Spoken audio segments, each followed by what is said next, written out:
Chapter 1. Well, kiddo, this is it.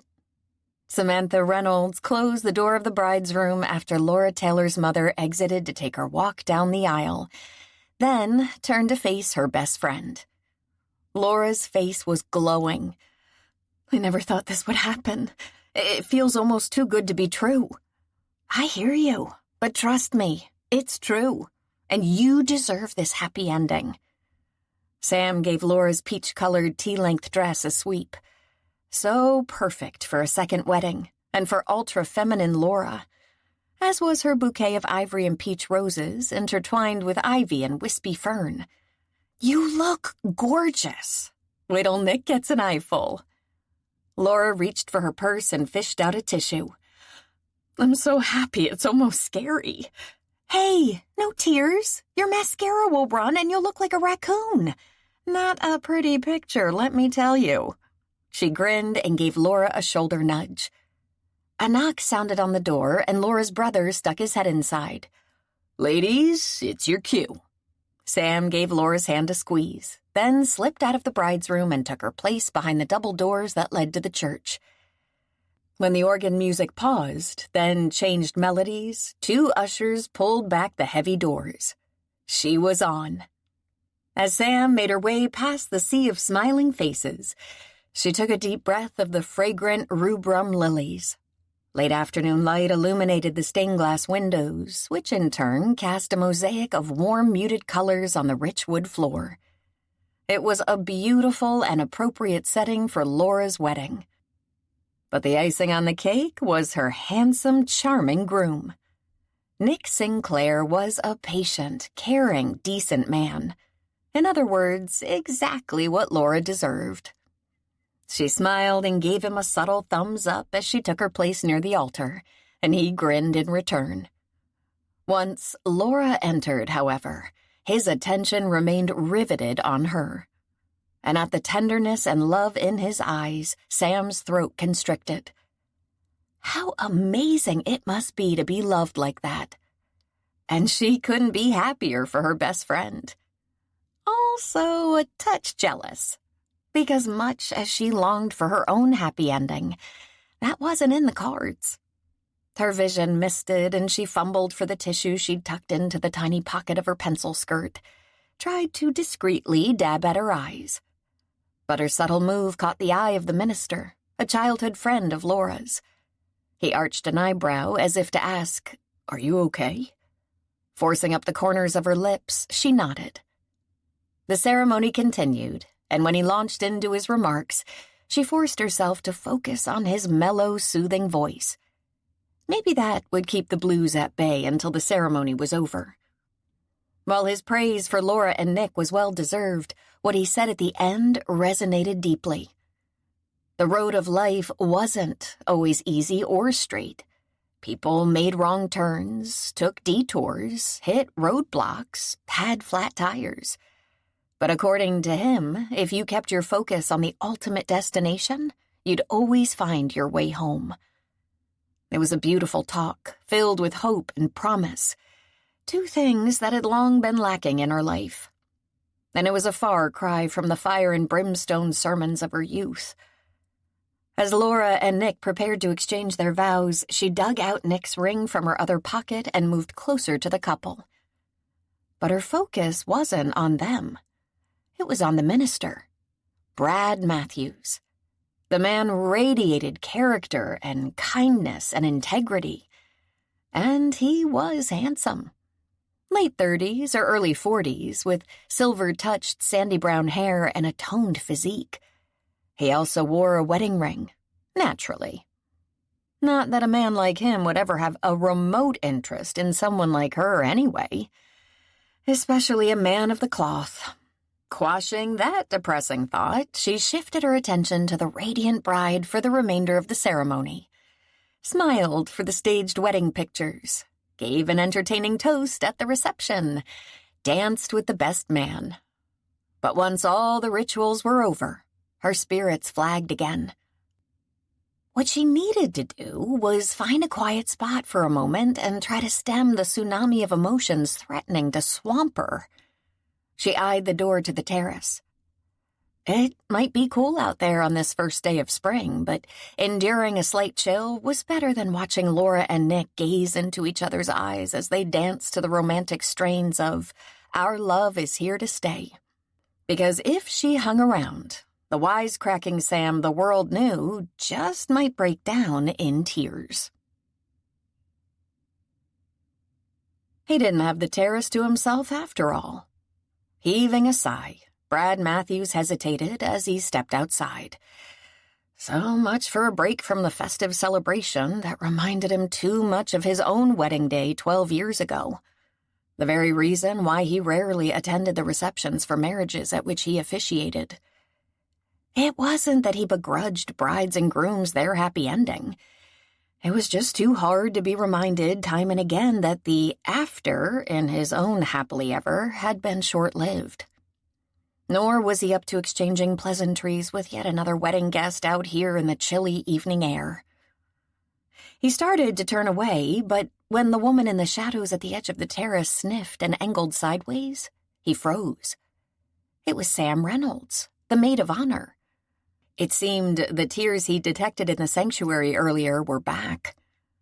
Not what he'd expected, based on Laura's comments about her best friend through the years.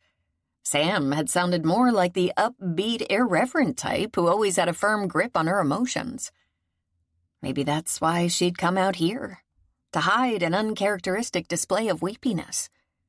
She probably wouldn't appreciate being caught in an emotional meltdown.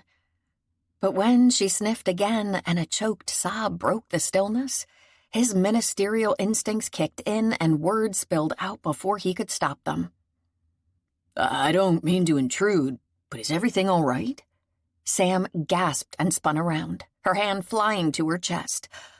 "Oh, you startled me." "Sorry about that." He stayed where he was, giving her space to regroup. A few beats ticked by, and when she spoke, she sounded more in control.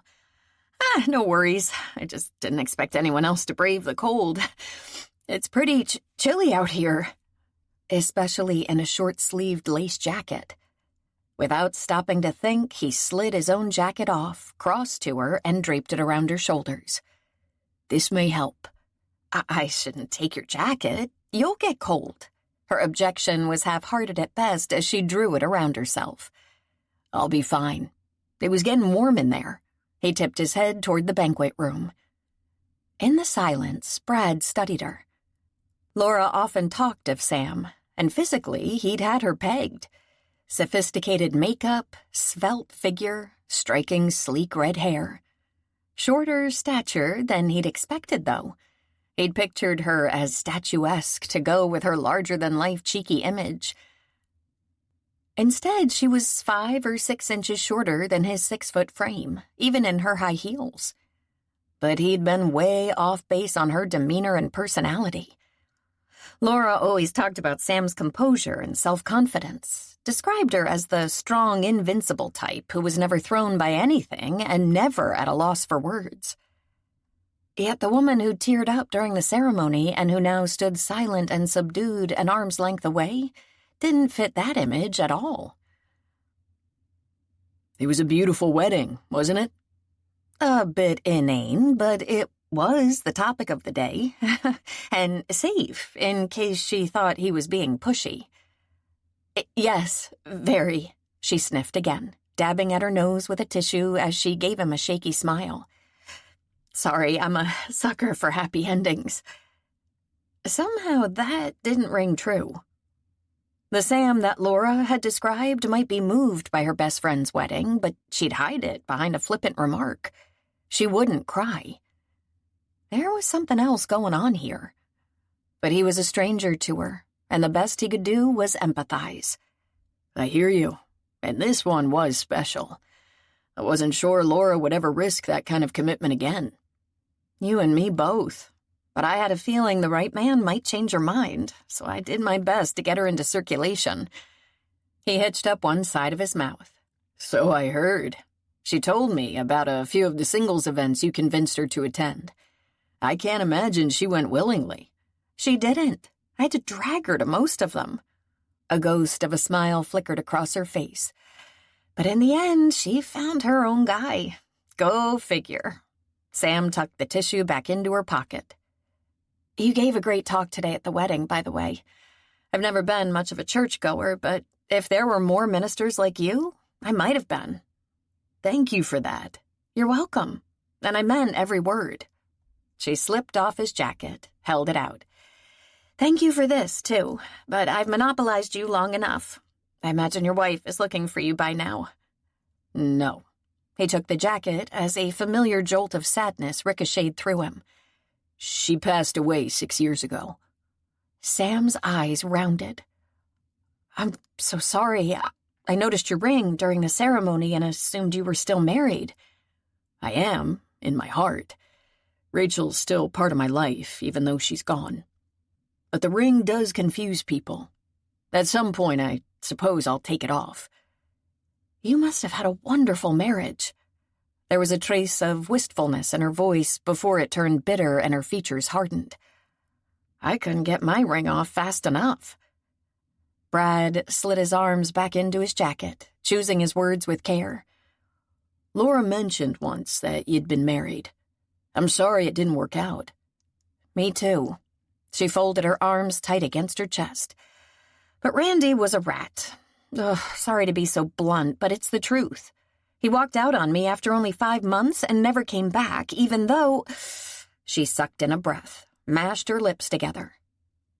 Even though what?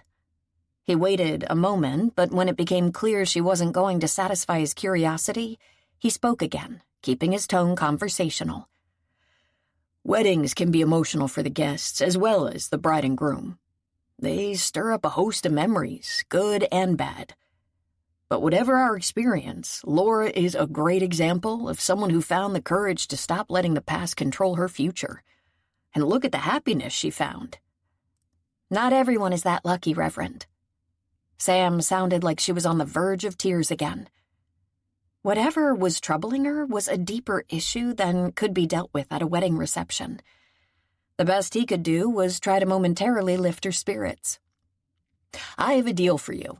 He tried for a teasing inflection. If you stop calling me Reverend and start calling me Brad, I'll ask you to dance. She stared at him. Dance? Ministers can dance. It's allowed. He smiled. Her lips tipped up into a slight bow. I appreciate the offer, but you don't have to do that. Don't you like to dance? Yes, but... Her voice trailed off.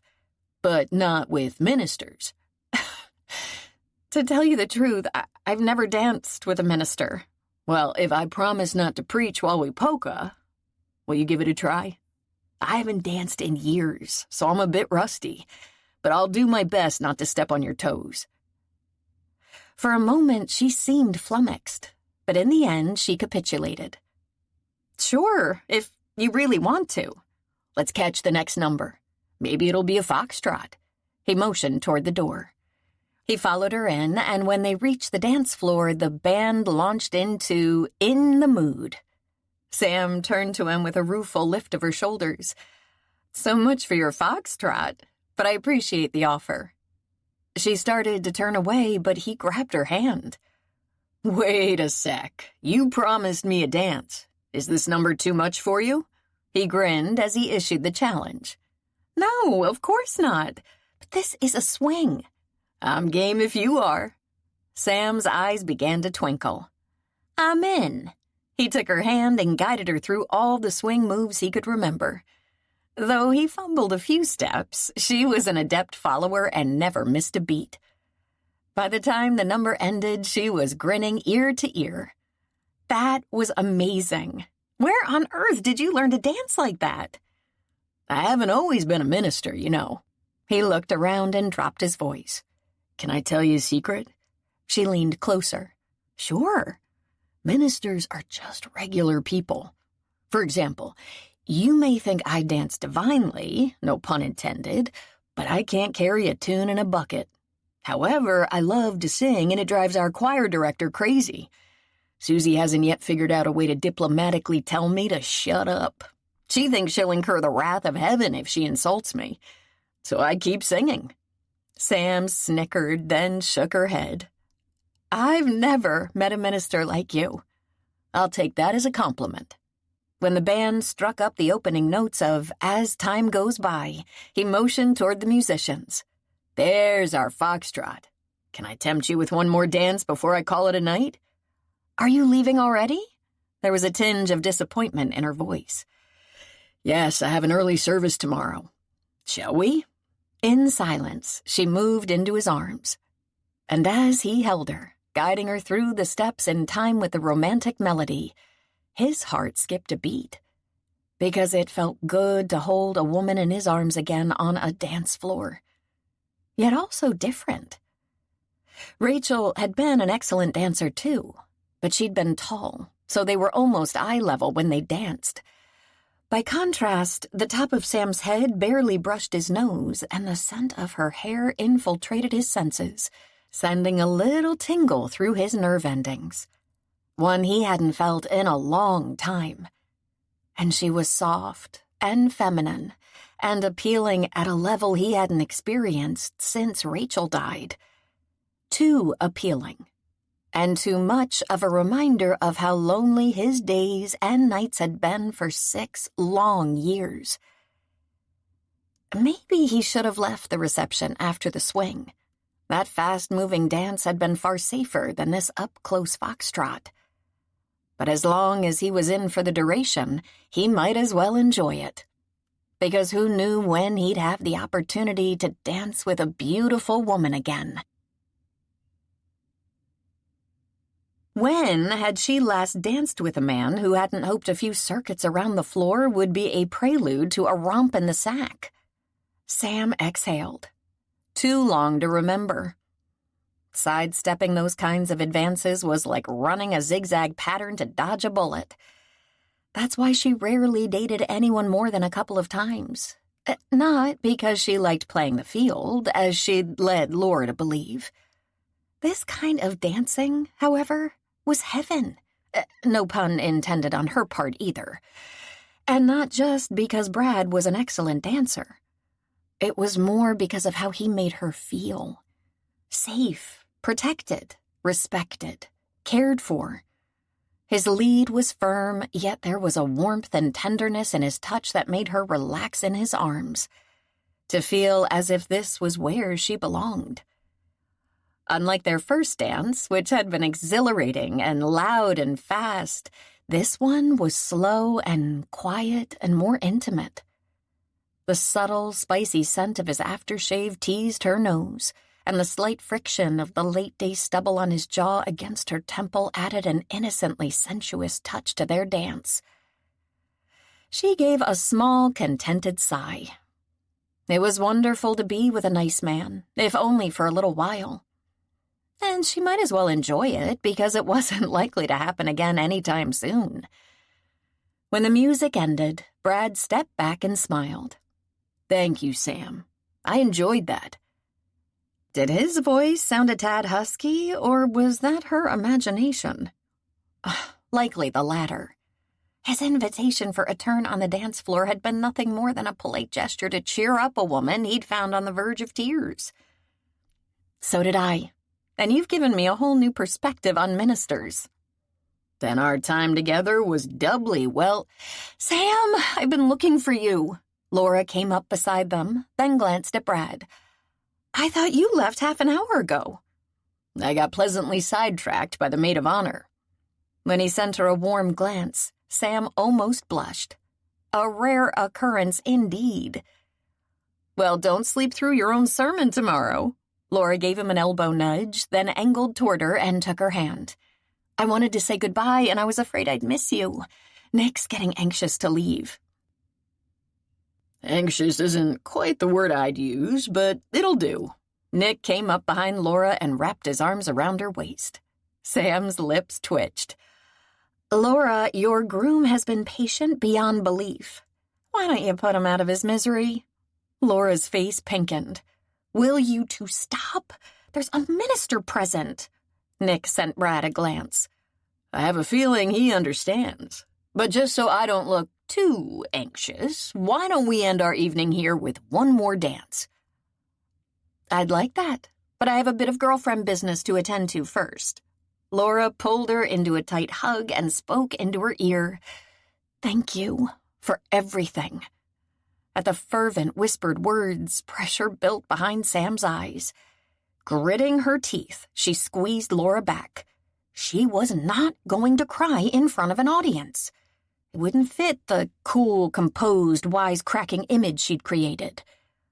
"I'll always be there for you. Remember that." Then, forcing up the corners of her lips, she stepped back and tried for a teasing tone. "Have a wonderful honeymoon, you two, and try to get a little sleep."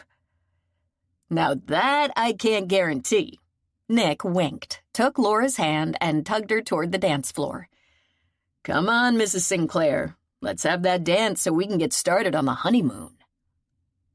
As they walked away, Sam refocused on Brad. "If you were planning to leave earlier, I must be the one to blame for keeping you here. I'm sorry."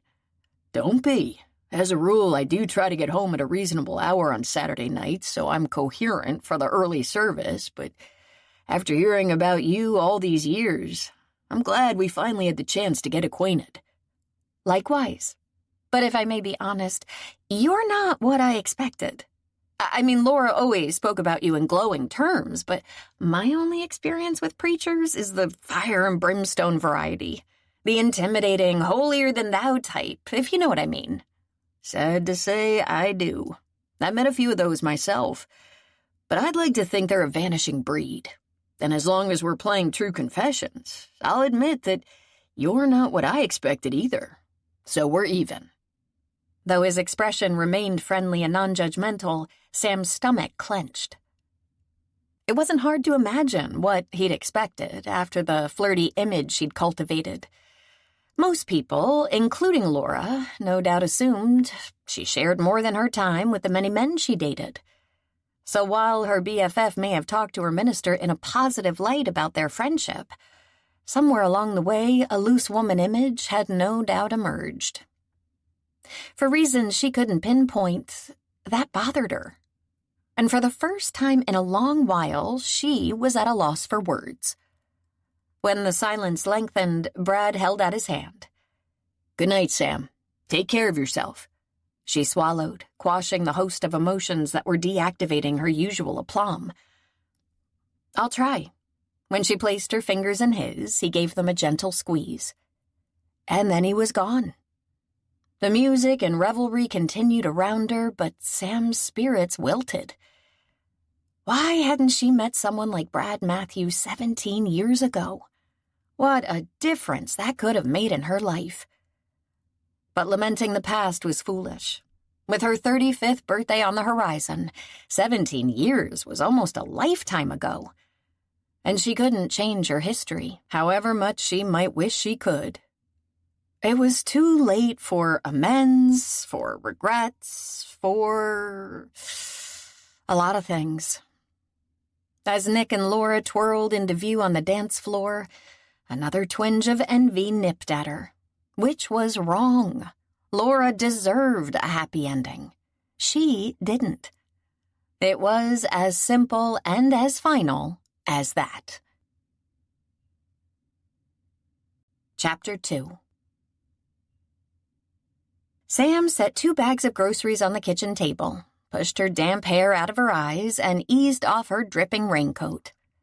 Too bad the April showers had decided to arrive at the end of March, even if the gloomy weather suited her mood. Shivering, she crossed to the thermostat in the hall and moved it up a couple of degrees. Hopefully the heat would kick on fast and take the February-like chill out of her condo. After returning to the kitchen, she fished her mail out of the grocery bag she dumped it in and leafed through it.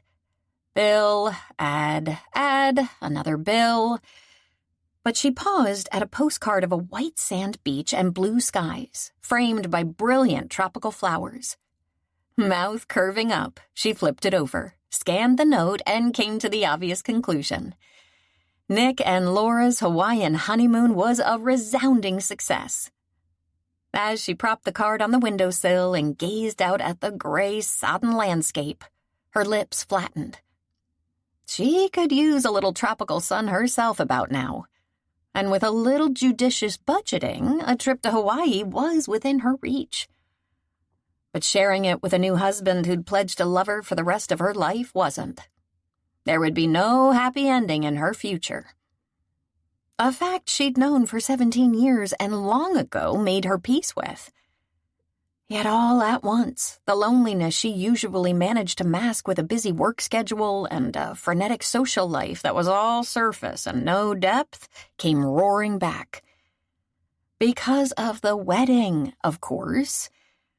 Her vision blurred and a tear trailed down her cheek. Good grief!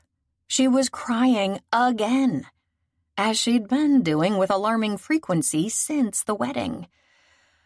This had to stop. Mashing her lips together, she marched toward the bathroom to get a tissue. Even a few of her colleagues had noticed her uncharacteristic melancholy, and that wasn't... Her phone began to ring in her pocket, and she paused, pulled it out and put it to her ear, sniffed as she greeted the caller. A beat ticked by. "Sam?" At the vaguely familiar voice, she frowned. "Speaking." "This is Brad Matthews." Her pulse picked up. "Reverend Matthews?" "The same, although I thought we'd agreed to use first names." "Right, I was, just surprised. I didn't expect to hear from you again." She swiped at her nose. Another pause. "Is this a bad time? I could call back." Great. He'd picked up that she was upset. Again. At this rate, he was going to think she was a blubbering basket case. "No, I'm fine. Just a little teary-eyed." May as well admit what he'd already noticed. "I was reading a postcard from Laura right before you called, and like I told you at the wedding, I'm a sap for happy endings." If he saw through her blithe comment, he let it pass. "Are they having fun?" "It sounds like it."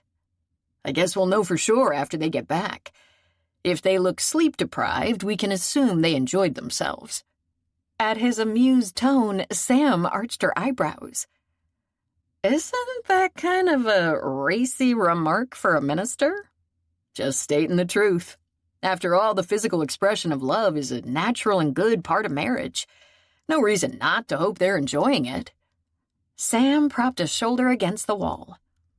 "I have to say, you continue to surprise me." "Well, then here's another surprise. I'm calling for professional reasons. I'm in the market for a house, and I know from Laura that you sell real estate. So I hoped you could offer me some advice." "I'd be glad to, but I thought houses were provided for ministers." "That was true in the old days, but things are changing. The parsonage I live in is more or less falling down around me, and the congregation doesn't want to sink any more money into it. Besides, we need to expand our parking lot. So the parsonage is coming down. I don't have to move for 10 months, but I decided it might be prudent to start looking now." Sam strode back to the kitchen, shifting mental gears. "I'll be happy to help you. Why don't you tell me what you have in mind, and I'll take a few notes?" She pulled a pad of paper and a pen from a drawer and sat at the table. "Once I have your input, I can line up a few places for you to look at. 10 months may seem like a long time, but it's really not when you're buying a house." She listened as he described his ideal house, jotting copious notes. When she had everything she needed, she set her pen down. "If you have time Tuesday afternoon, I could show you a few preliminary houses similar to what you've described." "I could do 1:30. She scanned her calendar. "That works. I'll call to confirm on Monday night. But don't get your hopes up on this first trip. It's more for me than for you. Seeing reactions and hearing comments helps me get a feel for a client's tastes." "Understood." "Good. You can't imagine how many people expect to walk into their dream house first time out. I can't promise that, but I can promise we'll eventually find a place that will ring your bells." "I'm sure we will." At the hint of laughter in his voice, Sam cocked her head. "What's so funny?" "Nothing. It's just that you don't waste any time, do you? I wasn't quite ready to start looking yet." Ah, she'd come on a little strong and maybe a tad too take charge. "Sorry, I tend to get carried away when I have a prospective client in the wings. In my business, he who hesitates and all that. Or in this case, she. Laura told me you were a go-getter, and now I see what she meant. I'm impressed. Wait until you see results before you get too impressed. I have a feeling my house search is in good hands. You'll call to confirm on Monday? Count on it. Thanks for thinking of me for this. As they said their goodbyes and Sam ended the call, she glanced out the window again. The day was just as gray and rainy as ever, but her mood had brightened, thanks to Brad's call and the chance to see him again. Which was foolish, because no matter how much she enjoyed his company, there was no long-term potential between them, for one simple reason. She didn't deserve someone like him, and he deserved far better than her. That had been an interesting call. Brad set his cell on his desk, leaned back in his chair, and swiveled around to stare out the window at the soggy landscape. Today he'd gotten a glimpse of the Sam that Laura had described for years. Confident, articulate, knowledgeable, and a total pro. It was clear she'd be a great help to him in his house search. But if he was honest with himself, that wasn't the main reason he'd called her. The truth was, she'd been on his mind ever since he'd found her in tears at the wedding reception. And while she'd quickly pulled herself together on the phone just now, it was obvious she'd been in tears prior to his call as well. Unless his instincts were way off, she was a troubled soul, and troubled souls were a minister's bailiwick. Yet his interest in her went deeper than professional. He blew out a breath, tapped a finger on the arm of his chair. Bottom line, he liked her, and he was intrigued. Sam Reynolds was a puzzle, with pieces that didn't fit. Just like Sam and Laura's friendship was an enigma. Near as he could tell from his conversations with Laura, the two women were as different as night and day. Laura had sound morals, strong faith, and a gentle, sensitive nature, while Sam appeared to be outgoing, flamboyant, blunt, assertive, and definitely not the religious type. Who knew what had drawn them together? Yet something had clicked between them. Until his phone conversation with her today, however, Sam had seemed more like a lost soul than the confident, outspoken, unsentimental, no-nonsense businesswoman he'd expected. And her claim that being a sap for happy endings had made her weepy didn't ring quite true. He stood, shoved his hands into his pockets, wandered over to the window. The simple truth was that for the first time since Rachel's death, he'd found himself noticing an attractive woman. One who seemed as lonely as he was, despite the active social life Laura said she led. But if she was lonely, if she was open to a new relationship and wanted to get married, as Laura claimed, why didn't she? Why was she still single? A woman with her looks and outgoing personality shouldn't have any problem attracting men. Brad propped his shoulder against the window frame as rain sluiced down the glass, obscuring his view. He ought to be working on his sermon for tomorrow, not worrying about one very attractive, if troubled, redhead. Yet hard as he tried to redirect his thoughts to the task at hand, they stayed firmly fixed on the woman who'd felt so good in his arms as they'd swayed to the romantic strains of As Time Goes By. Suppressing a shiver, Sam put the car in gear and sent Brad a rueful look. Sorry to drag you around to 3 houses in this kind of weather. It feels more like February than April. I know. He buckled up, rubbed his hands together. Can I treat you to a cup of coffee before we call it a day? Maybe that will warm us up. He wanted to extend their outing on this chilly Tuesday? That did more to warm her up than any cup of coffee would. If you can spare the time, that would be great, but I've already usurped most of your afternoon. I can squeeze out another half hour before I dive back into sermon prep for Sunday. Fine by me. Is Caldi's okay? A safe, impersonal spot since informal business meetings often took place at the lively and popular Kirkwood coffee shop. Perfect. Within minutes, they had their coffee in hand and had claimed a booth for two. As Brad took off his leather jacket, Sam gave him a discreet once-over. In his cotton shirt with sleeves rolled to the elbows and a pair of fitted, well-worn jeans that highlighted his athletic physique, he did not look like a minister. What he looked was hot. Oh, God forgive her for having such thoughts about a man of the cloth. But she wasn't the only one noticing his good looks, based on the discreet glances being directed his way from women at nearby tables. He, however, seemed oblivious to the fact that he was being checked out as he slid into the booth across from her. Once seated, he cocked his head. "What's wrong?" "Nothing."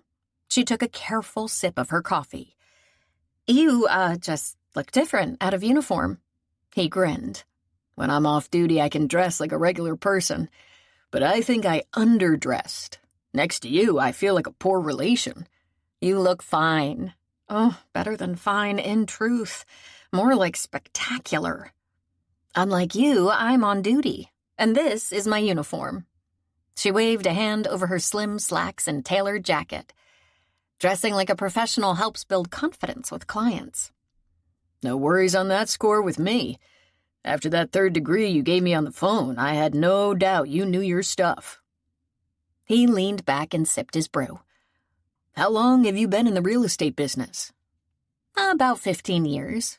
It's the only thing I've ever done, and it's worked out well for me. Plus, I get to meet all kinds of interesting people. I imagine you could say the same about your work." "True. In fact, in many ways, we're in the same business." "How so?" "You devote yourself to helping people find earthly homes. I spend my time helping them find their eternal home." Her lips twitched. "You have a way with words. I noticed that at the wedding, too. Your talk was inspiring." "I appreciate the compliment, but having to speak in front of an audience almost kept me from going into ministry. I communicate better one-on-one." She didn't try to hide her skepticism. "You seemed totally at ease while you delivered your remarks at the wedding." "Good to know. But I'm more of a stay-in-the-background kind of guy. I was on the shy side growing up." "Me too." The words fell out of her mouth before she could stop them. Dang. She'd never admitted that to anyone, not even Laura. Brad's expression morphed to dubious. "Now that I find hard to believe." Since she'd already cracked the door, may as well go through. After all, if you couldn't trust a minister with your secrets, who could you trust? Most people would, I suppose. Shy isn't the word my friends or colleagues would use to describe me, and it doesn't fit anymore. But I used to be an introvert. Was there a reason for that? His tone was casual but interested, suggesting he was curious but wouldn't push if she backed off. Not a bad technique for a man who was no doubt used to hearing all sorts of confessions and secrets. Yes, I was overweight as a child, and I became the butt of a lot of jokes. Of course, that only made me more self-conscious. How did you get past that? By being outrageous and funny. Once I became the class clown, my popularity soared. But when I got to be about 16, I realized that even though the guys thought I was a lot of fun, they never asked me out. So in my senior year, I decided to lose weight. I reached my goal by graduation, and my weight's never varied more than a few pounds since then. I admire your self-discipline. Losing weight and keeping it off can be a challenge. She shrugged. It's a lifestyle for me now, but my weight loss has its downside. That's sort of what led to my disastrous experience with matrimony. Warmth and caring radiated from him. May I ask what happened, or would you rather not talk about it? She dipped her chin, blotted up a few stray drops of coffee with her napkin. The temptation to share her story with Brad was strong. His kind, caring demeanor invited confidences and was no doubt a great asset in his job. She frowned. Wait. Was that why he was asking her these questions? Because he'd recognized a lost soul and his ministerial instincts had kicked in? Or did he care about her on a more personal level? It shouldn't matter, but for some reason it did. Forcing up the corners of her lips, she lifted her head and tried for a light tone. "Do you have your collar on now, figuratively speaking?" Brad leaned forward, twined his fingers on the table, and locked onto her gaze. "No, I'm not being a minister right now. I'm trying to be a friend." Sam's heart stuttered even as a tiny glow lit up the dark recesses of her heart. "Why would you want to be my friend?" "Why wouldn't I? A person can never have too many friends." She gave a soft, mirthless laugh. "I think ours would be an odd friendship. We're very different in many ways." "So are you and Laura. Yet you two are best friends." That was true. And it might be nice to have a male friend. That would be a welcome change from the guys she usually hung around with, who were out for a good time and whatever else she was willing to offer. "I suppose we could give it a try." She was rewarded with a smile that sent a little tingle all the way to her toes. "So tell me about your marriage." After taking a fortifying sip of her cooling coffee, she wrapped both hands around the cup and held on tight. Randy played bass guitar in a local rock band. He noticed me at a concert I attended the summer after I graduated. We began dating, and within a few weeks, he asked me to marry him. My parents were strict fundamentalist Christians, and they were appalled that I was even interested in a rock musician, let alone thinking about marrying him. Tough situation. For everyone, in hindsight. I was a late-in-life only child, and my parents held me to high standards and expected great things of me. But I developed a rebellious streak in my teens that caused friction, especially when I stopped attending Sunday services with them. The day Randy and I eloped and got married at the courthouse was the beginning of a huge rift with my parents. Did you ever reconcile?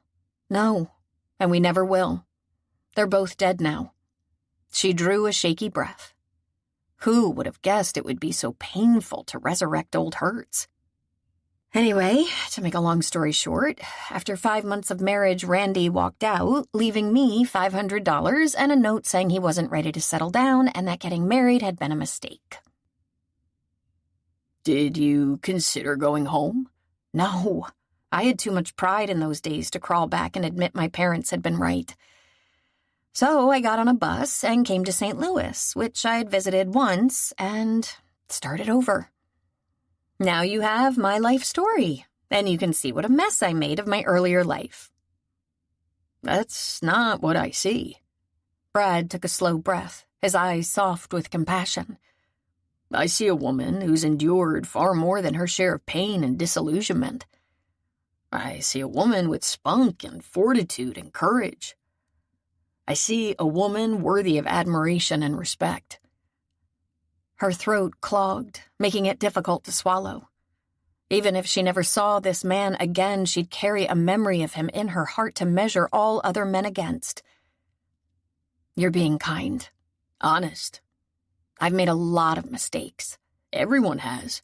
Some are worse than others. Marrying Randy was a huge one. But it hadn't been her worst mistake. That, however, was one secret she didn't intend to share today. Did you keep in touch with him after he left you? She took another sip of coffee, but it had become cold and bitter, so she set it aside. No, and I never saw him again. About 6 years after he left me, though, I happened to run into one of the guys from the band while the group was in St. Louis for a gig. He told me Randy had died of a drug overdose a couple of years before. Twin furrows creased Brad's brow. I'm sorry for all you've been through. Much of it was my own making. She scrubbed at a spot on the table with a lacquered nail, but it refused to be erased. Still, it's ancient history now. My time with Randy seems like another life. The one I have now is far better, and I've tried not to let my bad experience with him sour me on men in general. As I always told Laura, he was just a bad apple. The two of us happened to marry losers the first go-round, but there are nice guys out there. Yet you never remarried. Whoops. She should have seen that coming. But she couldn't answer the implied question. So she'd have to play dodgeball. I guess I'm just too picky. She faked a smile and put the focus on him. Tell me about your marriage. I have a feeling your story is much nicer. For a second, he hesitated, but then he followed her lead. Yes, it is. Rachel and I had a wonderful marriage. How did you two meet? She was an organist at a nearby church, and when the organist at my church was on vacation, she filled in. We clicked immediately. We liked the same things, shared a strong faith, laughed at the same jokes. We both loved kids, too, and we planned to have a big family. How long were you married when when you lost her? A flash of pain echoed in Brad's eyes. 4 wonderful years. Rachel helped me see the world in a whole new way. For instance, one of her legacies to me was an appreciation of classical music. Her uncle always gave us season tickets to the symphony, since we couldn't afford to buy them on our salaries. We used to look forward to those wonderful evenings out. Do you still go on your own? No, it would be too lonely. But I've missed it. I've missed everything I did with Rachel. She filled my life with music in so many ways. His voice rasped, and he took a breath. Sorry. Even after all these years, the loss sometimes feels as fresh as if it happened yesterday. Don't apologize for loving someone so deeply. May I ask what happened to her? A ruptured brain aneurysm. No warning. She was here 1 minute, gone the next.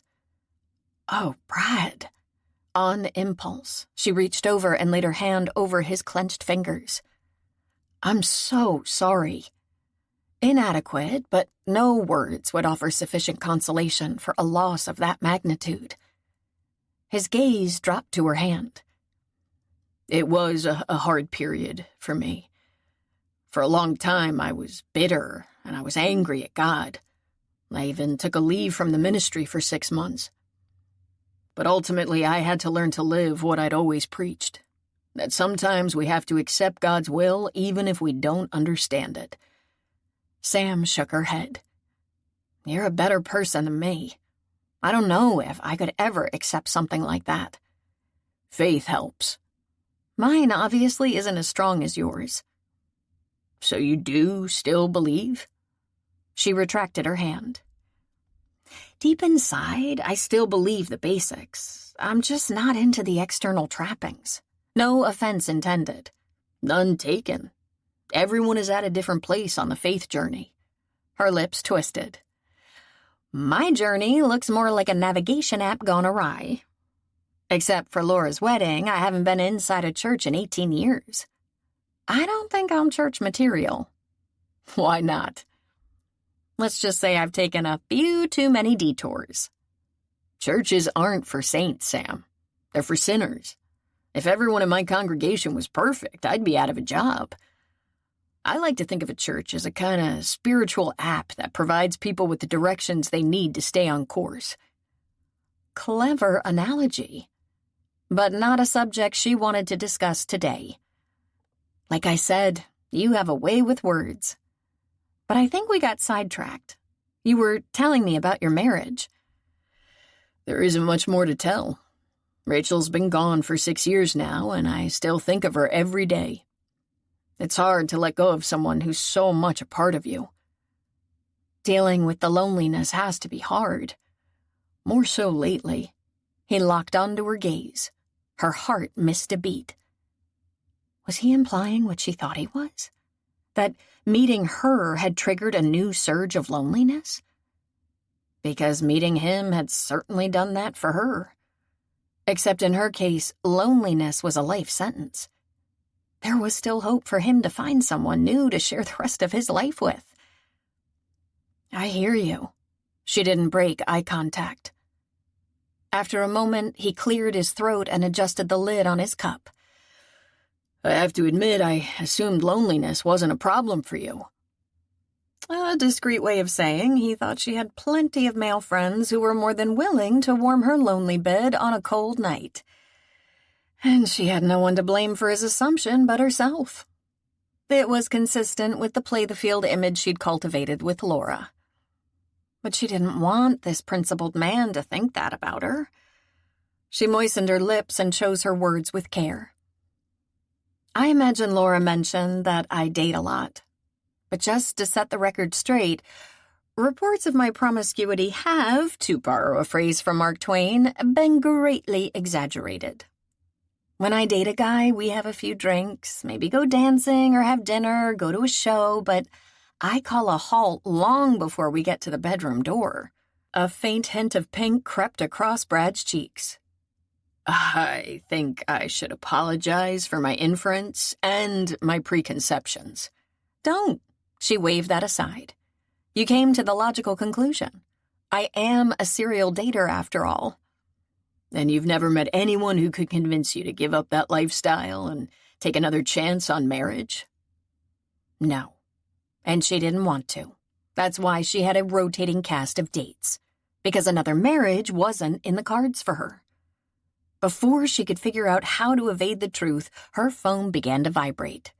Saved by the proverbial bell. Thank goodness. She pulled it out, scanned the text message. An issue came up on one of my contracts. I need to swing back by the office before I head to a volunteer commitment I have on Tuesday nights. No problem. Brad picked up both their cups, slid from the booth, and crossed to a nearby trash can to deposit them. She stood too, and when he returned, she was waiting for him. What sort of volunteer work do you do? He slid his arms back into his jacket. Not up for discussion. It's just an organization I found that does good work. Ready? She picked up her purse, slung it over her shoulder, and strode toward the door, leaving him to follow. Apparently, he got her off-limits message because during the short drive back to drop him off, he stuck with the innocuous topic she introduced. As she pulled up in front of the church office, she turned to him. I'll be on the lookout for houses for you. I'll text you links to sites I think might be of interest, and I'll be happy to show you any that catch your fancy. Thanks. I also appreciate your time today and your willingness to share some of your history with me. The warmth in his eyes seeped straight to her heart. I don't care what you tell people about my ex, but keep the rest confidential, okay? Goes without saying. Take care, Sam. She watched him walk toward the door in the blustery wind, lifting a hand in farewell as he waved to her. Then she put her car in gear and continued to her office. All the while trying to figure out why she'd shared more with a man she barely knew than she'd ever shared with anyone else, including her best friend, and hoping she could find an excuse to see him again sooner rather than later. Because even if a romantic relationship wasn't in the cards for them, friendship with a man who lifted her spirits and touched her heart would be a welcome addition to her life. Chapter 3. What a day! Brad leaned back in his desk chair and wiped a hand down his face. A rancorous counseling session with a clashing couple, a meeting with a grieving widow and her children to plan a memorial service for her husband, and a session with the church's HVAC contractor to try to wrap his mind around a bid that might as well have been written in Chinese. Plus, he still had a sermon to write for Sunday, which was only 3 days away. If only he could take a short break to clear his mind, like an hour with Sam at Caldy's. But he had no excuse to call her. Sighing, he picked up his phone, unmuted it now that his meetings were over for the day, and scrolled through his messages. The texts were easy to deal with, and he dispensed with them in a matter of minutes. Of his 3 voicemails, one jumped out. Sam had called.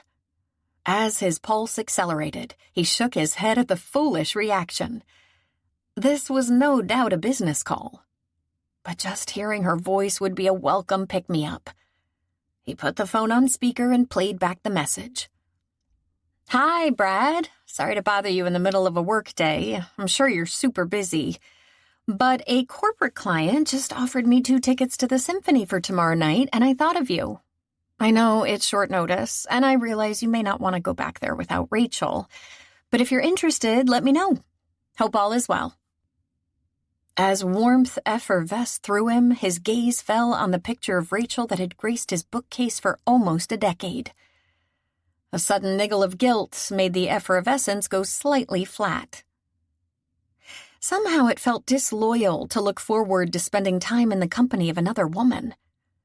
Expelling a breath, he rose and crossed to the bookcase, picked up the picture and studied the face of the woman who'd captured his heart with her gentleness and grace and goodness, and who would always hold a special place there.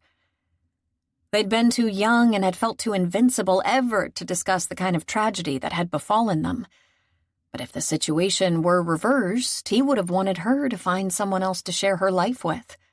Someone who would let her give expression to her bountiful love. And with her caring heart and loving nature, she would want him to do the same.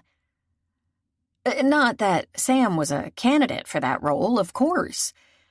Theirs could never be more than a friendship. Even if she wasn't quite the party girl he'd assumed her to be, they were too different for anything serious to develop. But a meet-up for coffee or a trip to the symphony could be a first, safe step back into the social world. Gently, he placed the picture back on the bookcase. Then he retraced his steps to his desk and returned Sam's call. She answered on the second ring. Hi there. I hope my earlier call didn't interrupt your day.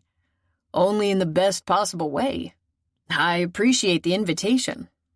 To be honest, I wasn't sure I should ask you. I didn't want to stir up sad memories. My symphony memories are all happy. Going back alone would have been melancholy, but I'm up for it with you. A beat ticked by. Is that a yes? She sounded surprised. It is. Great. The concert starts at 7:30, so we could either meet there or I could pick you up. Why don't I pick you up?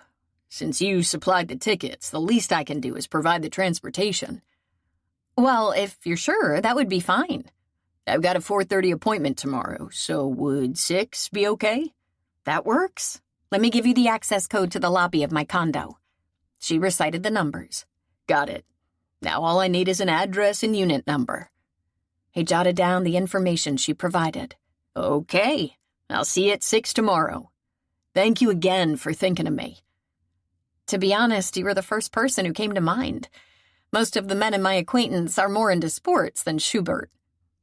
There was a wry note in her voice. My gain, their loss. I'll see you tomorrow. Once they said their goodbyes, Brad leaned back in his chair, weighed the phone in his hand as he tried to rein in the grin tugging at his lips and the little trill of excitement that was making his fingertips tingle. After all, there was no reason to think there was anything personal in Sam's invitation, nor did he want there to be. But a friend he could use. Funny. At the wedding, he'd sought her out because she seemed to need a friend. But as he'd discovered, he needed one too. Especially one who'd prompt him to do things he'd put off far too long. Like go out for a coffee date and get back on the dance floor and attend a concert. In other words, to start to live again. Brad smiled and turned toward his laptop to work on his sermon. God really did work in mysterious ways, and often through the most unexpected vessels. Sam stared at her reflection in the full-length mirror, frowned. While her silk blouse and pearls were demure, her skirt was on the short side. But there'd been no other option. Short was her go-to length, so the choices in her closet were either short or shorter. But maybe she should have toned down her makeup, gone for a less dramatic effect. After all, she was spending the evening with a minister. She blew out a breath. Ugh, this was silly. Why was she worrying about stuff that didn't matter? This wasn't a date after all, far from it. This was nothing more than one friend inviting another to enjoy the largesse of a client. Somehow her heart didn't get that message, though, because when the doorbell rang a moment later, her pulse skittered. How dumb was that? Rolling her eyes, she tugged on her skirt to try to eke out another half-inch of length, walked to the door, and pulled it open.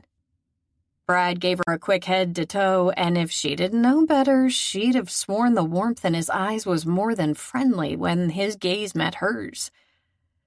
You look very nice. Thanks, so do you. No lie there.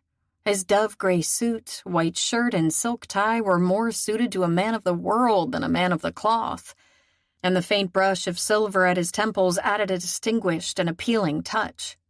Stepping back, she motioned him through the door. Come on in. I'll be ready to leave as soon as I get my sweater. No rush. We should have plenty of time to get there. He strolled into the foyer, pausing on the threshold of the living room to give the decor a sweep. Impressive. I feel like I've stepped into the pages of a decorating magazine. Her scan was more indifferent. The white walls, light gray modular furniture, glass and chrome coffee and end tables, and black fireplace screen were the definition of neutral. Throw pillows in magenta and cobalt blue added the only touch of color. Thanks. It's functional and it suits my lifestyle, but I wouldn't call it homey. It doesn't seem like homey was what you were after. He studied her with those perceptive eyes of his. That's true. Not that she'd ever thought about it before, or analyzed her decorating choices. But the contemporary picture-perfect room was more like a stage setting. A backdrop for a single, socializing, professional woman rather than a home. So this is the real you? Brad swept a hand over the room. No, I mean, I do have contemporary tastes. So the old Victorian Nick and Laura bought, charming as it is, wouldn't be my style. If I was decorating this room for a family, it would include homey touches to warm it up. Like what? Like a hand-loomed throw on that sofa. She motioned to the modular couch. Maybe a needlepoint pillow next to the fireplace. A vase of flowers from my own garden. A child's drawing framed and hung on the wall. Her voice rasped, and she cleared her throat. Dang! How did this man dredge up yearnings she thought she'd long ago tamed? I have to believe you could have all that if you wanted it. You're an intelligent, beautiful woman. Brad's voice was quiet as he scrutinized her with a probing look that suggested he was perhaps seeing more than she wanted to reveal. Flattered as she was by his compliment, the truth was there was no family in her future. She'd had her chance once, and she'd thrown it away. That's why it was better to live in a more sterile environment, where she could more easily pretend that those things were unimportant to her. But none of that was on the agenda for tonight's conversation. She pasted on a bright smile. Maybe someday. Let me grab my sweater. Then she fled to the bedroom. When she rejoined him, she changed the subject to real estate, using the drive downtown to talk about her search for a house for him. And once the concert started, there was no further need for conversation. As music filled the air around her, she sank back in the plush seat and let the strains of Vaughan Williams's The Lark Ascending wash over her. The music was beautiful, but hard as she tried, it was impossible to relax with Brad's sleeve brushing her arm whenever he moved, the faint hint of his tantalizing cologne teasing her nose, and his potent masculinity invading her space. When she peeked over at him a few times during the concert, he seemed engrossed in the performance. But now and then, faint furrows dented his brow. Perhaps he was remembering happier times here with Rachel. Shoot. Maybe this would end up being a downer evening for him. When the lights came up for intermission, she angled toward him.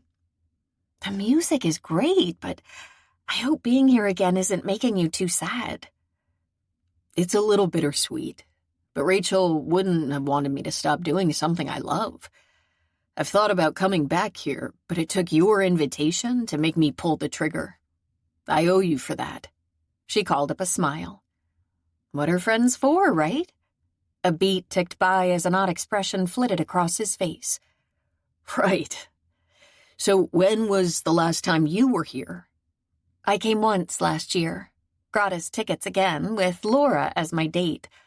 Like I said, the guys I date aren't into the culture scene. This guy is. Except we aren't on a legit date. Another beat ticked by. No, I suppose not. She squinted at him. He almost sounded sorry they weren't. But surely she was reading too much into the faint nuances in his inflection and expression. Best to keep their banter lighthearted. Of course not. What kind of minister would date a woman who wears short skirts and lays on makeup this thick? She waved a hand over herself. He flicked a glance at her skirt and frowned. For the record, I don't consider your skirt too short. And I'm no expert on makeup, but I think you look great. Huh. Maybe her appearance wasn't as off-putting as she'd expected. You know, you really are dismantling my stereotype of preachers. His lips quirked.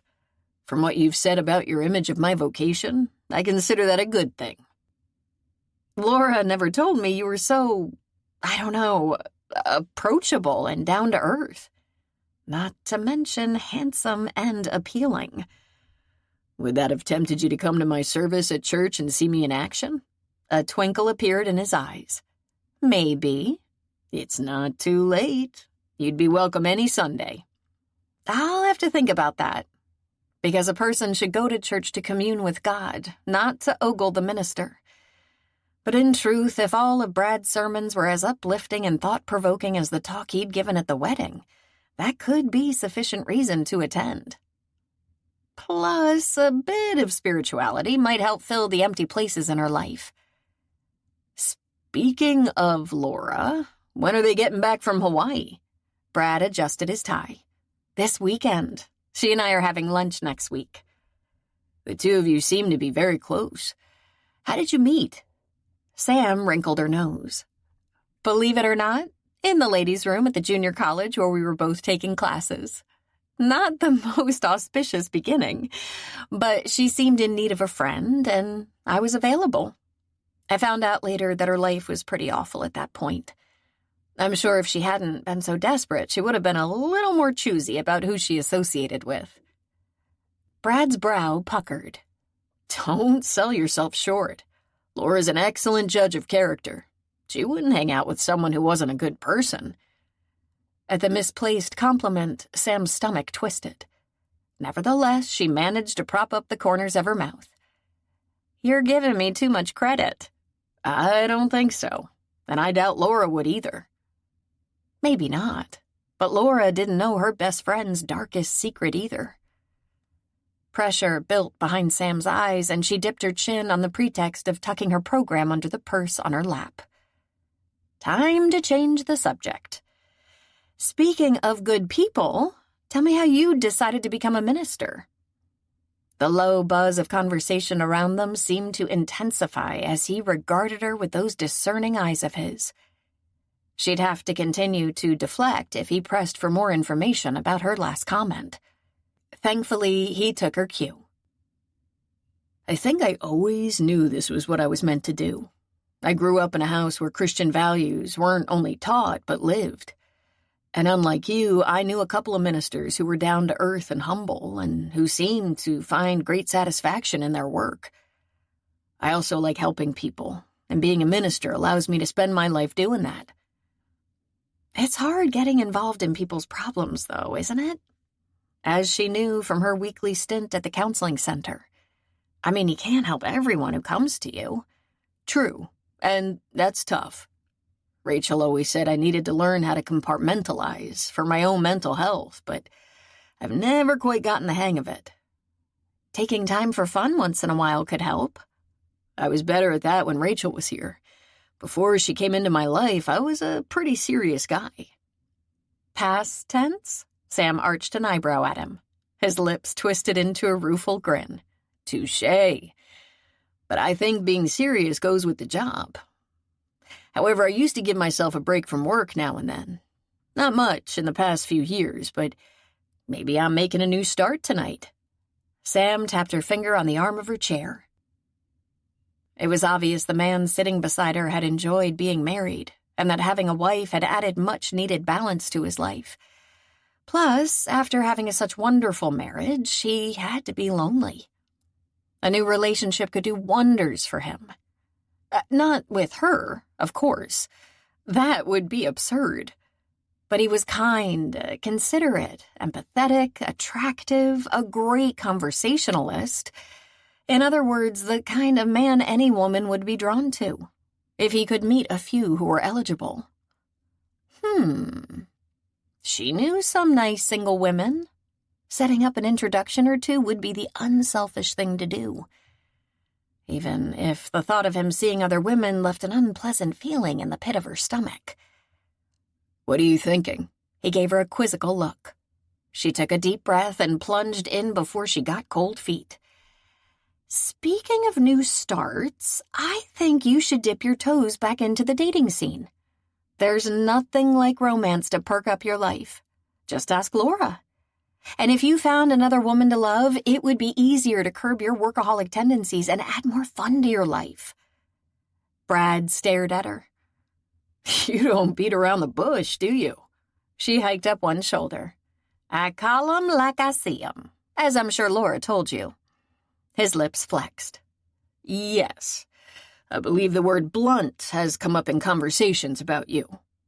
And I do appreciate honesty. But I'm not sure I'm ready for anything beyond friendship with a woman. For one thing, I'm rusty on the finer points of dating. Rachel was the only woman I ever went out with, and that was a long time ago." I can see how it could be kind of scary to date again after such a long time, but you have to start sooner or later, assuming you're open to the possibility of another relationship, of course. He took a deep breath. "I'm getting there." "In that case, I know a perfect woman for you to take out. She's on the quiet side, refined, likes music and books. She hasn't dated much either, so she'll probably be just as nervous as you are.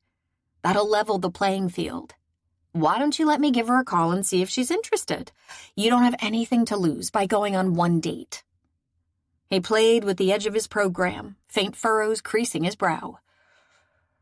"I guess that's true." Sam's spirits dipped, but she managed to hold on to her smile.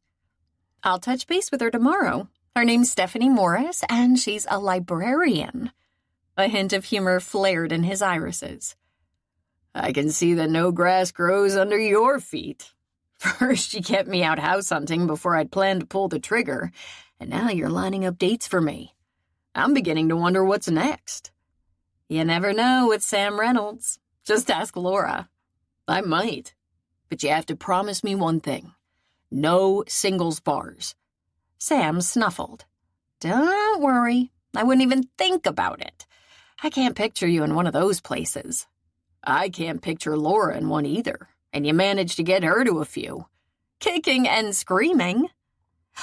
Come to think of it, though, the night we ran into Nick in one seemed to be a turning point in their relationship.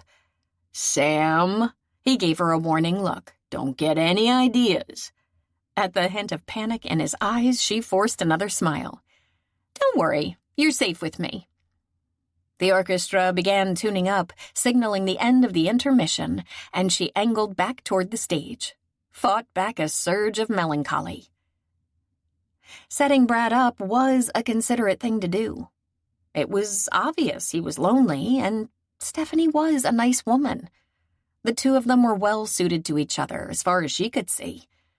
And since Brad had gone out of his way to be kind to her at the wedding, she ought to do something to brighten his life in return. Even if the thought of sending him off to another woman made her want to cry. Chapter 4. Oh, for heaven's sake. April was supposed to bring showers, not monsoons. Sam dashed into the cafe where she and Laura had agreed to meet, pausing inside the door as her umbrella dripped and the hostess gave the growing puddle on the floor an annoyed glance. Tough. She'd had her own challenging morning, like dodging raindrops with 2 different clients, both of whom lingered far longer than expected at every house, plus maneuvering through a major traffic jam, all of which had conspired to make her 20 minutes late for her lunch date. Holding her umbrella at arm's length, She moved to the mirror in the lobby and peered at her reflection. Winced. She not only felt frazzled, she looked frazzled. After trying to finger-comb her hair, she relegated her do to the lost cause category. Thank goodness there were no client meetings on her afternoon agenda. Only paperwork. She moved to the doorway of the dining room and gave it a scan, homing in on Laura. Her best friend was seated at a quiet corner table, sipping a cup of tea, looking placid and dreamy-eyed. The after effect of a perfect honeymoon, no doubt. Laura didn't see her until she drew close, then beamed her a warm smile. "You made it! Your text sounded a bit crazed. I was afraid you got washed away in this deluge." "Not quite." Sam slid into the facing seat. "Sorry again for the delay, kiddo. You won't believe the morning I had." She gave her a rapid recap. "Wow, no wonder you look stressed out. Do you want a cup of tea, or would you prefer something stronger?" "Stronger would be great, but I'm on duty. Tea will have to do, and I'll have whatever kind you're drinking. It seems to have a relaxing effect." Laura's lips bowed. "I think my state of mind has more to do with 3 weeks in Hawaii." "I had a feeling that might be the case." She studied her. The fine lines of tension that had always been around her eyes were gone, and the faint parallel etchings on her brow had all but disappeared. "I don't think I've ever seen you look this mellow." "It's been years since I felt this mellow. Oh, Nick is so amazing. Sometimes I still can't believe he said I do." "Trust me, he said it. I'm your witness. Literally. So tell me everything. Well, almost everything." She winked.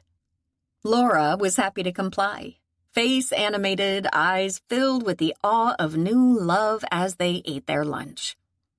And Sam couldn't be happier for her. Laura deserved a happy ending after her traumatic first marriage and subsequent years of guilt and loneliness. It had taken a special man to help her overcome her fear of commitment and find the courage to take a second chance on love. But Nick had been worth waiting for. And so it was super hard to come back. Laura didn't wrap up until they were finishing dessert. I don't think anyone ever had such a perfect honeymoon. "I won't argue with that, not after all your stories." "I'll have to tell Brad that his theory about judging how much fun you had by how sleep-deprived you looked was wrong." Laura's brow bunched. "Brad who?" "Matthews, your minister." Laura still looked confused. "When did Brad say this? At the wedding?" "No, on the phone, afterward. He called me because they're going to tear the parsonage down and he needs to find a house. He said you told him I was in real estate and he thought I could help." Sam ate another spoonful of her chocolate mousse. "That makes sense. I'd forgotten about the parsonage situation. I'm glad he's taking advantage of your expertise." I'm surprised you and he never clicked." Laura's face went blank. "You mean romantically?" "Sure, why not? I grew up with him, Sam. He was more like a brother. And when he became a minister, I started thinking of him in that role. Besides, he was married until 6 years ago, and at that point, the last thing on my mind was romance. Even if it had been, competing with a wife who was deeply loved would be a challenge." "I hear ya. It sounds like Rachel was a wonderful person." Laura cocked her head. "Did Brad tell you about her?" "A little. The subject came up during our phone conversation, and again when we stopped for coffee." "Oh, wait a minute." Laura set her teacup down. "You and Brad had a coffee date?" "No, it wasn't a date. After I took him out to look at a few houses on a cold day, we stopped for a warm-up." "But how did you get him to talk about Rachel?" "I've always gotten the impression the subject was too painful for him to discuss. I mean, her death was such a tragedy." "I know. I'm not certain why he talked about her to me, except he seems lonely and I'm not a bad listener. Maybe he just needed a sounding board. Sometimes people have to talk things through before they can let them go, and I think he's trying to move on. Why else would he have agreed to the blind date I suggested after the symphony?" Laura's eyes rounded. You went to the symphony with Brad, and he's going on a blind date? Uh-oh. Maybe she'd spilled too much. Yes, to both, but he may not want anyone to know about the date, so keep it to yourself. Of course. What about the symphony? She gave a dismissive wave and kept her tone casual. I got free tickets and invited him since you were otherwise occupied in Hawaii. Plus, Brad had mentioned that he and Rachel used to enjoy going. That was kind of you. Why not share the largesse? He's a nice man, head and shoulders above most of the guys in my circle. I agree that it would be hard to find many guys nicer than Brad. Laura picked up her teacup again. It's just that I would never have paired you two up. Whoa! She held up a hand, palm forward. That's way too strong a term. We have the beginning of a friendship, nothing more. Although, why in heaven's name, pardon the ecclesiastical reference, someone like Brad would be interested in having a friend like me is a puzzle. We're very different. So are you and I, and we're best buds. Brad pointed that out when I raised the issue. Laura studied her. So you enjoy being in his company? Sure, I mean, what's not to like? He's smart, kind, empathetic, and intelligent, and he has a good sense of humor. He's not too hard on the eyes, either. Laura took a sip of tea, watching her over the rim. Hey, let's give credit where credit is due. I'm sorry if it's in bad taste to say this about a minister, but he's hot.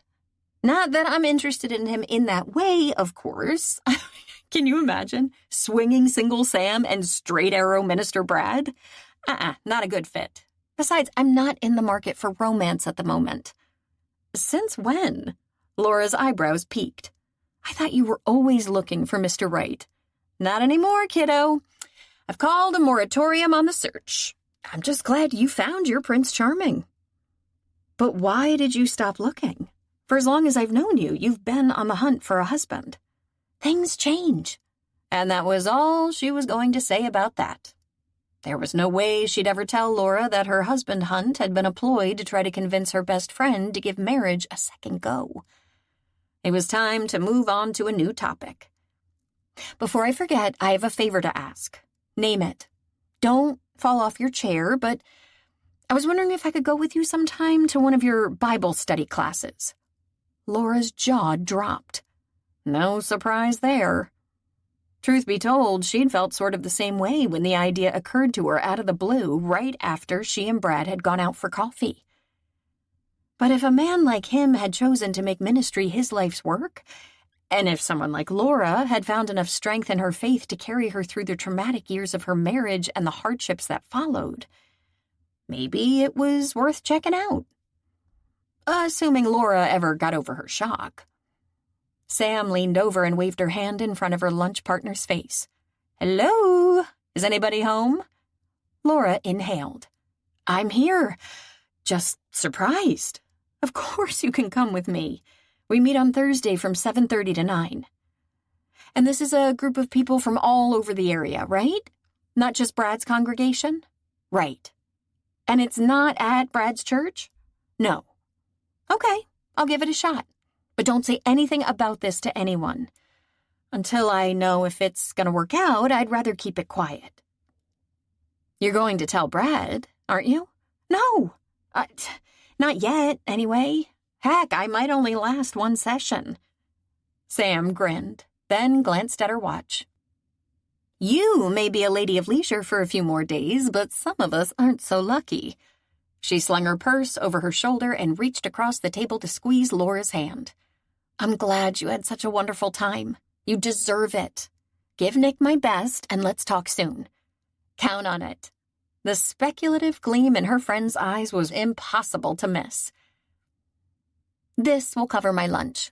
Sam pulled out her wallet, extracted a bill, and laid it on the table. Will you settle up? No problem. And Sam, I'm glad you and Brad connected. We're friends, Laura. Remember, I'm setting him up with someone else for a date. Right. But the twinkle in her eyes didn't dim. Oh, brother. The last thing she needed was her best friend getting any ideas that would lead nowhere. Especially since she had enough for the both of them. Hi, Sam. Listen, I have a huge favor to ask. As Laura's voice came over her cell several days later, Sam continued scanning the seller's disclosure on the house she'd just listed. I'll help if I can. What's up? I'm in charge of a program at our church that puts on practical seminars to help people in all aspects of their life, not just spiritual. Saturday's presenter, who's in our congregation, just bailed. The topic is how to buy a home, and it's designed for young couples just starting out. About 30 people are signed up. Could you possibly fill in? I realize it's super short notice, but you know that stuff inside out, and you might pick up a couple of new clients. She angled away from her laptop and gave the conversation her full attention. Did Brad know you were going to ask me? No, he doesn't get involved in the program other than approving the topics. The sessions are 2 hours, by the way, from 1 to 3. Will he be there? He sometimes stops in for a few minutes, but not always. It depends on his schedule for the day. Why? Because since he'd texted her that his evening with Stephanie had been a bust, and his blind dating days were over, their next meeting could be awkward, and she'd prefer it not to be in front of a room full of people. Just curious. A true answer, if not complete. And Laura did sound like she was in a bind. What could be the harm in helping her out? Once the presentation was over, she could make a fast exit. Okay, kiddo, I'll be there. Oh, thank you so much. You're a lifesaver. After they said their goodbyes, Sam turned back to the seller's disclosure, a prickle of nerves skittering through her. Not because of the presentation. She could do a talk like that in her sleep. But what if Brad came? What if he was mad because his blind date had flopped? While his follow-up had been cordial, it was hard to get a clear read on people's mood in a text. If luck was with her, though, he'd be a no-show for her presentation. Unfortunately, however, Saturday wasn't her lucky day. Not long after she launched into her presentation, Brad entered through the rear door of the meeting room and slipped into a seat in the back. Her heart lurched, and she stumbled over a phrase, drawing a few raised eyebrows from the audience. Sheesh, this was crazy. She was a pro, a master at giving polished presentations. She needed to refocus. And the best way to do that was to ignore the distraction in the room. Easier said than done. But after years in the business world, she'd learned how to corral her nerves. And once she regained her stride, she made it through the presentation with no more missteps. At the end, she opened the floor to questions, handling them with her usual aplomb. Then she hung around to field individual questions from the attendees who descended on her. Only when the group began to disperse did she risk a peek toward the back of the room. Brad's chair was empty. As a wave of disappointment swept over her, she shut down her laptop and blew out a breath. She ought to be glad he'd taken off. Now she wouldn't have to. The back door opened and he walked back in, sending her pulse off the scale yet again. At least he was smiling as he strolled toward her. Great presentation. I wish my sermons were that dynamic. Thanks. She took a deep breath. Now that they were alone, may as well address the elephant in the room. Oh, listen, I'm sorry. Your date with Stephanie fell flat, and I'm sorry if I was too pushy about setting it up. I understand why you'd be upset, and Whoa! He frowned and held up his hand. I'm not upset. Why would you think that? She wiped her palms down her skirt. Well, your text was definitive about never doing that again, and I haven't heard from you since, so I assumed you were annoyed with me. Not at all. He blew out a breath and raked his fingers through his hair. That's the problem with electronic communication. It doesn't always reflect nuances or emotion. He motioned to the empty rows of chairs. Do you have to rush off, or can we sit for a minute? The coil of tension in her stomach unwound. I can stay for a bit. He followed her to the first row, sat, and angled toward her. First, let's clear the air about my date. Stephanie's a nice woman, and we had a lot in common. But there wasn't any spark, for want of a better word. Don't ask me why, because on the surface, it seemed like a solid match. Maybe you're just not ready to dive into dating again. No. His head shake was definitive. A spark is either there or it's not. But I do appreciate your effort to liven up my lackluster social life. Hey, what are friends for? But after the succinct text I got from you, I was beginning to think our newly minted friendship was already history. I apologize if it came across as brusque. The week after that date was hectic, and for the past few days my father's been here visiting. Does he still live in southern Missouri? I've heard a lot about your hometown through the years from Laura. Yes, my mom died about 6 months ago, and Dad's having a tough time regrouping. A pang of sympathy echoed in her heart. I'm sorry for your loss. I'm sure that's been hard on both of you. On the whole family. I have my work, and my sister Rebecca has a restaurant in St. Genevieve, so we've kept busy, but for Dad, well, Mom was his North Star. After she died, he lost interest in everything, even his gardens, which were always his pride and joy.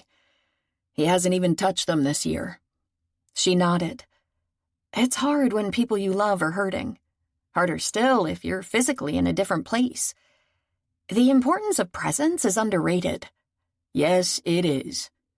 But you'd think after losing Rachel, not to mention all my years as a minister, I'd be able to find a way to break through with Dad. Instead, I'm batting zero. So is Rebecca.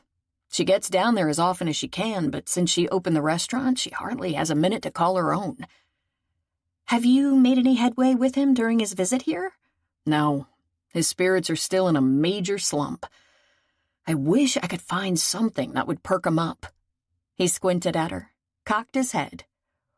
Or someone. He took a deep breath. I don't suppose there's any chance you're free tonight and would consider having dinner with us, would you? You're always so animated and outgoing and fun to be with. If you can't brighten Dad's day, no one can. He thought she was fun to be with? Best news she'd had in months. But foisting a stranger on a man who was grieving could backfire. As she crossed her legs, Brad's gaze flicked to them. How do you think your dad would feel about being forced to eat with a stranger, especially if he's feeling down? He refocused on her face.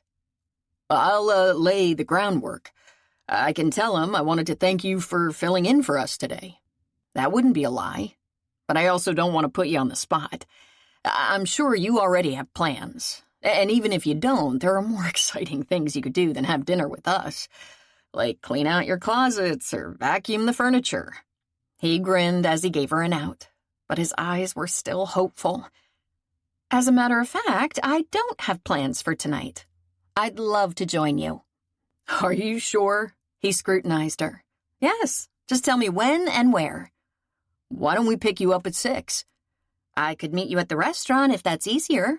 I mean, this isn't a date or anything. True. Not too many guys would bring their fathers along on a date. I do remember that much about the rules of the game. He hitched up one side of his mouth, then grew more serious. But with all the bad stuff in the world today, I'd feel better seeing you home afterward. Call me old-fashioned. She smiled as warmth bubbled up inside her. I'd prefer to call you chivalrous, and I accept. Is casual attire okay? Perfect. Why don't I walk you to your car before I turn off the lights and lock up? No need. It's broad daylight, and I'm in a church parking lot. Go ahead and shut down here so you can get home to your dad. I'll see you at 6. I'll bow to your logic. Nevertheless, he walked her to the door, and as Sam continued to her car and drove toward her condo, she couldn't rein in the smile tugging at her lips. She ought to be sorry Brad and Stephanie hadn't clicked, of course, and it was kind of surprising they hadn't. They'd seemed like such an excellent match. Yet Brad seemed to prefer spending time with a red-haired real estate agent he'd called animated and outgoing and fun to be with. Not that she should read too much into his comment, of course. Enjoying someone's company for a coffee date or a symphony performance wasn't like contemplating a lifetime commitment. A man who'd admitted he was lonely no doubt found someone like her a novelty, a quick fix for a dull day. But every now and then, a look stole into his eyes that suggested his interest was more than superficial. Wouldn't it be nice if that was true? Yet even if it was, there was no future for them, because she didn't deserve a man like Brad. And she never would. Chapter 5. I don't know why you had to invite a stranger to have dinner with us. As Brad pulled up in front of Sam's condo and set the brake, he took a calming breath. This wasn't shaping up to be a pleasant evening. His father had been grousing about their dinner arrangements for the past 2 hours. I told you, Dad. He kept his tone conversational.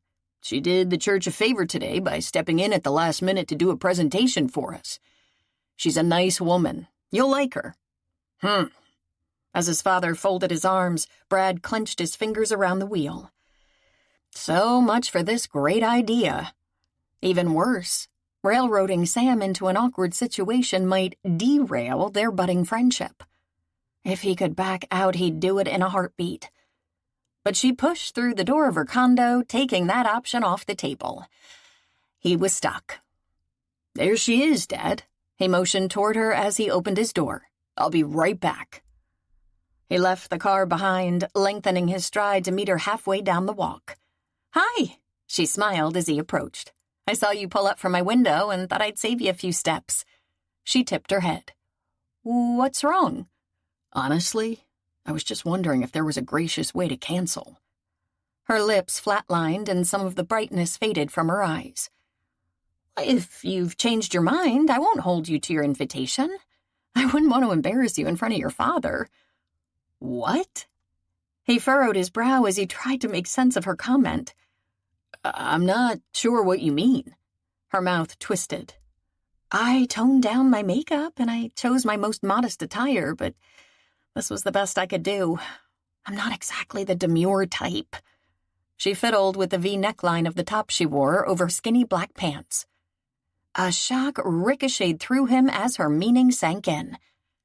The feisty, confident woman he was getting to know thought he was ashamed to be seen with her?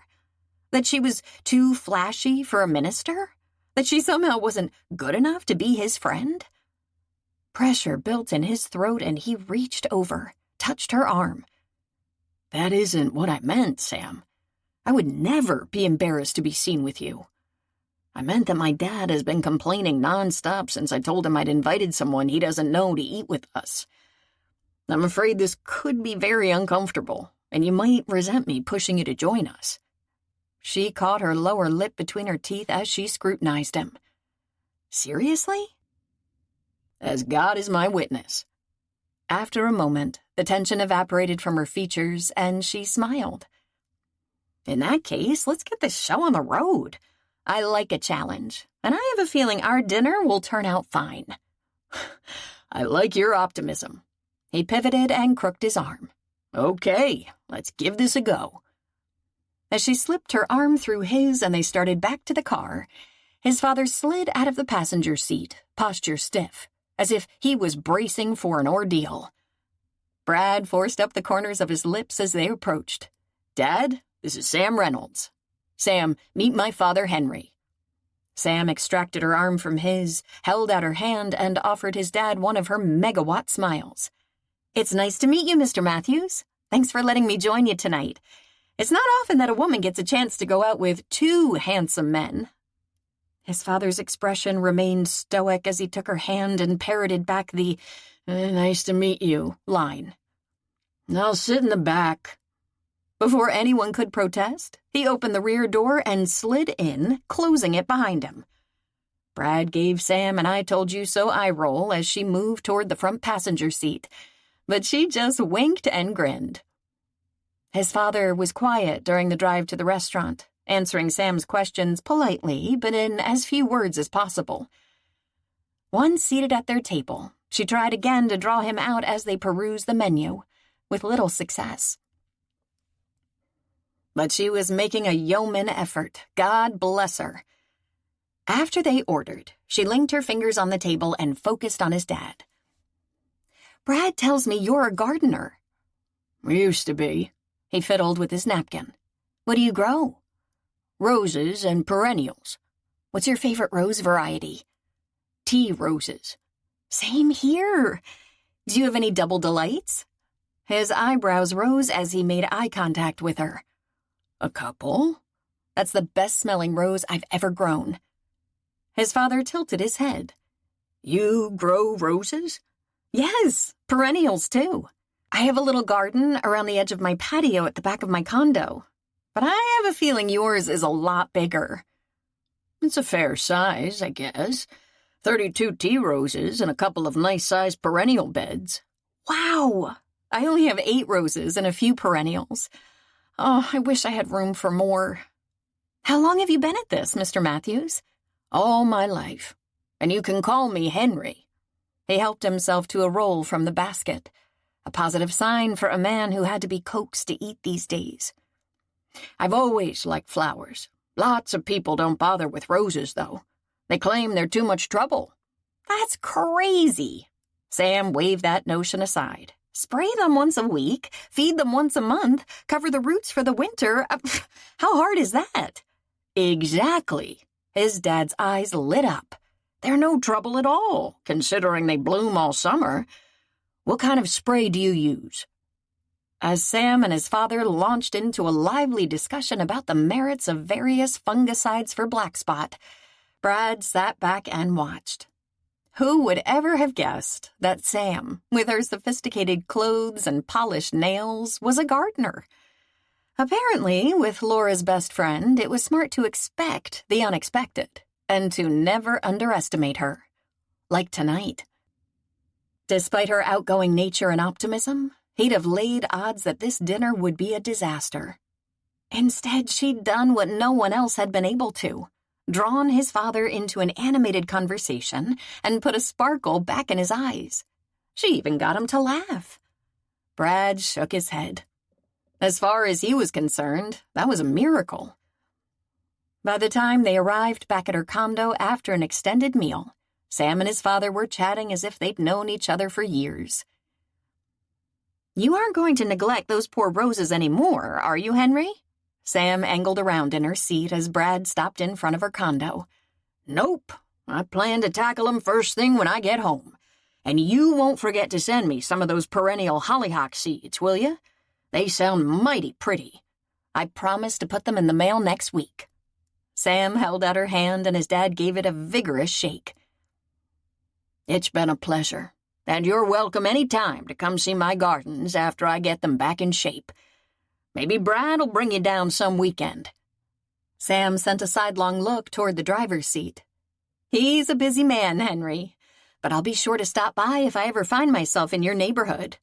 In the meantime, try that spray I told you about. It works wonders in this Missouri humidity.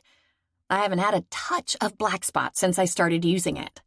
"I sure will. And thanks for having dinner with us, Sam. It was fun." "It was my pleasure."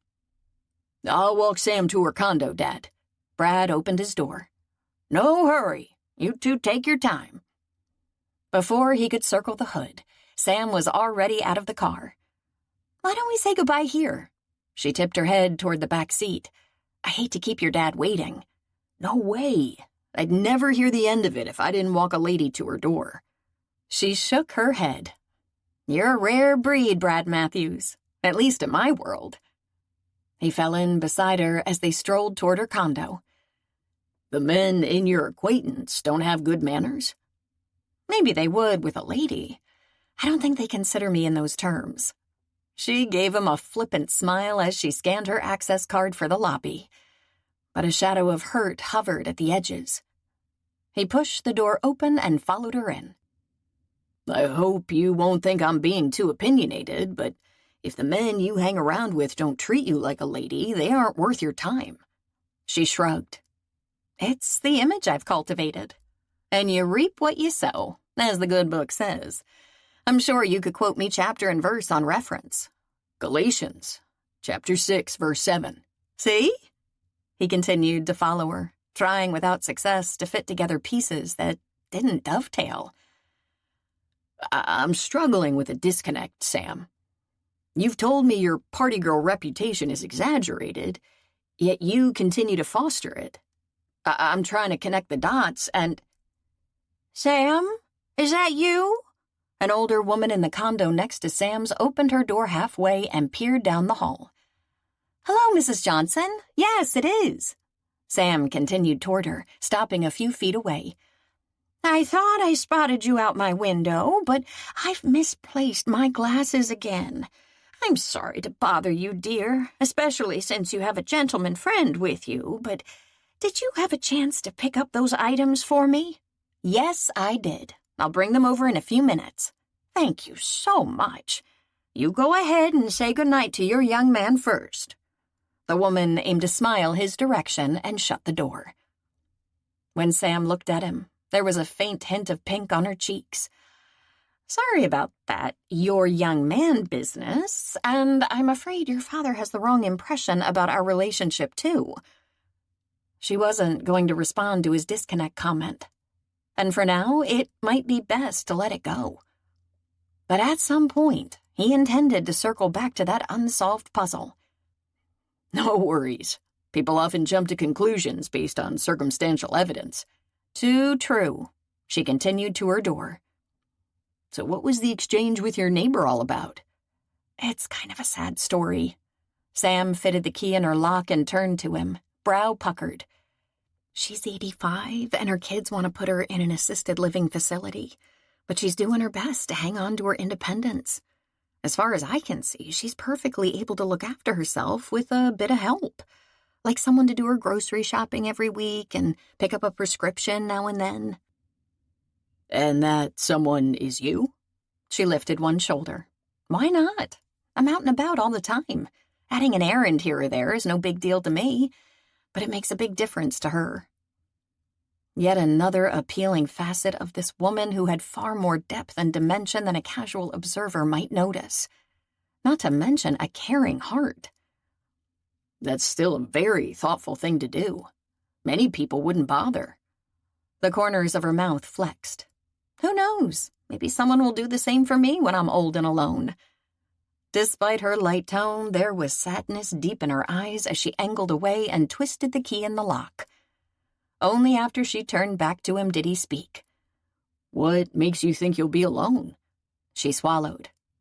Let's just call it intuition. She moistened her lips. You should go. Your dad is waiting. He said we should take our time. I know, but there's no reason to leave him in the car by himself any longer than necessary. Yes, there was. He had questions that needed answers. But how could he broach them without scaring her off? Maybe he could lead into them gradually. I appreciate what you did for him tonight. It was no effort. He's a nice man. Where did you learn so much about flowers? Her mouth flexed. I've always enjoyed gardening. You never mentioned that before. It just never came up. He propped a shoulder against the wall and folded his arms. It seems I learn something new about you every time we're together. I guess that's what happens in a developing friendship. I guess so. Her response came out choppy as she looked up at him with her vivid green eyes. A tingle zipped through him, and all at once friendship was the last thing on his mind. His gaze dropped to her lips as his pulse picked up. Kissing Sam wasn't on the agenda for this evening's dinner, but a taste of her lips would be far sweeter than the cheesecake he'd enjoyed for dessert. Bad idea, Matthews, he thought to himself. Electricity aside, the two of them were too different for anything to come of a romance, and he wasn't in the market for a relationship that didn't have serious potential. He needed to get out of here before he made a mistake they could both come to regret. Well, I should be going. He pushed off from the wall and took a step back. Let me know if you find a house that might work for me. I will. Something that looked a lot like longing flared in her eyes, so potent it might have undermined his resolve to beat a hasty retreat if she hadn't jerked around, fumbled with the doorknob, and slipped into her condo with a breathless thank you for dinner. When the lock clicked into place on the other side of the door, Brad sucked in a lungful of air. That had been close. Too close. Nice as Sam was, the ground rule for them had been friendship from the beginning. Yet if he'd been reading her correctly just now, she was getting other ideas, as was he. That didn't mean it would be smart to pursue them, however, and he needed to keep that in mind going forward. 3 minutes later, he returned to the car to find his father in the front passenger seat, and much more upbeat than he was. "Sam sure is a nice girl." His dad focused on him as he slid behind the wheel. Girl? Most women these days wouldn't appreciate that term, but Brad refrained from pointing that out to his father as he put the car in gear and exited the parking spot. "Yes, she is. Have you known her long?" "Since Laura's wedding. She was the maid of honor." "Let's see, that's been, 2 months ago?" "About that. And you've been seeing her ever since?" At the speculative tone in his father's voice, Brad sent him a warning look. "Don't get any ideas, Dad." "Why not? She's the first woman you've noticed in years, as far as I know. And she's worth noticing. Couldn't find anyone peppier or smarter or more fun to be around. Plus, she's a looker. What more could a man want?" "Nothing. If a man was in the market for romance. I'm not. Sam and I are just friends." His father guffawed. As Brad flipped on the turn signal, he glanced over at him. "What's that supposed to mean?" "Son, I may be old, but my eyesight is fine. I watched you tonight, and when you look at Sam, I don't see friendship in your eyes." Uh-oh. If his dad was picking up the interest he was trying to keep in check, was Sam tuned into it too? Had she also felt the sizzle of attraction that made the air crackle whenever they were together? "Well," Dad angled toward him. "Well, what? What are you gonna do about it?"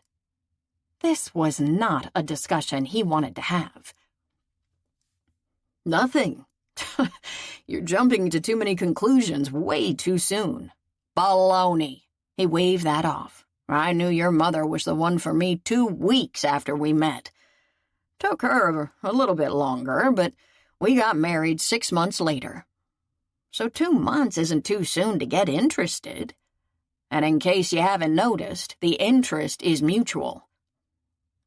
Apparently he hadn't misread the longing in Sam's eyes before she'd gone into her condo. But that didn't change anything.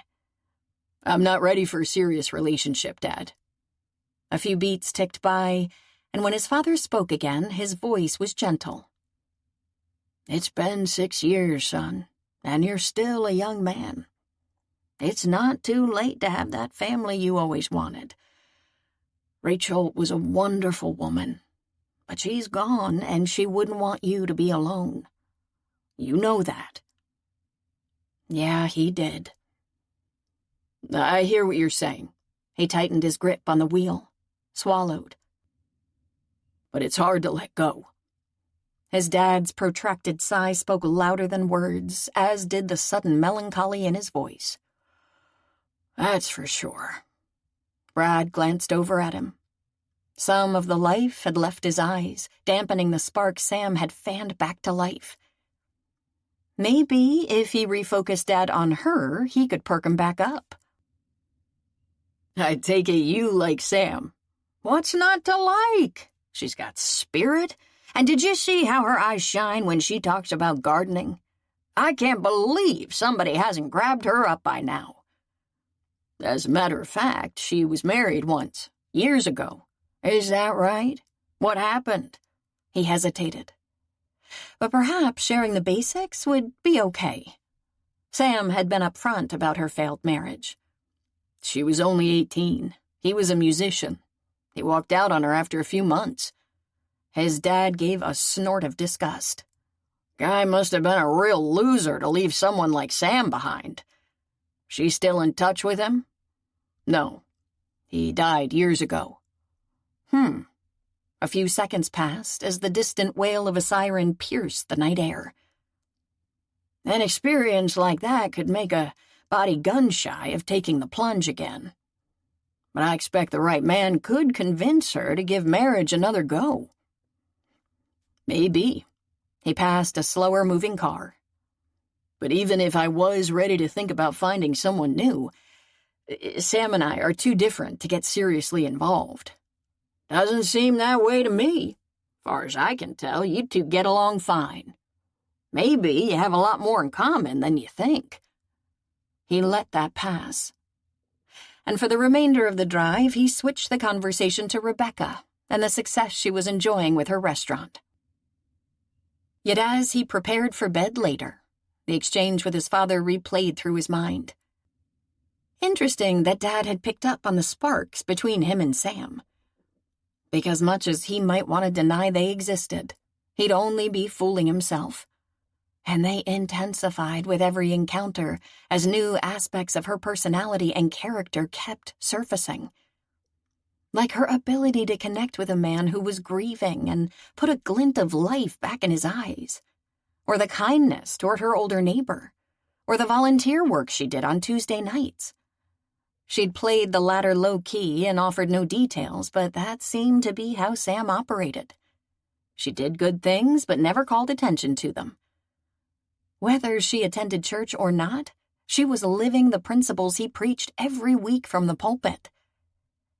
He recapped his toothpaste, wandered back into the bedroom. Maybe his dad was right. Maybe he and Sam did have more in common than he thought.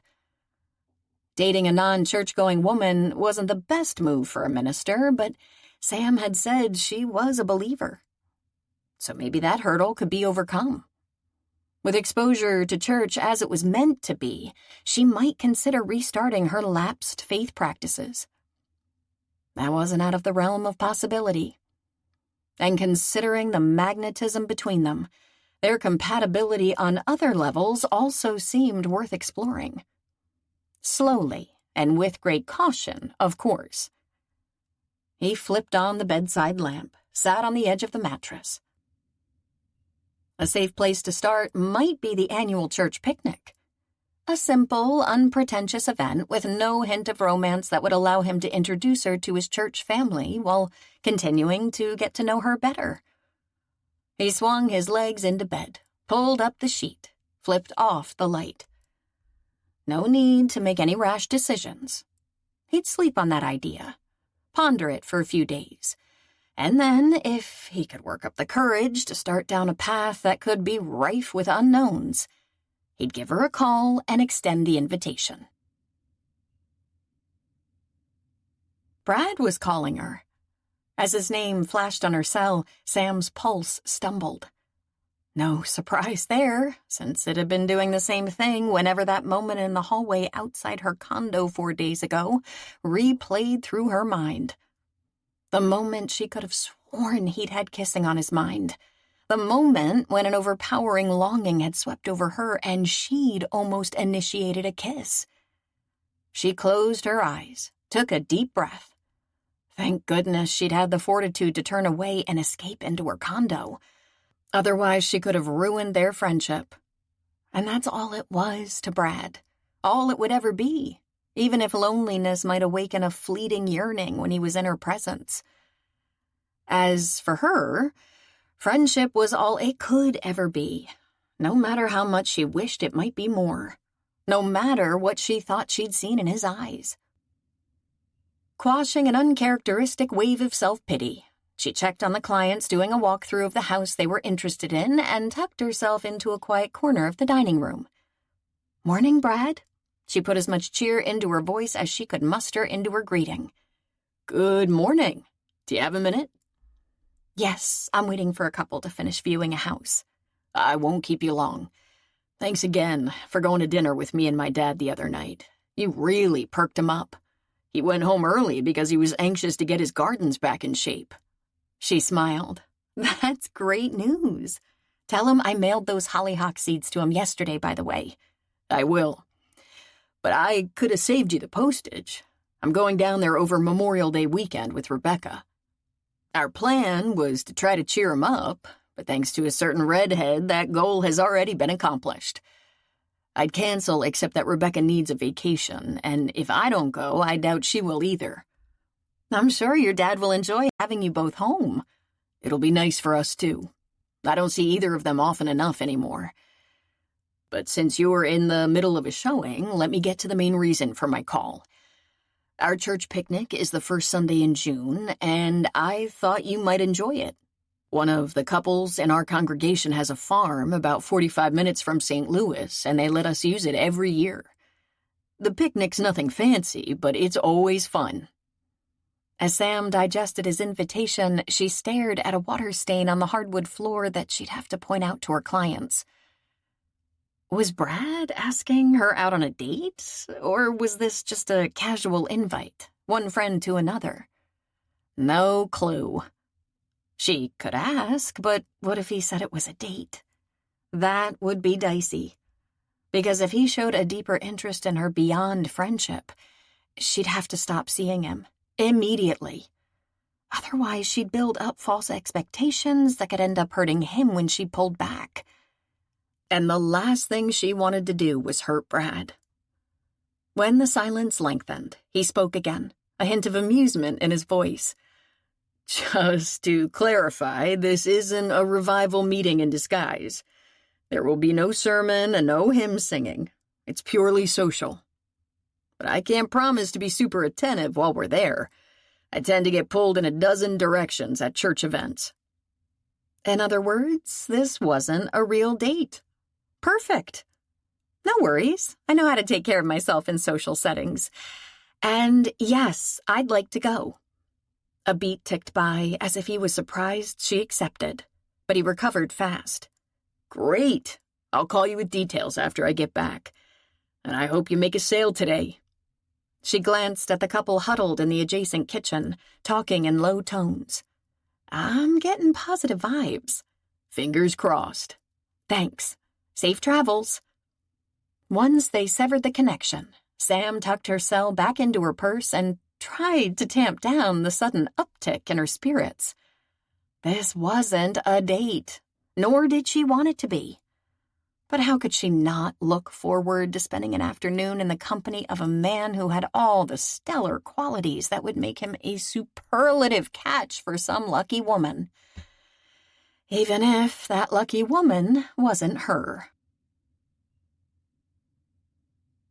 So, tell me about Sam.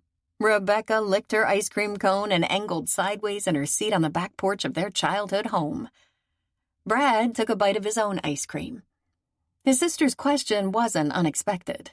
Not after the speculative look she'd given him when they arrived earlier in the day, and his father immediately asked about Sam. What do you mean? Rebecca rolled her eyes. Give me a break, big brother. You know exactly what I mean. What's the scoop? You're eating it. He nodded towards her cone. Ha ha. Spare me the bad puns. I hope you do better than that in your sermons. And don't try to change the subject. I want to know about Sam. She's my real estate agent. Oh. Her face fell for a moment, but then she squinted at him. Why does Dad know her? You know her too. You met her at Laura's wedding. She was the maid of honor. The redhead? Yep. I remember her. She nodded. We didn't get much of a chance to talk, but she seemed perky and upbeat. That would be Sam. He crunched into his cone. Silence. Rebecca huffed out a breath. If that's all you're going to say, I'll have to give Dad the 3rd degree. Not a good idea. Dad might share whatever matchmaking ideas were percolating in his brain. What do you want to know? Everything. She leaned forward and gave him her full attention. Everything is a tall order. Fine. We'll play 20 questions. Why does Dad seem to know her so well? She had dinner with us when he was in town. In fact, she's responsible for that miracle." He motioned toward their father, who was weeding the perennial bed. The two of them had a lively discussion about gardening, and the next thing I knew, Sam was sending him seeds in the mail. The corners of his mouth edged up. Rebecca studied him, a hint of incredulity in her eyes. "I think you're falling for this woman." His lips flatlined. Yes, he liked Sam, and yes, he was attracted to her, but love was a distant speck on the horizon. "I wouldn't go that far. I only met her 2 months ago." "It doesn't take long if it's the right person." "And you know this how?" Despite his teasing tone, Rebecca's hand paused for a nanosecond as she raised the ice cream cone to her mouth. He winced. If she hadn't put him on the defensive, he'd have thought before he spoke. Rebecca had always been sensitive about the lack of romance in her life.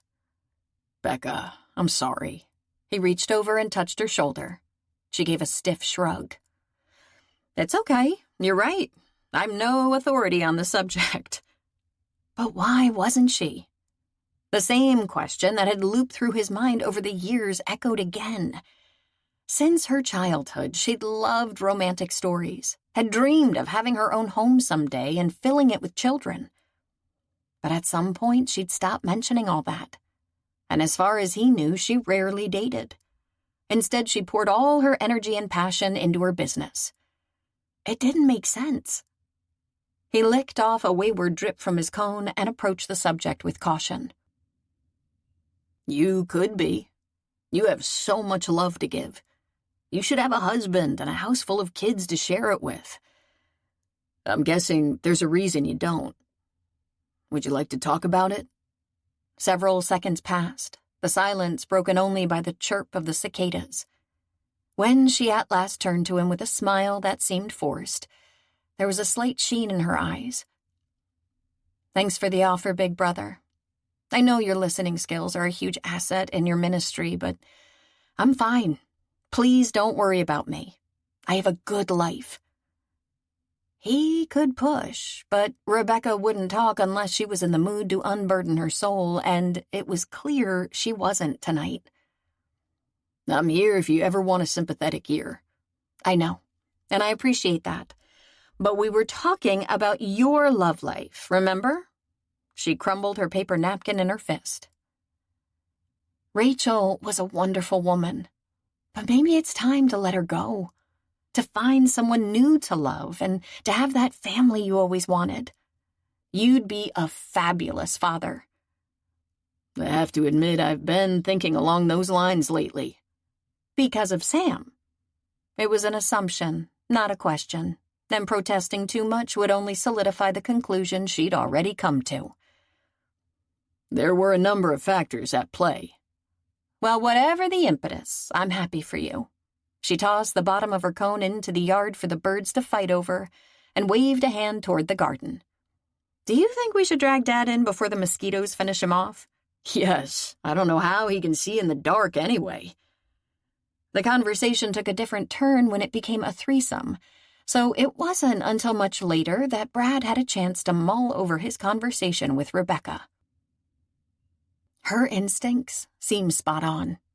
He and Sam could be heading in a serious direction. It wasn't love yet, but that could be coming down the road. And more he was open to that possibility.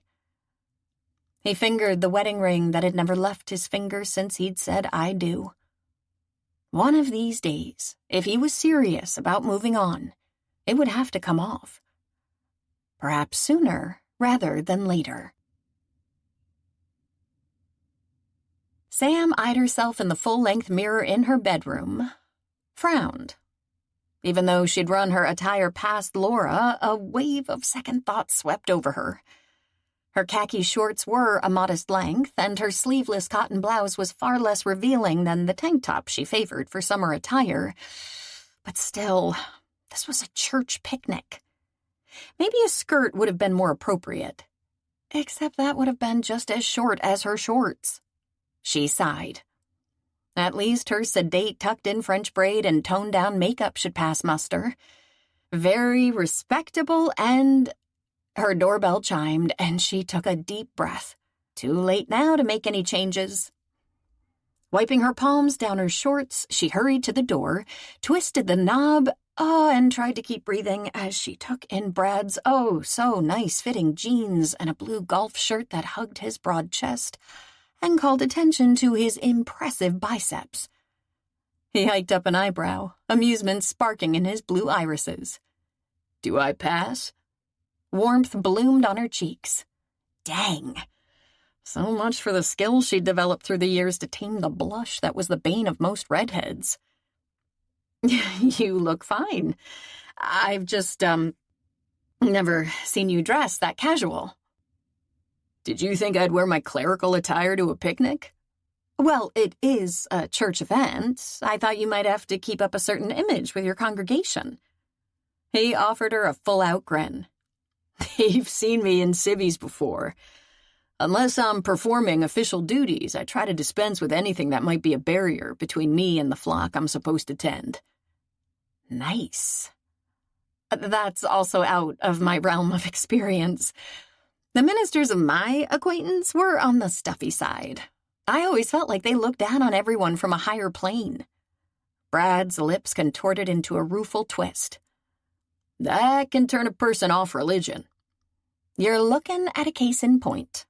But I'm revising my opinion, thanks to a certain minister who crossed my path.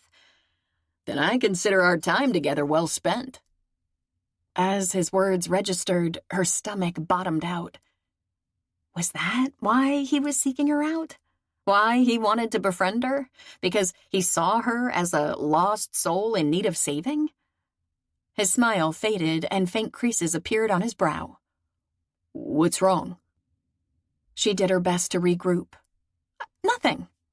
A few beats passed as he studied her. I don't think I'm buying that. Why don't you tell me what's on your mind? It was hard to keep up pretenses with this astute man.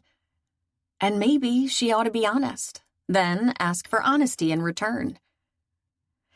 Taking a steadying breath, she waved him in. Let's talk in here. In silence, he crossed the threshold, turned to her. She shut the door and swiveled around. It occurred to me that your previous kindness and today's invitation may have more to do with your professional life than with friendship. The furrows on his forehead deepened. I'm not sure what you... His voice trailed off as understanding dawned in his eyes. You think I see you as some sort of evangelization project? That did occur to me. Oh, man. He raked his fingers through his hair. I guess this illustrates how out of practice I am at personal relationships. Listen, it's okay if... Wait, he held up his hand. Before we go any further, let me clear up any misperceptions. My primary interest in you has nothing to do with anything church-related. If your faith is bolstered by our interactions, I won't be unhappy. But that's not why I suggested we be friends. I'm seeing you because I like you. Warmth bubbled up inside her. For real? Would a minister lie? I hope not. Trust me, this one isn't. So unless you've changed your mind about being my friend, I hope we can continue seeing each other. The sincerity in his eyes was impossible to dispute. I haven't changed my mind. He smiled. In that case, shall we go to the picnic? Yes. Spirits lifting, she picked up her purse off the foyer table. During the drive to the farm, Brad told her about his trip home, and she filled him in on the houses she'd looked at and rejected for him.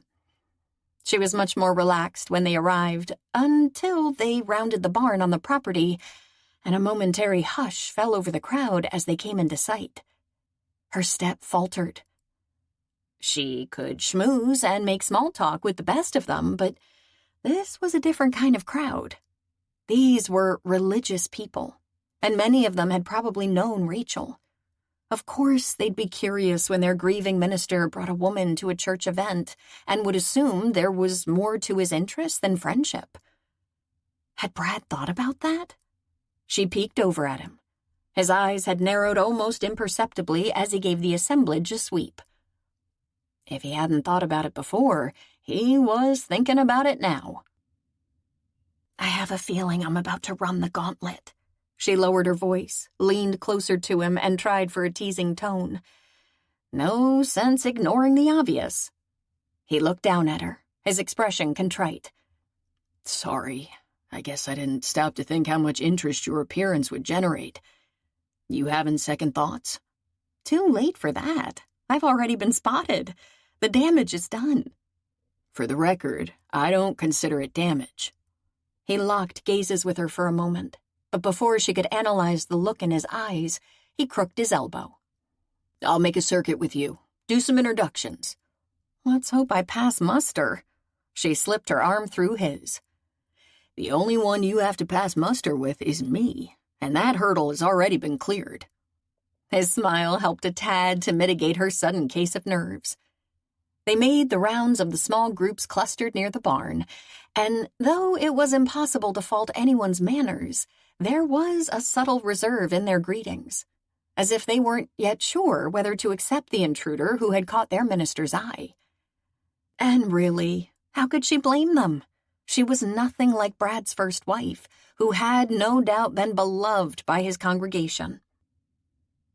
Her spirits nosedived as they made their way toward two older women who watched her and Brad approach with obvious curiosity. After he finished the introductions, he turned to her.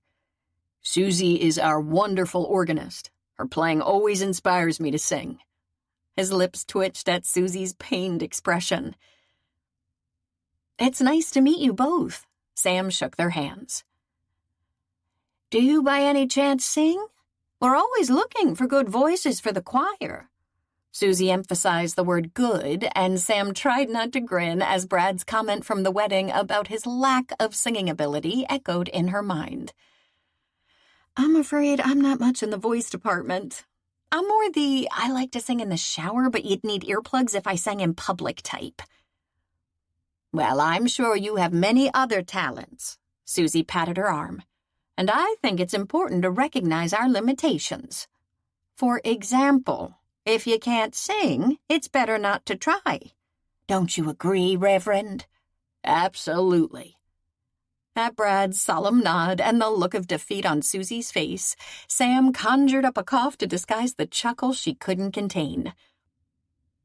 We're on the hunt for lemonade, ladies, if you'll excuse us. Brad guided her away from the duo. As soon as they were out of earshot, Sam grinned and gave him a shoulder nudge. Susie's expression was priceless. His mouth flexed. Poor Susie. I ought to just shut up and make her life easier, but I really do like to sing. I've toned it down, though, so I don't think she minds quite as much. Sam! Brad! They turned in unison as Laura hurried toward them, waving two pieces of paper with identical numbers on them, a burlap sack draped over her arm. Will you two help me out? I'm supposed to be organizing the games, but nobody wants to be the first to sign up. So I put you down for the three-legged race. Do you mind? I think once I have a couple of people on board, it'll break the ice. Sam gave the sack a doubtful once-over. You know I'm not the athletic type. You don't have to be for this. It's a short race. Brad, talk her into it, will you? While I try to round up a few more people. Laura handed Brad the sack and numbers and dashed off to recruit two more victims. Sam looked up at him. Now what? He hiked up his shoulders. I'm game if you are. Sam bit her lower lip. Based on the little she knew about three-legged races, there was physical proximity involved. If Brad could make her heart vault into triple time with a mere look, how would her metabolism react if they were touching? Still, it was just a game, and his whole congregation would be watching. There could be no safer context in which to get close to him, and this opportunity might never come again. Maybe she ought to enjoy it. All right, she took one of the numbers. But I wasn't kidding when I said I'm not athletic. If you want to win, I'd suggest you find another partner. I'll take my chances with you. Brad gave her a wink that sent a delicious tingle racing through her. Turn around so I can pin your number on. Sam pivoted, but when it was her turn to do the pinning, Her fingers seemed to have a mind of their own as they got up close and personal with his broad shoulders. While the day was warm, the air temperature had nothing to do with the sudden surge of heat that shot straight to her core. All done. She stepped back. His number was slightly crooked, but it was good enough. He turned back to her and opened the bag. Okay, step in with one leg. In silence, she followed his instructions. He straightened up and put his leg in beside hers. Can you hold on to the excess burlap on your side? Sure. She reached over to take it from him. Did a double take when the bare fourth finger of his left hand registered. When had that happened? But she had no time to dwell on that after he slipped his arm around her waist and pulled her close until they were touching along the entire length of their bodies, from ankle to shoulder. Whoa! We should practice a little. Brad didn't sound the least affected by the physical contact. I know there's a trick to this. You have to be in sync, establish a rhythm. You want to try it?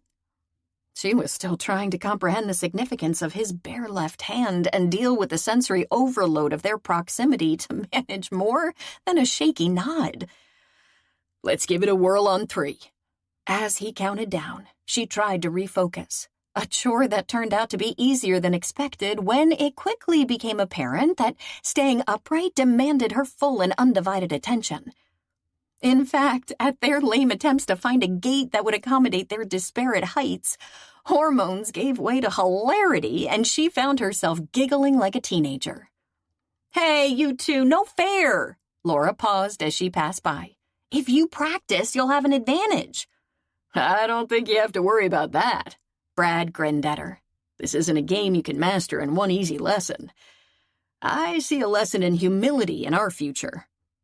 His words proved prophetic, because despite their strong start after the gun went off, when Sam lost her footing soon after and clutched at his arm to regain her balance, she threw him off balance. As they pitched forward, he pulled her against him and twisted, taking the brunt of the impact. The next thing she knew, she was sprawled across his firm, lean body, his arms still around her, his heart thudding against her ear. It felt like an embrace, and probably looked like one. Oh, geez.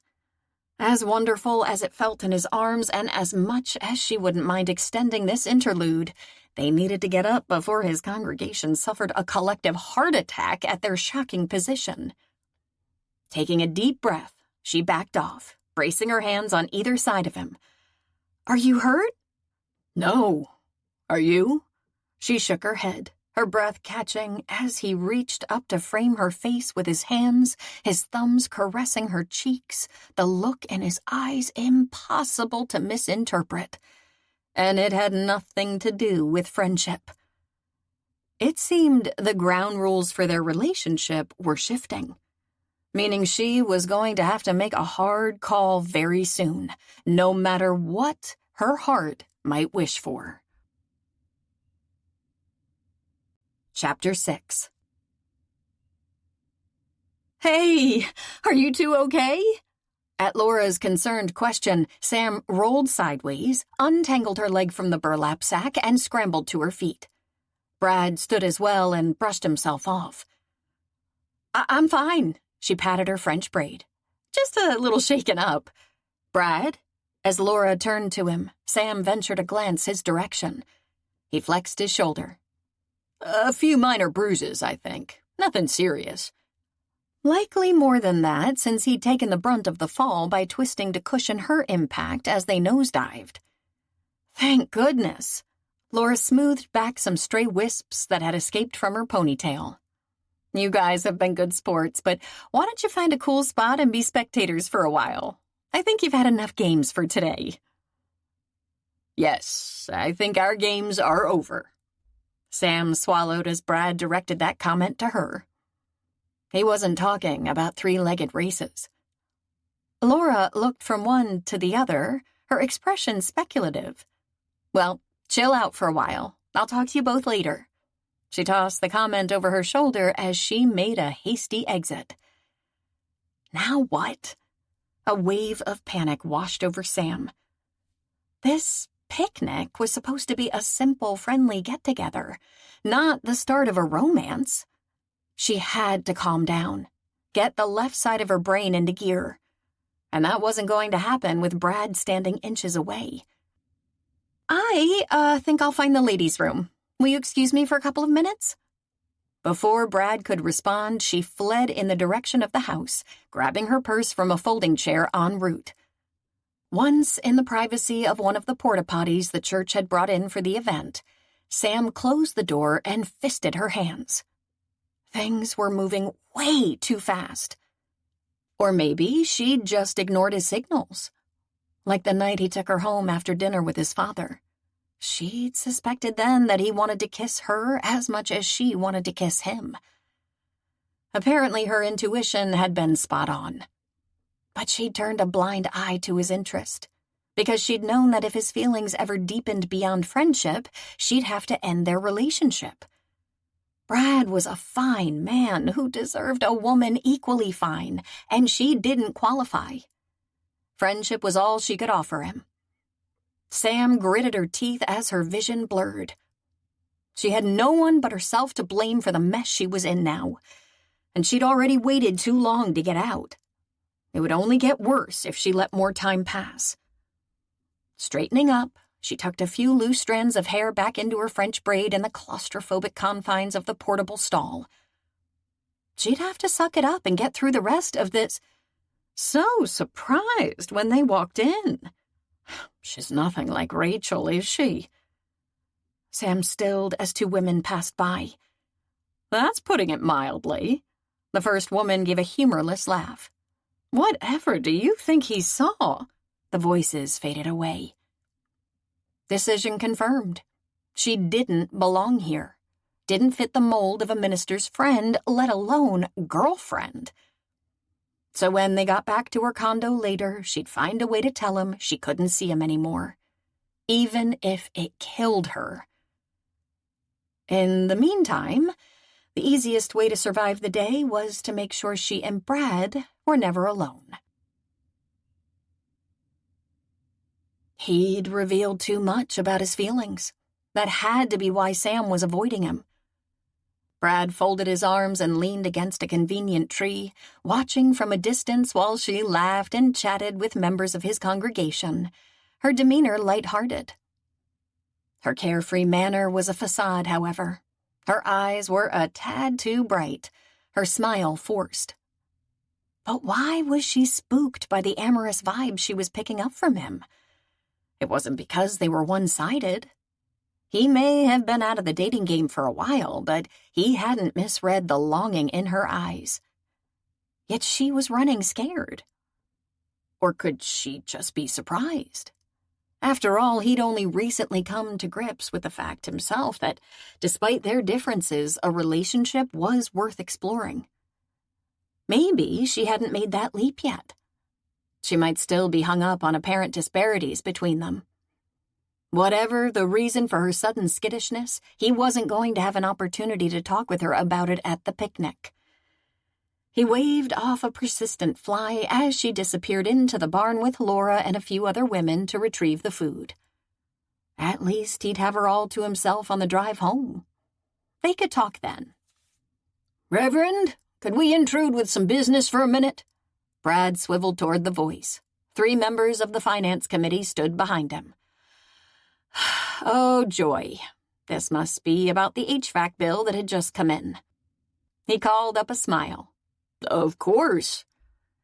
5 minutes into a discussion that was much too nitty-gritty for a social event, a startled voice called out behind him. "Watch out, everybody! A bee's nest just fell by the door!" Brad swiveled around as a murmur of alarm tittered through the crowd. While the people near the barn scattered, Brad scanned the grounds for Sam. Laura and the other women who'd gone into the building with her were by the food table, but there was no sign of Sam. And she was easy to find in a crowd with her striking red hair. Was she still inside? And if so, had she heard the warning? A sudden surge of adrenaline propelled him toward the barn door, just as she stepped out balancing a tray holding 2 cakes. "Sam, Get back inside. He waved his arm toward the barn and sprinted toward her. She stopped, peered his direction as she called out, "What?" "Get back." Too late. She gave a startled yelp, jerked around, cried out again as she dropped the tray and began swatting at the bees while she started to run. Brad reached her in seconds, just as she stumbled. He steadied her and waved at the remaining bees, ignoring the sharp stings in his hand as he did his best to discourage the few remaining insects that seemed to prefer Sam to the icing and cake all over the ground. By the time the last bee had been banished and he'd gotten her to safety, Sam's complexion was as white as the coconut frosting on the cake she'd carried. There was a sting above her lip, another over her left eye, a third on her cheek, and all were already swelling. The owner of the farm hurried over, her face a mask of concern.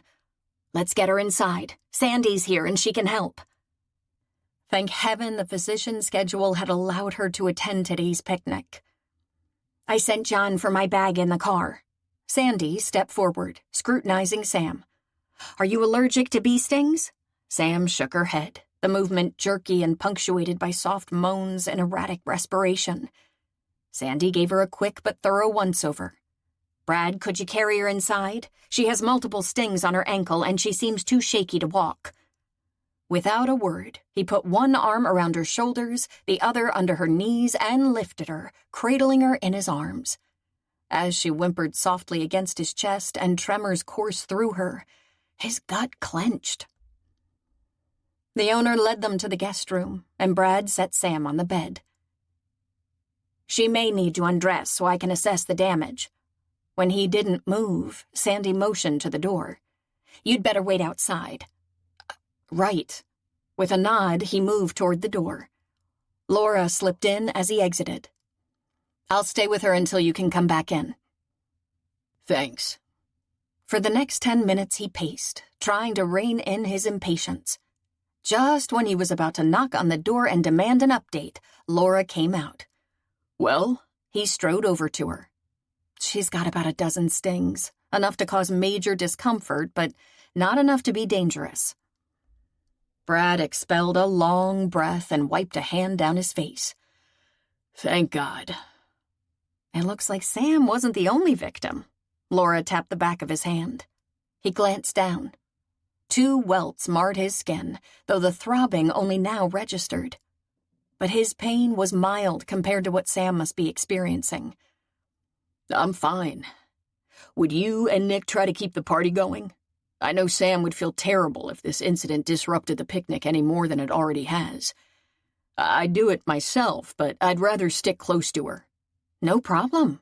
Sandy will let you know when you can go in." As Laura exited, Brad took up a position outside the door. Another 10 interminable minutes passed before the physician appeared. Sandy smiled.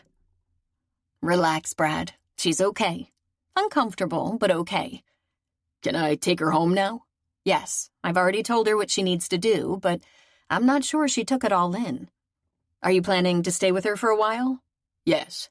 "Then let me repeat the instructions for you. An over-the-counter painkiller is fine, and this will help if the stings start to itch." Linda had it on hand.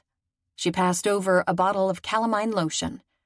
"I'd advise an ice pack for the swelling on her ankle. She has multiple stings in very close proximity, which is going to make walking difficult for a couple of days. After that, the swelling and redness will dissipate. In a week, she'll hardly even know this happened. If she shows any kind of allergic reaction, like difficulty breathing or nausea, get her to an ER. But I don't expect that to happen." "Got it." Sort of. Everything she'd said had registered on a peripheral level. All he wanted to do was see Sam. "Can I go in now?" "Yes, she's decent. I'm going to rejoin the picnic." Brad waited until she disappeared down the hall, then took a steadying breath before he turned the knob and walked inside. Sam was sitting on the edge of the bed, an ice pack in hand, the brackets around her mouth and her paler, silent evidence of her pain. She gave him a wan smile as he crossed the room. "I guess I look a mess, huh?" Yeah, she did. The welts near her upper lip, above her eye, and on her cheek were an angry red. But her right hand and left ankle had taken the brunt of the attack. 2 of her fingers were swollen, and her ankle was puffy and covered with crimson welts. His voice was hoarse when he responded. "You look fine to me. I'm just glad it wasn't worse. I'm so sorry this happened. We've never had an injury at any of these picnics." "It's not your fault. Maybe I'm a magnet for bad luck." She tried to smile, but winced instead as her skin stretched. "Listen, I know this is a big event for your church, and everyone expects you to stay for the duration. I can rest here until you're ready to leave." Was she serious? "They can survive without me. I'm taking you home. Now." Her eyes widened. "But I don't want to ruin your day." "This isn't open for discussion. Can you make it to the car, or do you want me to carry you?" She gave a soft snort. "If you keep lugging me around, the next thing we'll be dealing with is a back injury. I appreciate the offer, but I think I can manage if you help me up." Being too bossy with an independent woman like Sam could backfire. So, in silence, he extended his hand. She took it, and he eased her to her feet, stomach clenching at her sharp intake of breath. "Sam, I'll be fine, Brad." Her words were choppy. "Just give me a minute." He waited while she dipped her head, took several deep breaths. "I'm ready."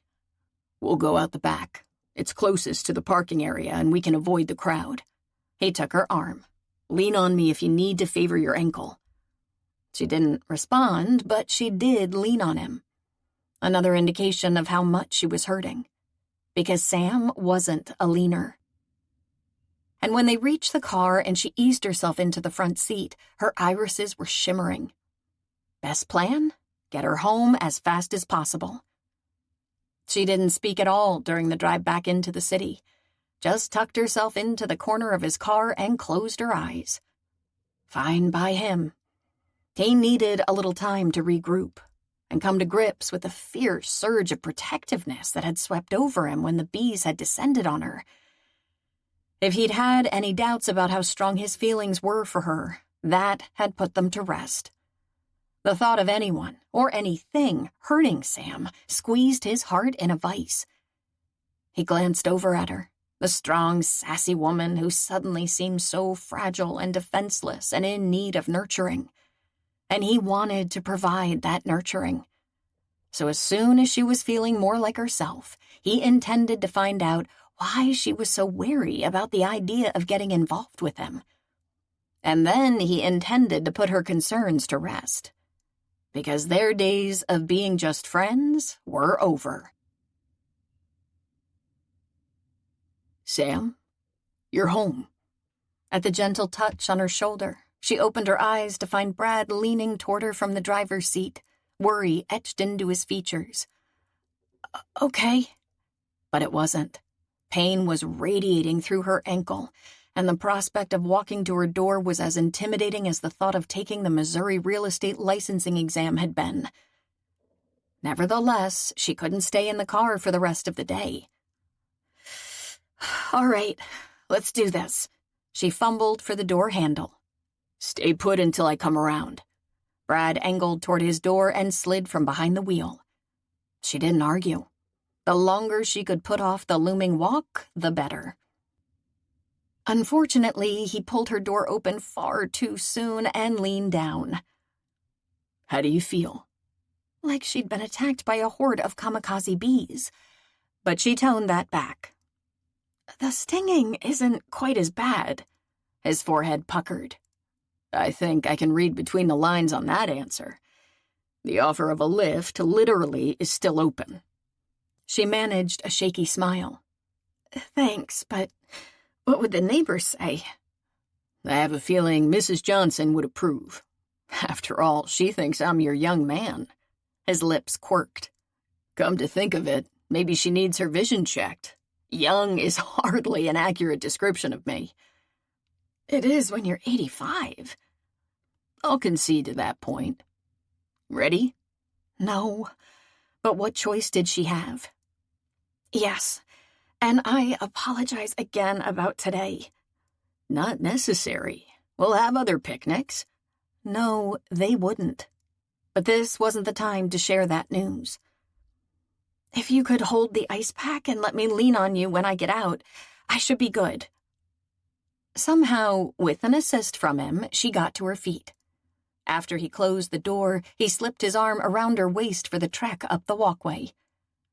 As they entered, crossed the lobby, and trekked to her front door, a bead of sweat trickled down her temple.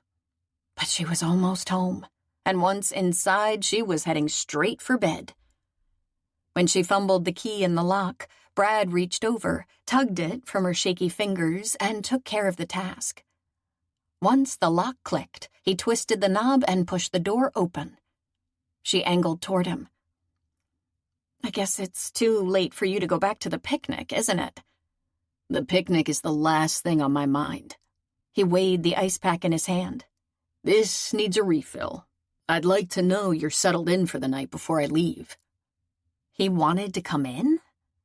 You don't have to do that. I've ruined your day enough already. That's not true. I'll admit it didn't turn out exactly like I'd hoped, but ending it here with you will at least finish it off on a pleasant note. How could she not invite him in after a comment like that? You're welcome to stay as long as you like, but I can't promise to be much company.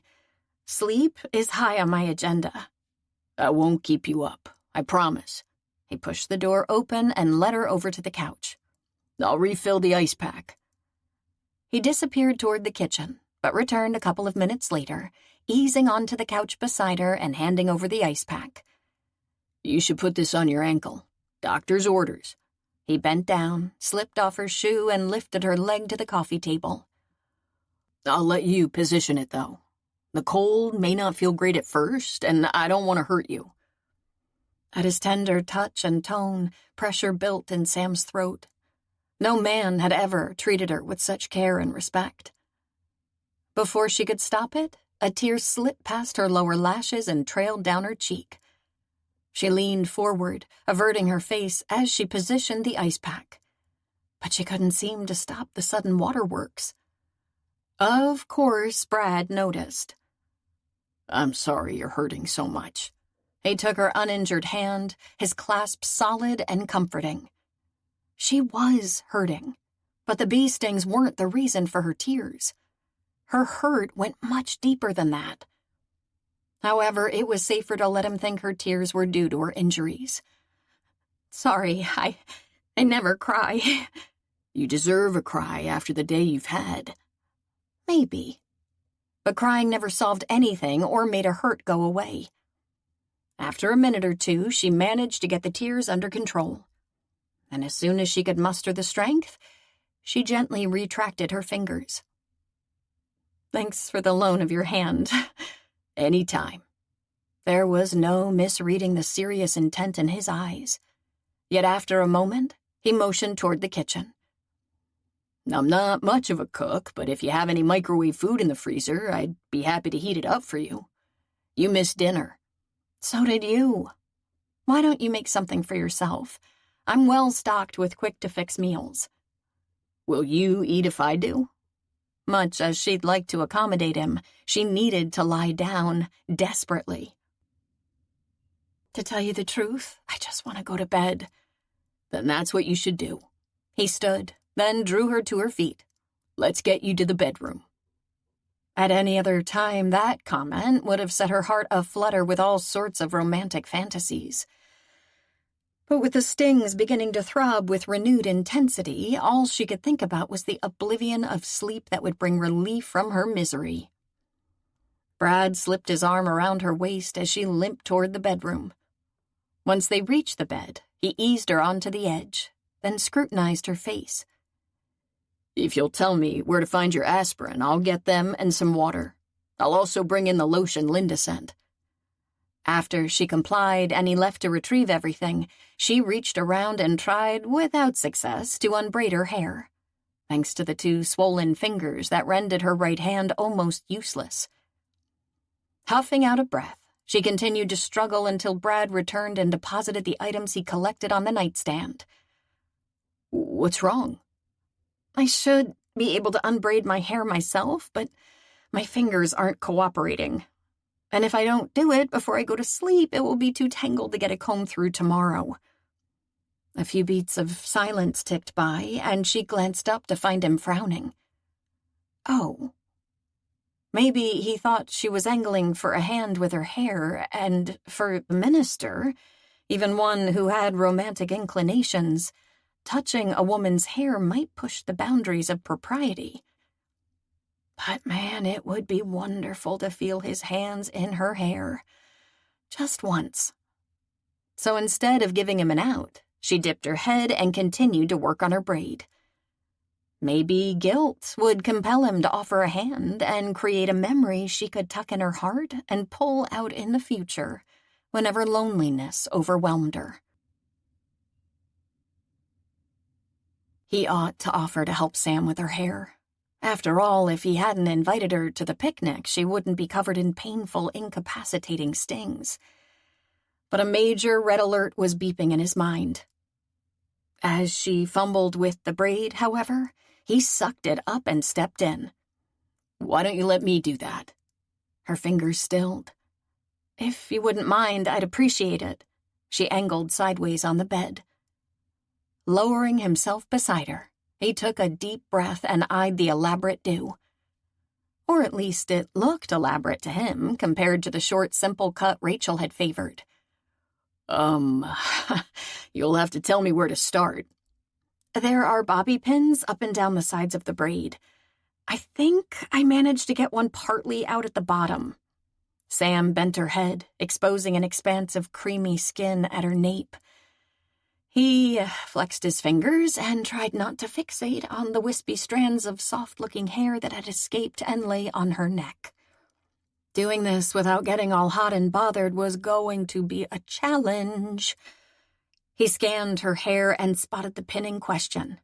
I see it. He reached up and tugged it out.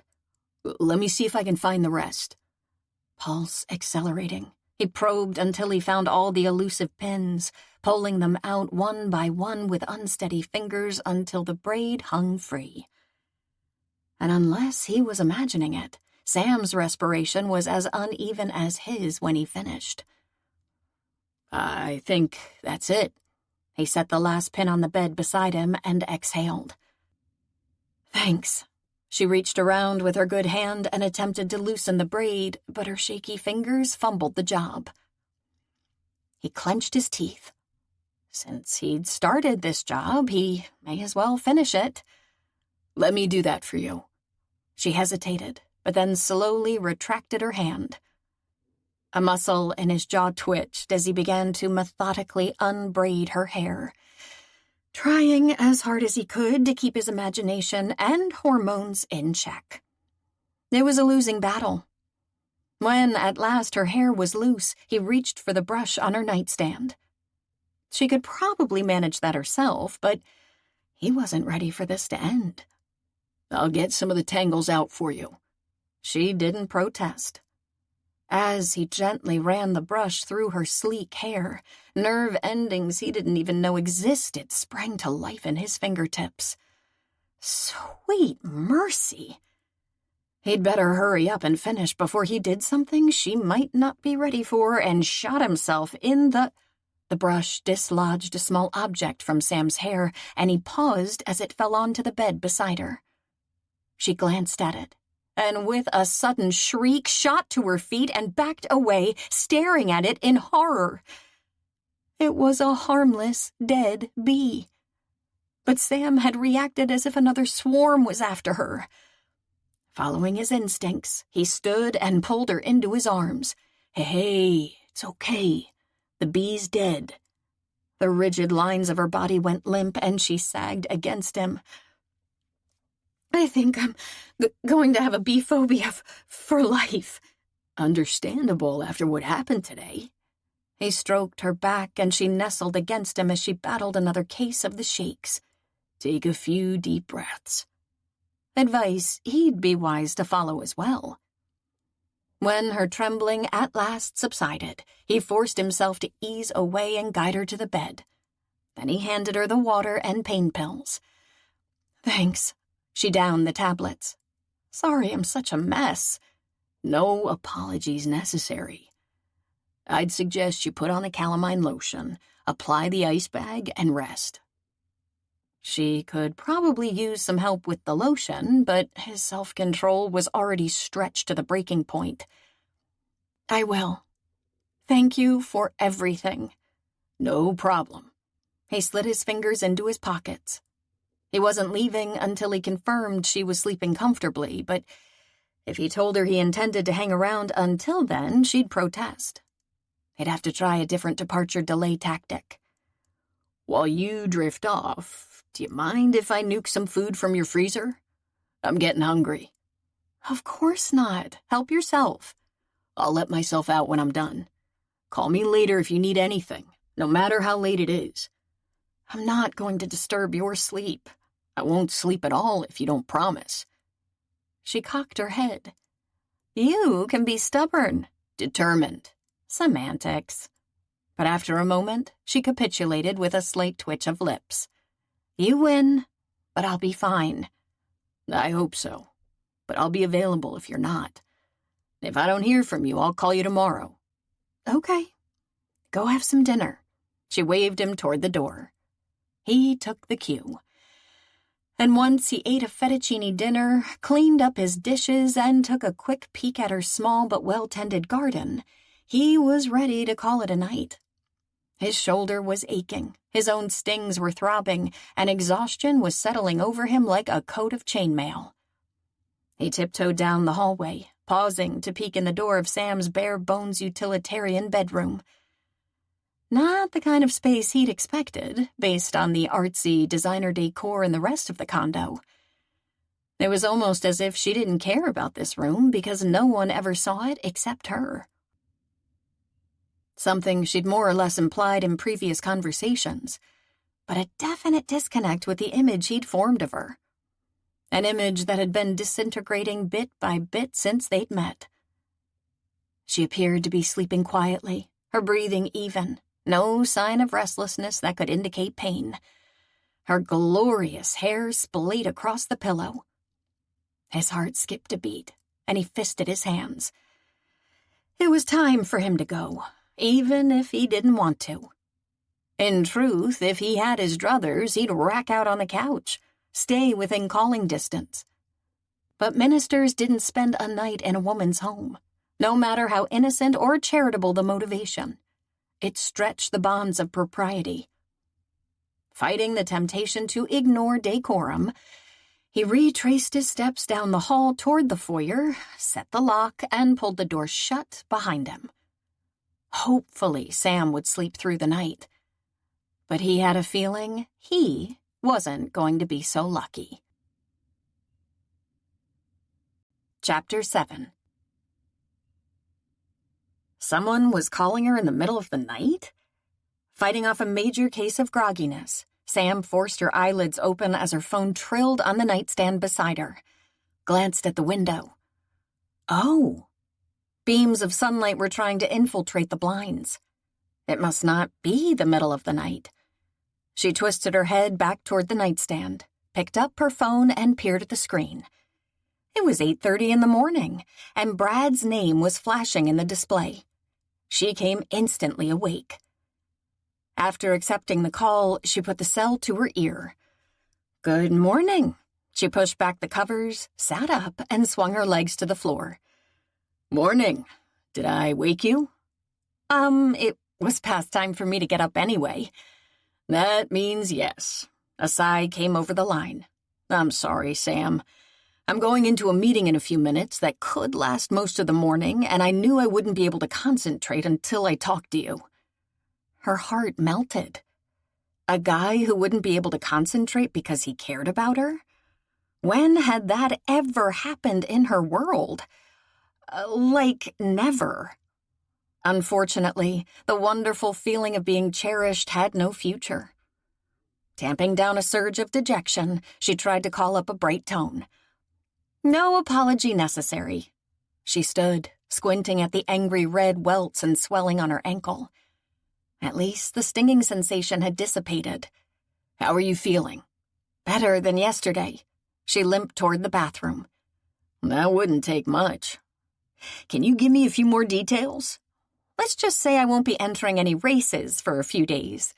My ankle's still kind of tender. She paused in front of the mirror over the vanity. Winced. Nor will I be entering any beauty contests. But on the whole, I'm much improved over yesterday. A slight exaggeration, but she was feeling a bit better. I'm glad to hear that. But what a tough day. I still can't believe you were attacked by a swarm of bees. I assume that was a first for your church picnic. Yes. In fact, there have been a lot of firsts in the past 24 hours. At the husky note in his voice, her pulse skittered. He was talking about them, about the electricity, about the friendly date that had turned into so much more. And she wasn't ready for that discussion. I don't want to make you late for your meeting. A few beats ticked by while she held her breath. In the end, he followed her lead. Yeah, I probably should get going. What's on your agenda for the day? I have a showing at 11, but I think I'm going to have someone fill in for me. She returned to the bedroom and sat on the edge of the mattress. Smart idea. I'll check in with you later. I'd stop by tonight to get an in-person read on your condition, but I have a board meeting at church. Can we get together tomorrow for lunch or dinner? I can't. I have a packed day during working hours, and I have my volunteer work in the evening. He expelled a breath. Wednesday's no good for me. I have to drive to KC for an afternoon meeting with a pastor who runs a program we're interested in implementing, and I won't be back until late. Could you do dinner on Thursday? No, I'm taking a class on Thursday nights. A few beats ticked by. When did that start? About a month ago. Something work-related? Sam bunched the sheet in her fingers. If she told Brad about the Bible study class, he might think she was going just to please him, and that wasn't the case. It had been prompted more by a desire to fill the spiritual vacuum in her life. And surprisingly enough, it was helping. No, just personal interest. Silence, as if he was waiting for her to offer more. Dang. She wasn't trying to shut him out, but her reawakening faith was too new and fragile to discuss with anyone. However, his expectation that she'd offer a few details was clear evidence his feelings were running as deep as hers, and he'd be disappointed when she didn't, meaning she needed to give him the bad news as soon as possible before anyone got hurt worse.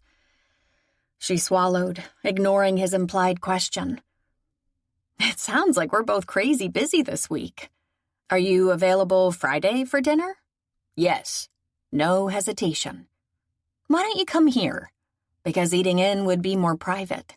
It could be hard to have the kind of conversation she was going to initiate in a restaurant. That works. Would you like me to pick up takeout?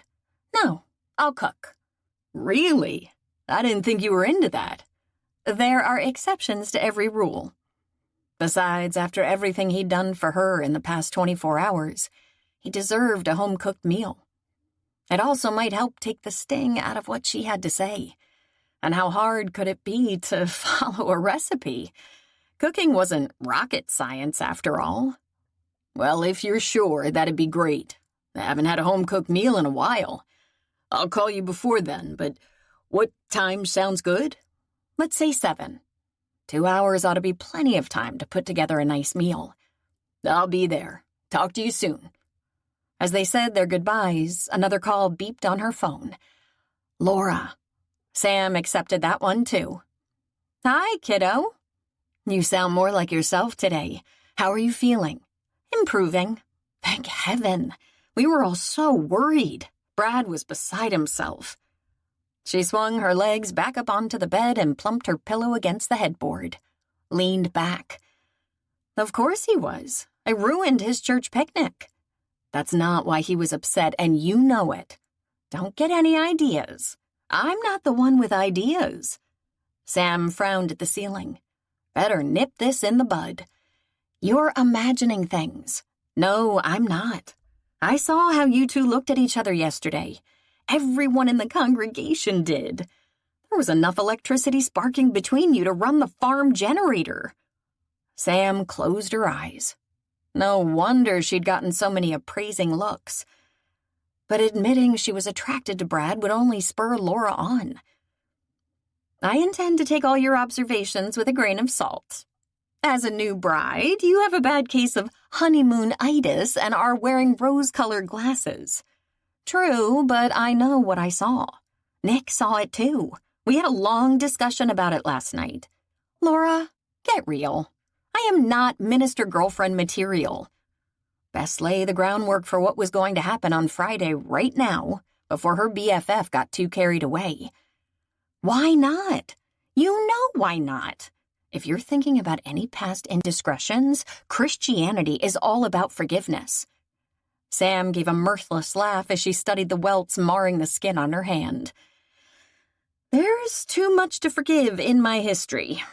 There's never too much. God always gives us a second chance. God, maybe. Man, not so much. You're underestimating Brad. No, she wasn't. If her couple of lapses with men were the only issue, maybe he could overlook that. But the secret she'd never shared with anyone was a different story. That indiscretion had lethal consequences and left her riddled with guilt. It had also convinced her she didn't deserve the kind of happy ending she'd always hoped Laura would find. Trust me, I would never underestimate Brad. Sam took a deep breath. He's an amazing guy. Then give him a chance, Sam. You two seem right together. I think you need your eyesight checked. So how's the new landscaping job you landed at that swanky estate? Silence. You think I'm butting in, don't you? Laura's frown was easy to hear in her voice. Yes, and that's okay. I gave you the 3rd degree ad nauseum when you were dating Nick. After all, what are friends for? Laura's soft laugh came over the line. I do remember that.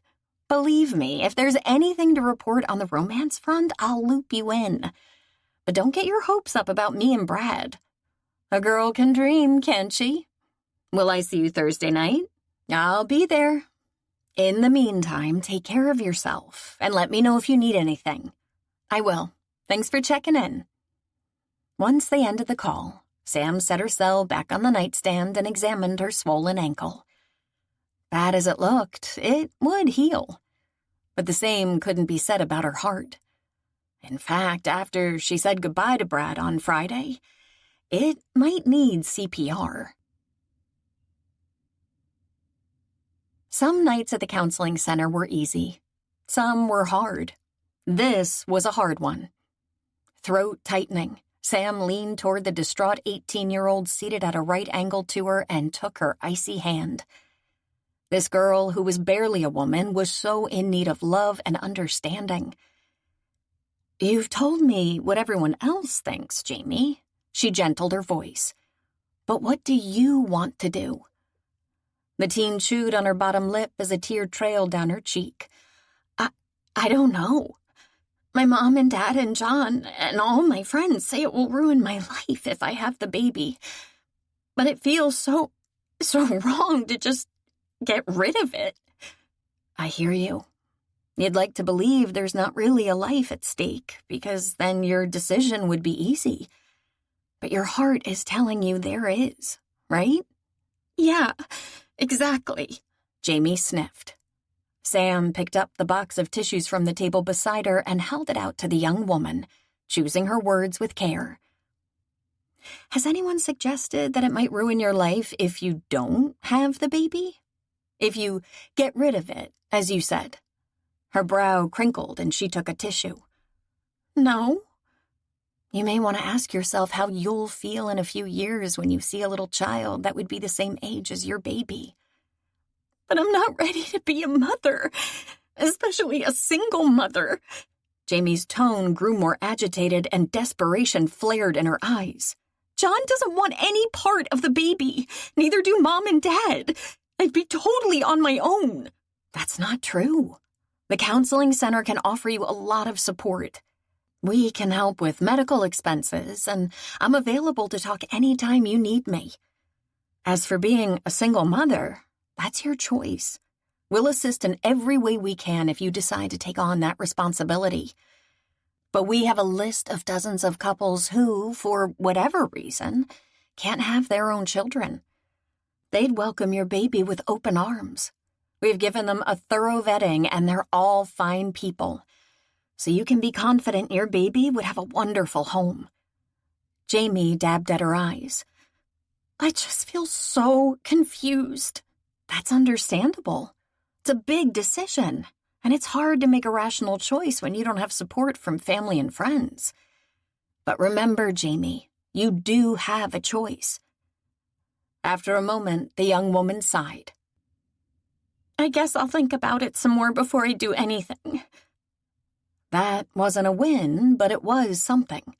Good idea. In the meantime, I'm here if you need me.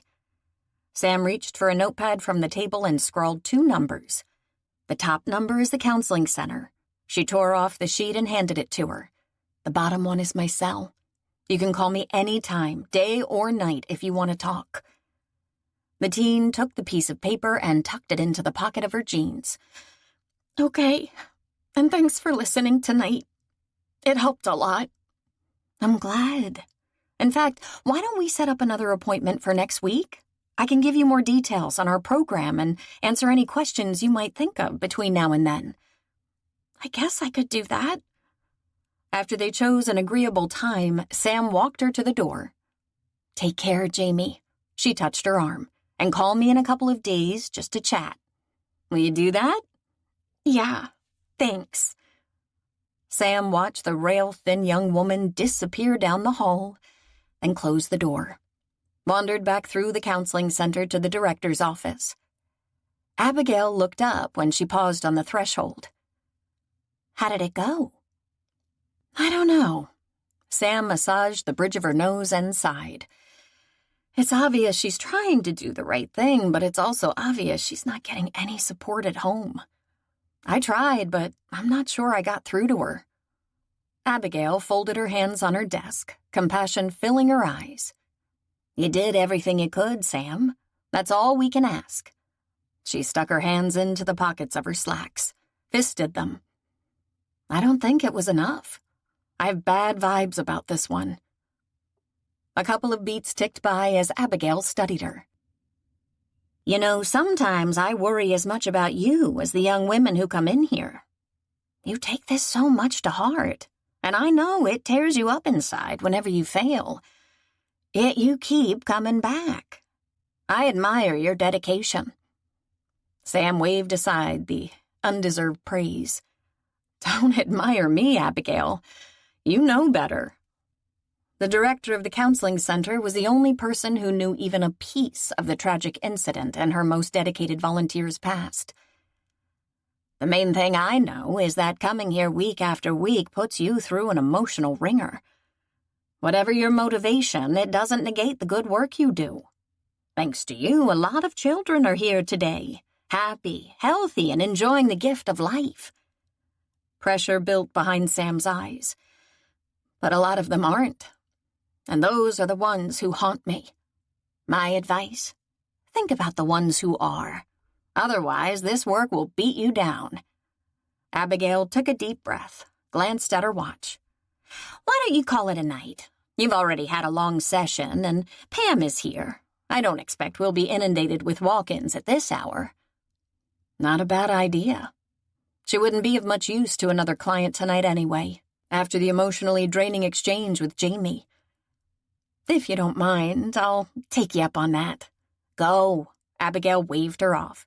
I'll see you next week. I'll be here. I know. You're our most reliable volunteer.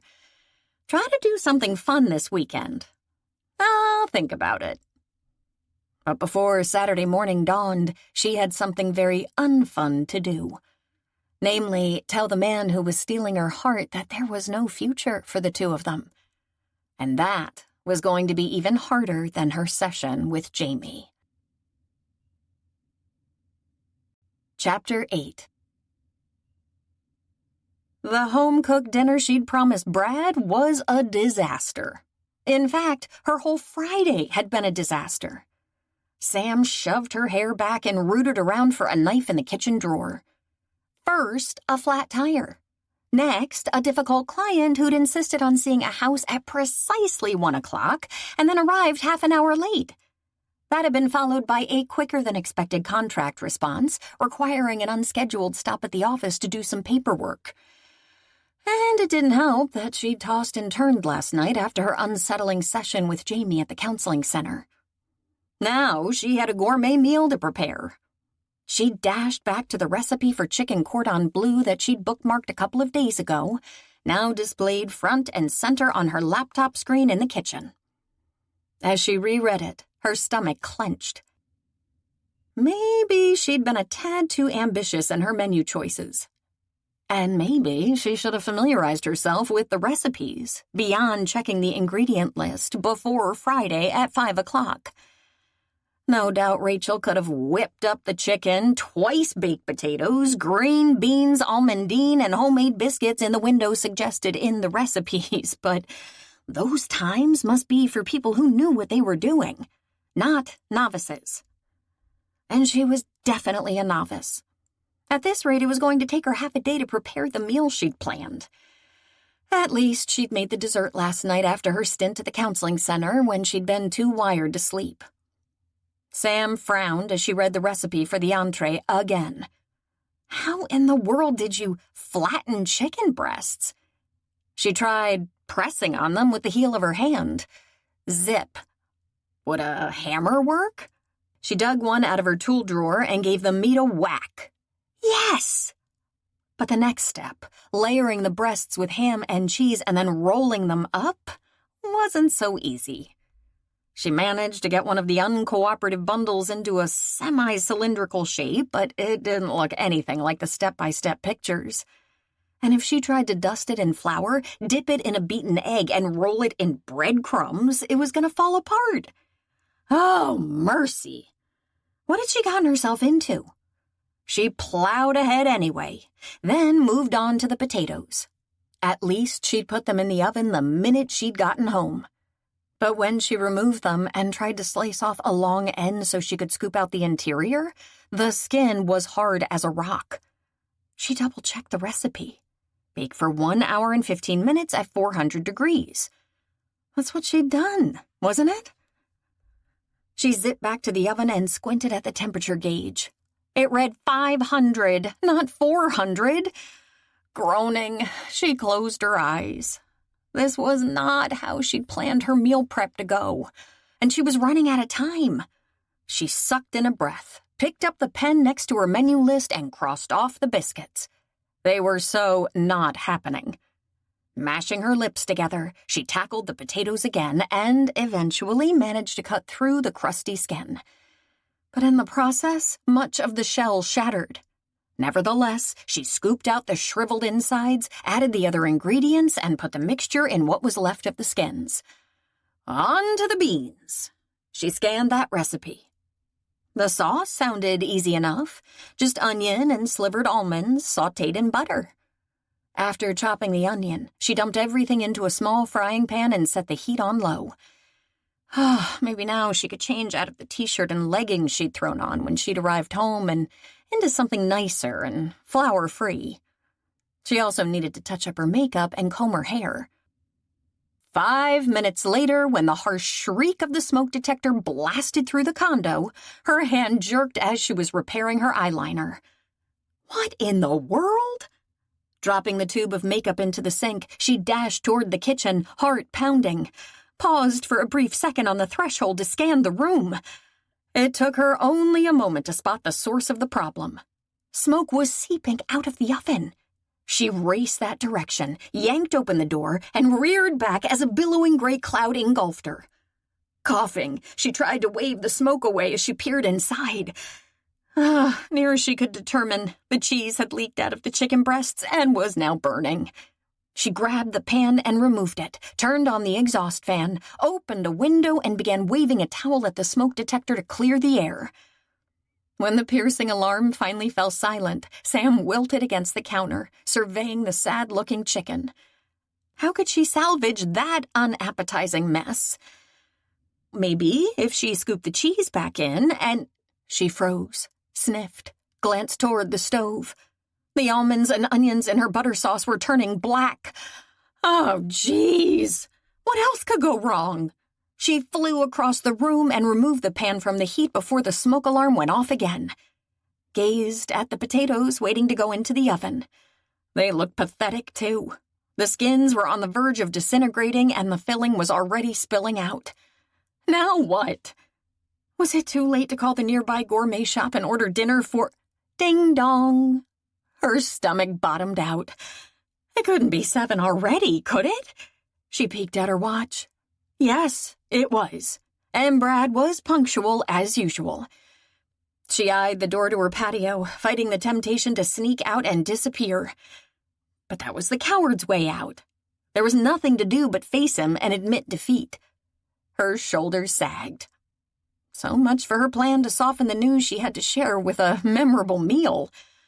A pleasantly memorable meal, not one memorable for all the wrong reasons. The bell rang again, and she forced her legs to carry her toward the door, took a deep breath, pulled it open. Brad, of course, looked great in his pristine tan slacks and an open-necked pinstripe shirt. He was also carrying a bottle of wine. They were both going to need that before this night was over. Brad's smile of welcome faded as he gave her a once-over. Are you okay? Sure, fine. Why wouldn't I be? I mean, how hard can it be to prepare a dinner for 2? Her voice cracked as a note of hysteria crept into her voice. Furrows dented his brow. May I come in? Yes, of course. She backed up and ushered him through the door. He entered, but paused in the foyer as she shut the door behind him. Are the stings still giving you trouble? He thought her manic state was related to the stings? Not even close. A frenzied day, a kitchen disaster, an upsetting evening and restless night, and a looming bombshell would throw anyone off their game. But it was easier to blame her agitated state on bees. They aren't healing quite as fast as I'd hoped. You shouldn't be trying to cook dinner. Pressure built behind her eyes, and she blinked to clear her vision. Trying is an apt word. It's a disaster. Tell me what happened. His voice was caring, his eyes concerned. I ruined our dinner. I don't mind if everything's not perfect. He wasn't getting her message.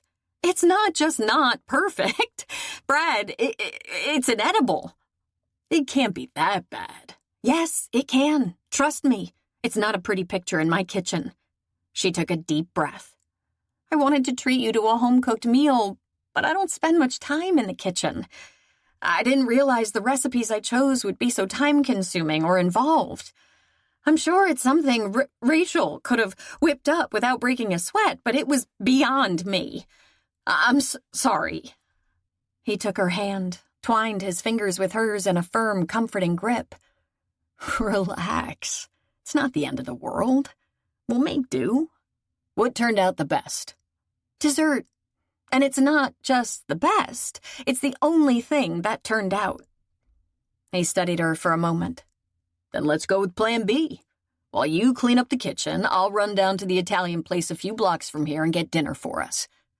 But I promised you a home-cooked meal. Can I tell you something? A home-cooked meal would have been nice, but food isn't the reason I came tonight. He smiled and squeezed her fingers.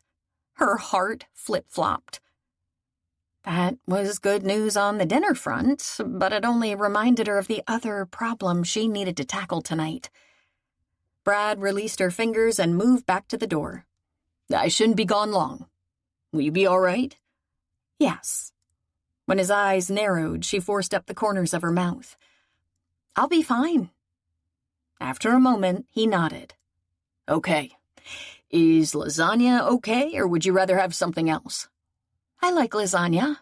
And that's what I'll order. I'll be back soon. As the door clicked shut behind him, Sam exhaled, massaged her temple as she considered her priorities. Personal cleanup definitely took precedence over kitchen cleanup. She pivoted, dashed for her bedroom, and examined herself in the full-length mirror in her closet. Oh, mercy! She was a wreck. No wonder Brad had looked alarmed. This barefoot, flower-bedecked woman with the disheveled hair and long black stripe of eyeliner veering east from her right eye looked nothing like the put-together career woman Brad knew. Maybe the two of them had no future together, but this was not the image she wanted him to remember when he looked back on their time together. Shifting into warp speed, she combed her hair, repaired her makeup, and changed into a silk blouse, black skirt, and flats. Once more, she examined her reflection. Better. Now she could try to restore some semblance of order to the kitchen before Brad returned. And work on the explanation she was going to give him after dinner about why it wasn't a good idea for them to see each other anymore. Something was up, and it wasn't leaving him with a warm and fuzzy feeling. As Brad waited for his order in a corner of the restaurant lobby, he propped his shoulder against the wall, folded his arms, and tried to make sense of what had just transpired at her condo. Why would a recipe or two gone awry push a woman who took everything in stride to the brink of hysteria? It didn't make sense. But maybe her remark about Rachel had something to do with it. If she was beginning to think romance was in the air, she might be comparing herself to the image he'd painted of a perfect wife. One with a similar background to his, who was well suited to the role of minister's wife. It was possible Sam thought her reputation and limited domestic abilities disqualified her for that job. That she fell short of the lofty standards she assumed were required. Truth be told, his perceptions about her history and the difference in their approach to life had thrown him in the beginning, too. The two of them hadn't seemed like a logical match. Yet the more he'd gotten to know her, the more certain he was they had potential. The challenge was convincing her of that. Tonight, however, wasn't the time to launch his campaign. Not in her frazzled state. Best plan? Keep the evening low-key and casual.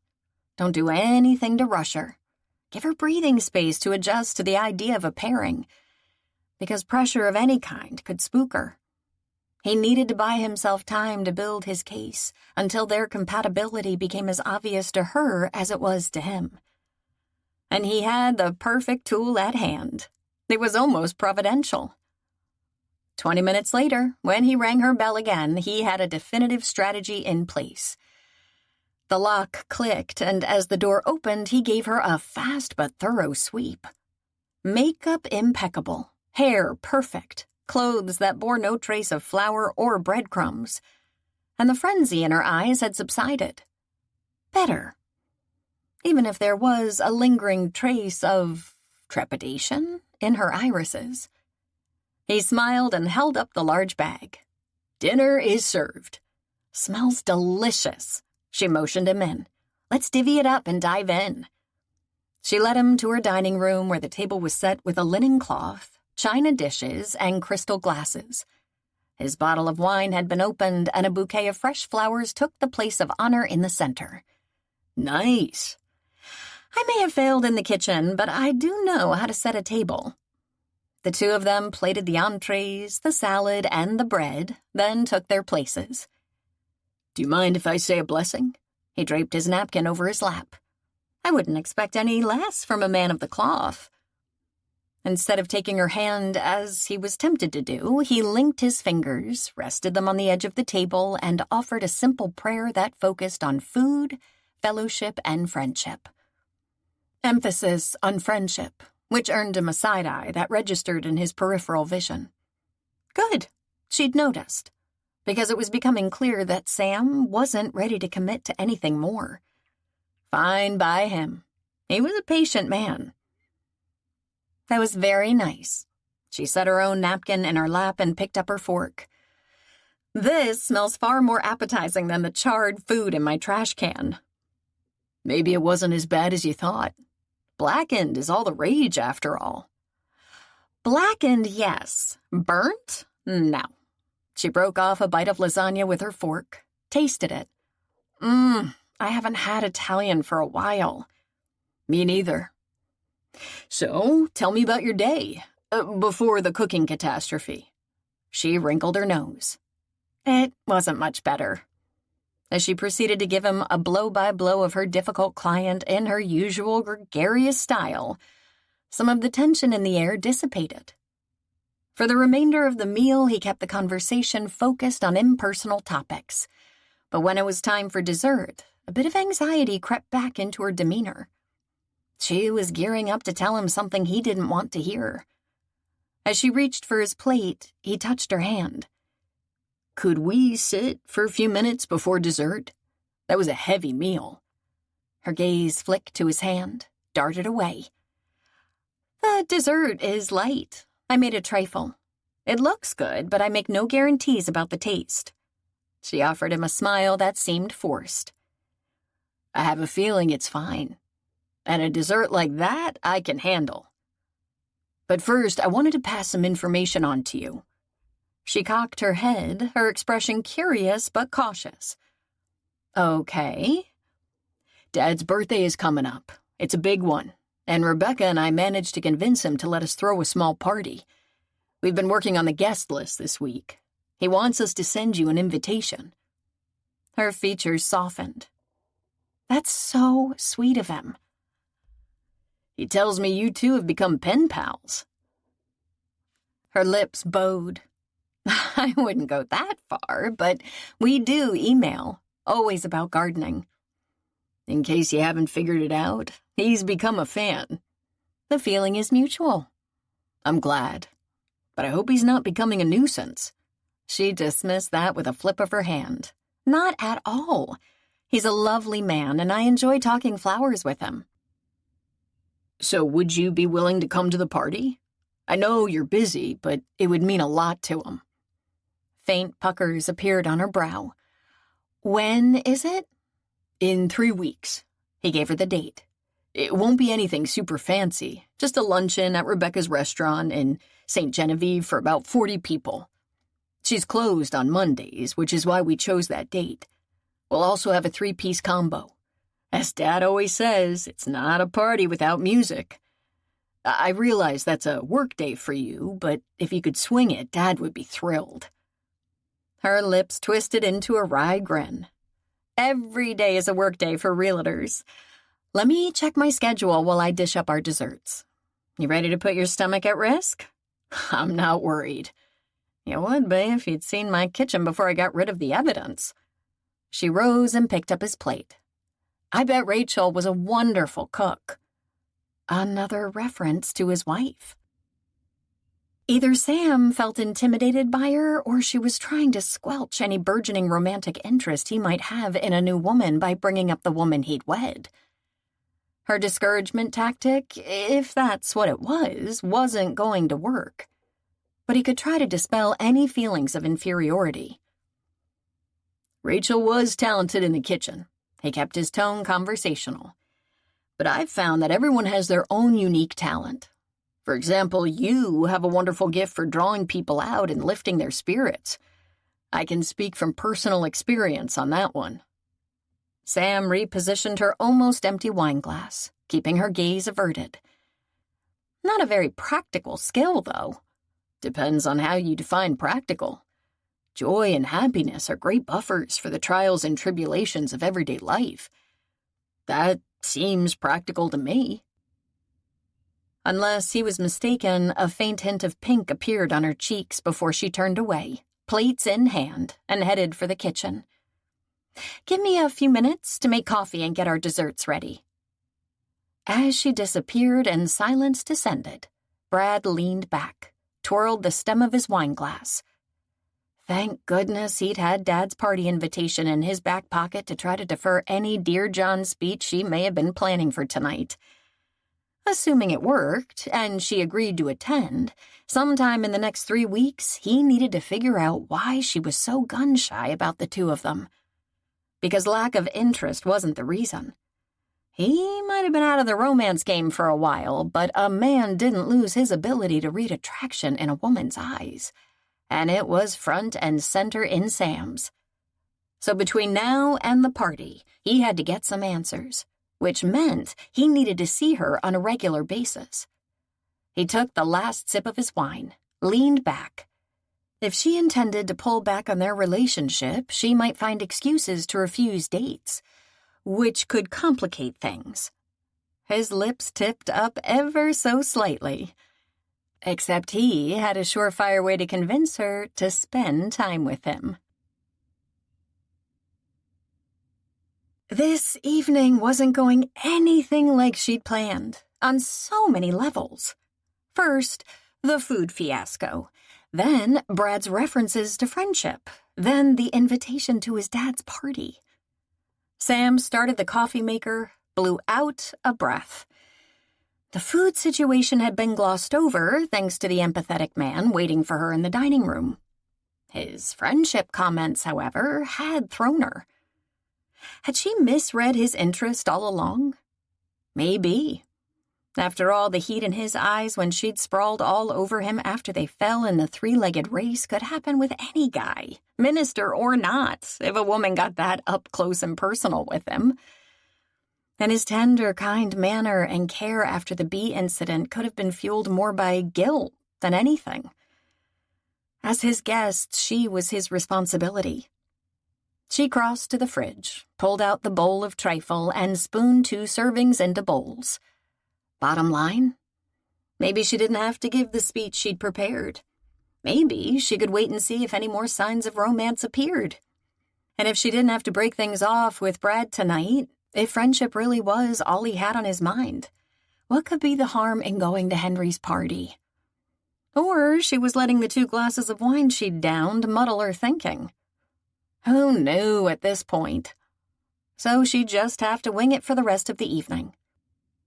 Sam poured the coffee and placed it on a tray, then added the bowls of trifle, cream, and sugar.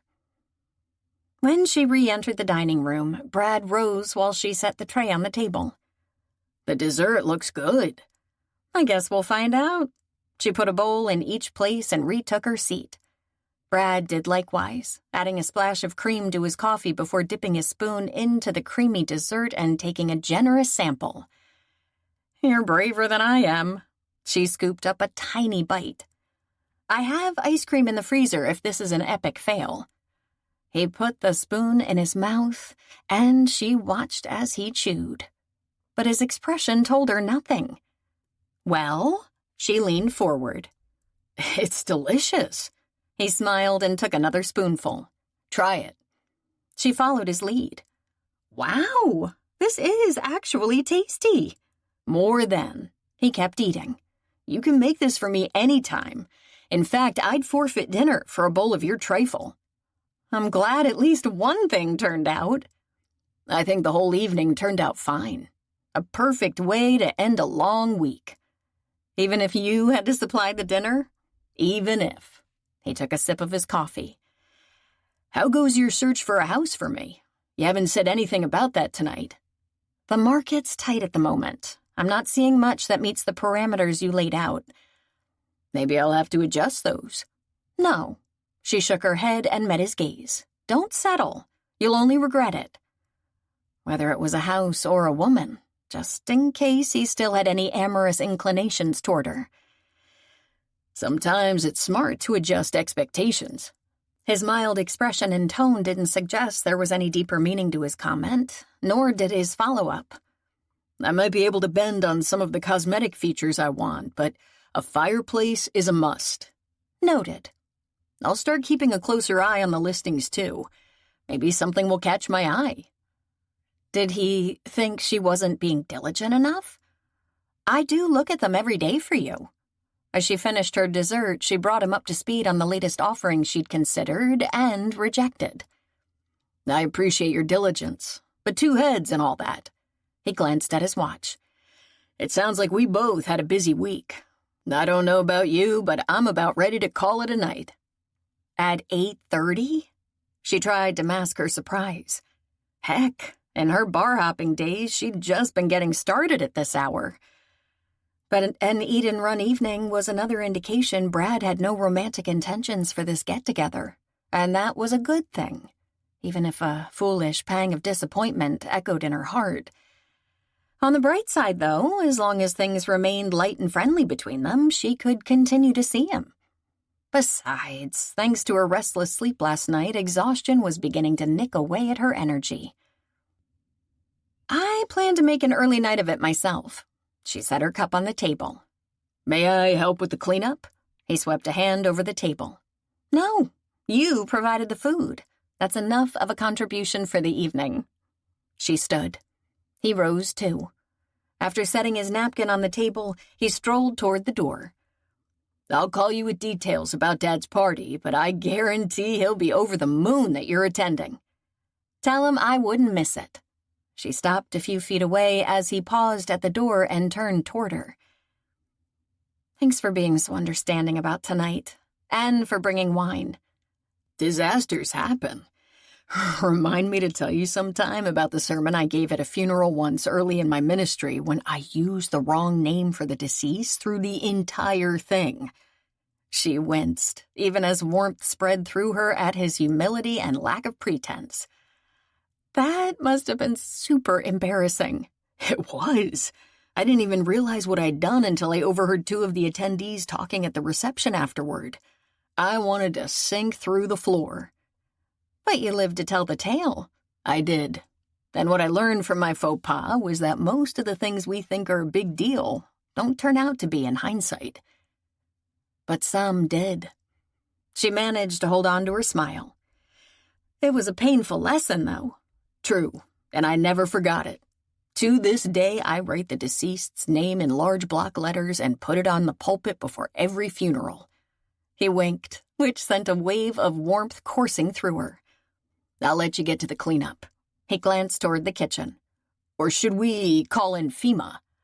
She made a face at him as she moved toward the door. Ha, ha. It's not that bad. Mission accomplished. Perspective is restored. He grinned and tapped the tip of her nose with his finger. I'll be in touch. Sleep well. He twisted the knob, exited, and pulled the door shut behind him. For a full minute after he left, Sam remained where she was, waiting for her pulse to slow as she gently touched her nose. This was so much better than how she'd expected tonight to end. Thanks to Brad's kindness, consideration, and casual, easygoing manner, her stress level had been dropping all evening. Nevertheless, as she turned to tackle the mess in the kitchen, she faced the truth. Brad might have relegated their relationship to the just friends category, but the more she saw of him, the more she wanted to see him, and not just as friends. So while she'd stick with him until she found the house of his dreams, once that happened, she'd have to call it quits between them. Otherwise, a broken heart was in her future. Guaranteed. Chapter 9. Another house? Sam frowned as she read the text from Brad. This one might be worth looking at. Do you have any time late today, say around 5? I'll be tied up at the office until then. I'll bribe you with dinner afterward to sweeten the deal if necessary. Smiley face emoji. She clicked on the listing link. Like the other two he'd sent since their Italian dinner at her condo 12 days ago, it didn't fit the clean lines, large windows, open floor plan, integration with nature parameters he'd specified in their initial meeting. While the Cape Cod bungalow was cute, it was nothing like the mid-century modern style she'd been hunting for. But it was possible she'd misread his tastes, and if he wanted to view houses she would never have picked for him, she'd oblige. That was her job. She angled away from the seller's disclosure for a new listing that she was reviewing on her laptop and put her thumbs to work. No problem. 5 works. Meet you there. No bribe necessary. Not that she wouldn't enjoy dinner with him, just like she'd enjoyed the coffee stop during their first house hunting outing. But dinner was a different animal, more intimate. Why introduce a setting that could stir up romantic fantasies on one or both sides when everything was going so well on the friendship front? The rest of the day was a whirl, as usual, and she had to race to get to the house Brad wanted to see, running a few yellow lights along the way. As it was, she arrived 5 minutes late. But it didn't matter. He wasn't there yet. Huh. That was a first. Brad was never, ever late. She parked in the driveway, pulled out her cell, and checked messages. No text, no email, no voicemail. Maybe he was tied up in traffic and didn't want to risk an accident by pulling out his cell. Nevertheless, a vague niggle of unease skittered through her. When he still hadn't arrived 15 minutes later, her unease inched toward panic. It was time to text him. She pulled out her cell and typed in a quick note.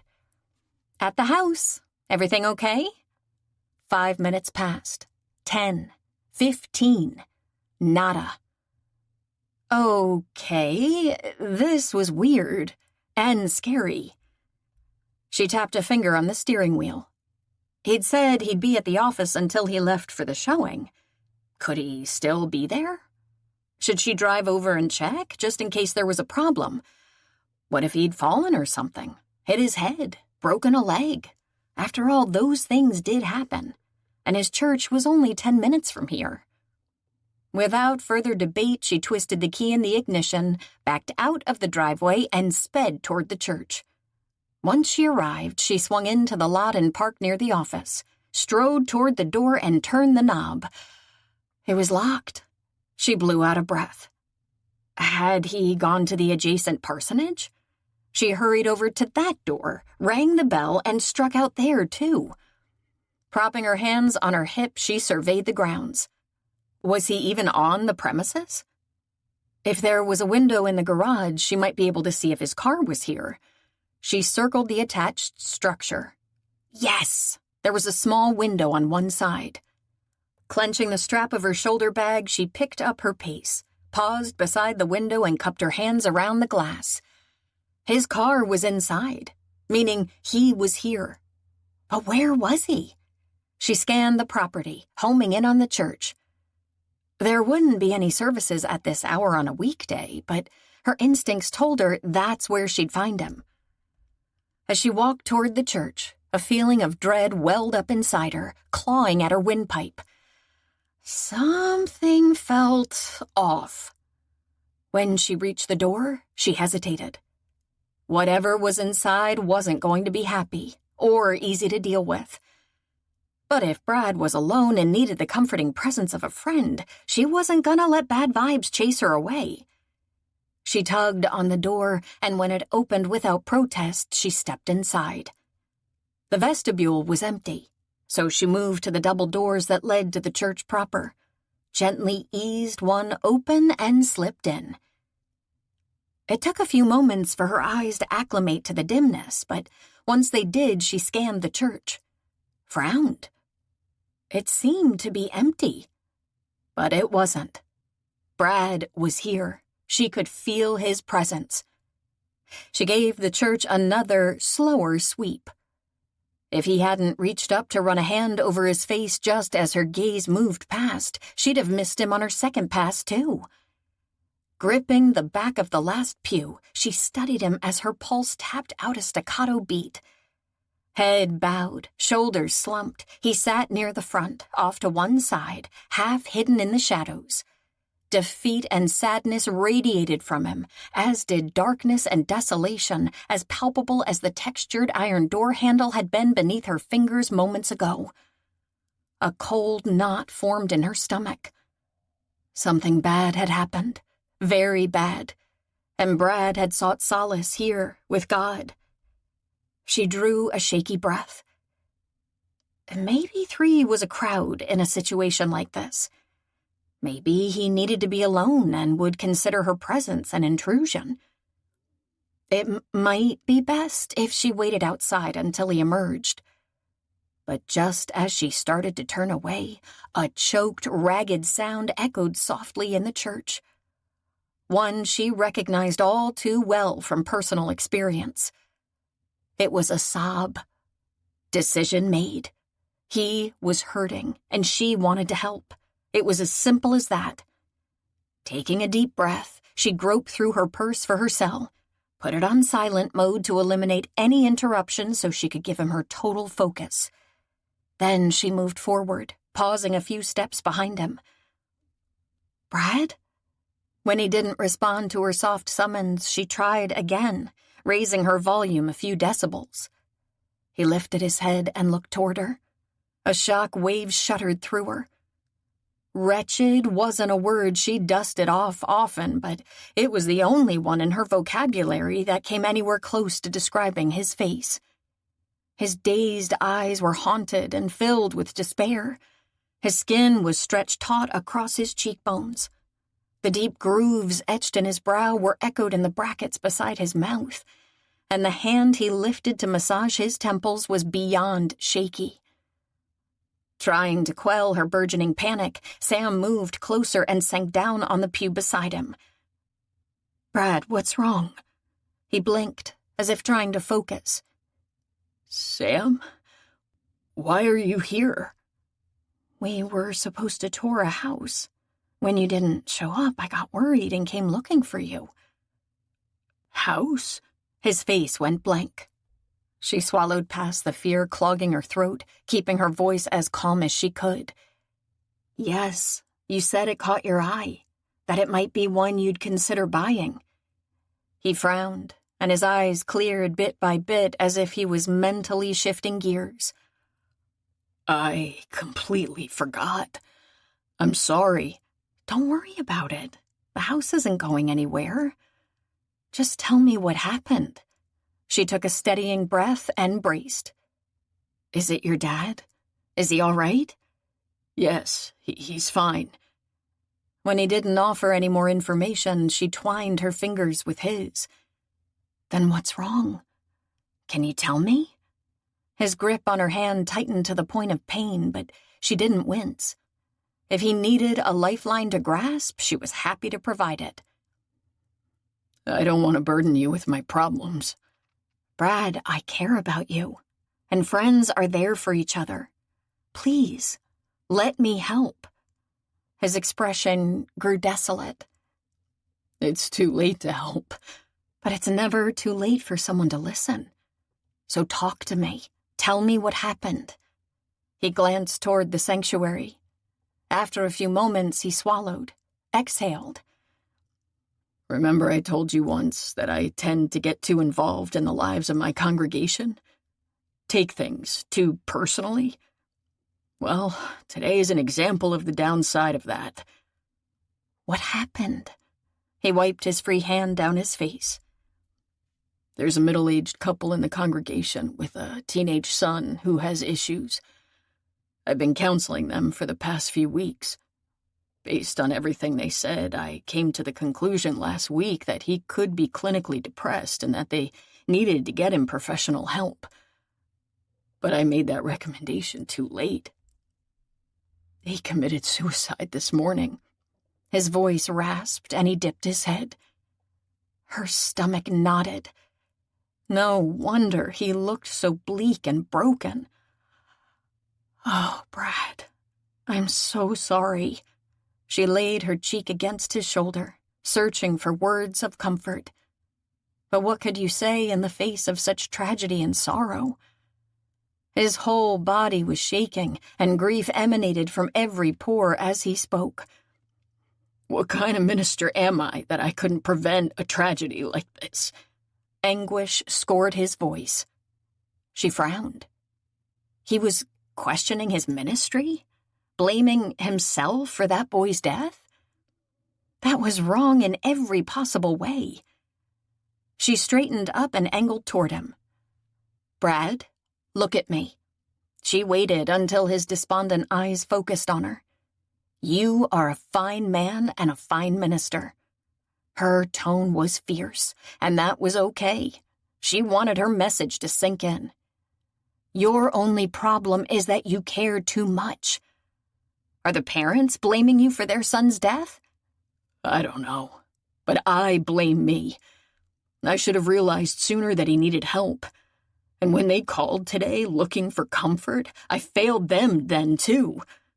When I visited them, I had no answer to their question about why a young life would be wasted. All I could do was sit with them, say how sorry I am, and remind them that God's ways are often difficult to understand. Maybe that's what they needed to hear. She gentled her voice. He shook his head. A minister should be able to do more than that, to find better words to ease pain. But ministers are also human. You did the best you could, and that's all anyone can ask. He exhaled. Maybe, but it doesn't bring their son back. He was still clutching her hand, but his grip had loosened a tad and his tremors were subsiding. No, it doesn't. But guilt won't either. Maybe you need to give this to God and let it go. They talked about that in her last Bible class, and it had been on her mind ever since. A ghost of a smile touched his lips. You're the one who sounds like a preacher. Hardly. She shook her head. How long have you been sitting here? I don't know. What time is it? Almost 6. 2 hours, I guess. I came here as soon as I got back. Did you have lunch? No, I went over to be with the parents when they called around noon. You need to eat. He shook his head. I'm not hungry. You still need to eat. What do you have on hand in your house besides frozen dinners? The basics. Eggs, cheese, bread, milk, cereal. Before you panic, I'm not going to offer to cook anything elaborate, but I can whip up a decent omelet. Let me make one for you. Because if she didn't, he wouldn't eat tonight. She'd lay odds on that. A hint of warmth took the edge off the sadness in his eyes. You don't have to do that. I want to. She stood. Come on, let me do this for you. After a moment, he rose. To tell you the truth, I'm more in need of company than food. Well, with me, you'll get 2 for the price of 1. He didn't talk much while she prepared a simple meal for both of them, but he stayed close, as if her mere presence was comforting to him. He didn't seem in the mood to converse while they ate at his kitchen table either, so she didn't push him.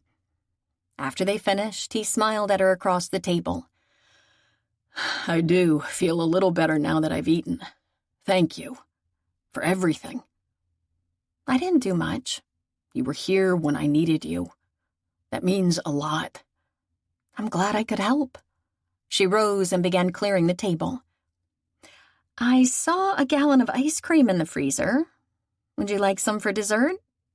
No, but feel free if you're in the mood. He stood too and picked up their water glasses. I'm full. I'll just help you clean up and then take off. When he didn't respond, she turned from the sink to find him frowning at her. What's wrong? The furrows on his brow disappeared, and he lifted one shoulder as he joined her at the sink, their glasses in hand. I was just thinking that it would be nice if you could stay for a while. Maybe watch a movie or TV with me. Nothing taxing, no heavy conversation. But I'm sure you've had a busy day. Yes, she had. And hanging around the parsonage alone with him carried a whiff of danger. Even if they only watched a movie together, and even if the suggestion had been prompted by tragedy, an evening like that had overtones of a date. In all fairness, though, after the events of the past few hours, Brad wasn't likely to get any romantic notions. And leaving him alone after his terrible day seemed uncaring. I could stay for a couple of hours. He gave her a grateful smile. Thanks. They tidied up the kitchen, then checked out the offerings on TV, lucked into a classic comedy. But halfway through, Brad fell asleep beside her, his head resting on the back of the couch as his eyelids fluttered, then drifted closed. Seconds later, his even breathing confirmed that exhaustion had triumphed over any interest he might have in the action on the screen.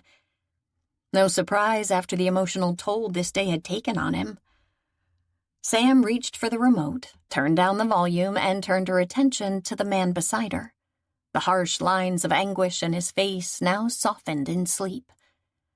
Pressure built in her throat as she traced his strong profile with her gaze. Being here with him felt so right, like this was meant to be, like they were supposed to be a couple. Only they weren't. This was a one-off, nothing more. One friend comforting another in a time of sorrow. And when the movie ended, she'd nudge him awake if necessary and say goodnight. In the meantime, though, why not enjoy being with him? Catching her lower lip between her teeth, she scooted a tad closer and tentatively brushed his hair back from his forehead. When he sighed, she jerked her hand back. But before she could scoot away, he shifted his position and his head dropped to her shoulder. Whoops! She ought to wake him, leave. But with his warm breath caressing the hollow of her throat, she didn't have the strength to walk away. Not just yet. Instead, she tilted her head until his hair brushed her cheek, closed her eyes. Heaven! If only it could last. But she had this moment, and she'd stretch it out as long as she could. The movie ended, and she turned off the TV. The sun set, and the room dimmed. Her own eyelids grew heavy, too heavy to prop up. Fine. She'd take a quick cat nap, and then she'd go home. As the pressure against his chest registered, Brad opened his eyes. Only faint illumination spilled into the room from the low-wattage bulb in the lamp on the table in the foyer behind him. What was that weight on? He froze as a familiar, spicy, exotic scent tickled his nostrils, angled his head, and squinted at the woman nestled against him, her hands splayed against his chest, her nose nestled into his neck, and her glorious hair spilling over her shoulder. Sam was asleep beside him on the couch. For a long moment he studied her. She looked different in slumber, younger, more vulnerable, and oh, so appealing. Too appealing. If he wanted to continue playing the friendship card, he needed to extricate himself, because his thoughts right now went way beyond friendship. "Wake her up, Matthews," he thought to himself. Right. He tried taking a few deep breaths to slow his pulse, but when it refused to cooperate, he finally gave her a gentle nudge. "Hey, sleepyhead." Instead of waking up, she gave a contented sigh and burrowed closer to him. Like that was where she belonged. And he was pretty sure she did. But she needed to come to that conclusion, too, when she was awake. He tried another prod, this one with a bit more force. "Sam, wake up." After a moment, her eyes flickered open and she gave him a groggy stare. "What time is it?" Her voice was thick and a bit slurred. She'd obviously been in a deep slumber. "I don't know. You're leaning on my arm and it's asleep." Her eyes cleared and she shot into an upright position as color flooded her face. "Oh, sorry about that. I guess we both drifted off." "Don't be sorry. I expect we both needed the sleep." He shook his arm to get the blood flowing, then angled his wrist, hiked up his eyebrows. "To answer your question, it's 12:30. Long past the hour propriety would deem appropriate for a woman to be in a minister's house. I hate to end this slumber party, but no matter how innocent the circumstances, I doubt my congregation would approve of a woman being here this late at night." She pushed herself to her feet. "Of course not. I'm sorry I put you in a compromising position. Let me grab my purse from the kitchen and I'll take off." Before he could stop her, she dashed for the back of the house. When she returned, he was waiting for her in the foyer. "I'll walk you out." "No need." Yes, there is. Good manners were drilled into me by both Mom and Dad." He twisted the doorknob. "Shall we?" She hesitated, but only for a moment. "I wouldn't want you to disappoint your parents." A mist hung in the air outside, lending an otherworldly feel to their surroundings as they walked through the midnight darkness to where she'd left her car in front of the church office. Halfway there, he took her arm on the pretext of guiding her over a section of rough pavement. An unnecessary gesture since the property was adequately lit, but the limited light was a good excuse to initiate the physical contact. She didn't object. When they reached her car, she turned toward him. "Will you be okay here by yourself?" "Yes, thanks to you." "No." She shook her head. "You just needed company tonight, and I was available. Any person with an ounce of compassion would have sufficed." Did she really believe that? If so, he needed to correct her conclusion. "Not true." He took her hand, folded her fingers in his as she raised startled eyes to his. "Only you could have brought me a measure of peace." Her breath hitched as she locked gazes with him. I guess that's what friends are for." Maybe he'd overplayed the friends notion, and maybe it was time to ease that to the next level.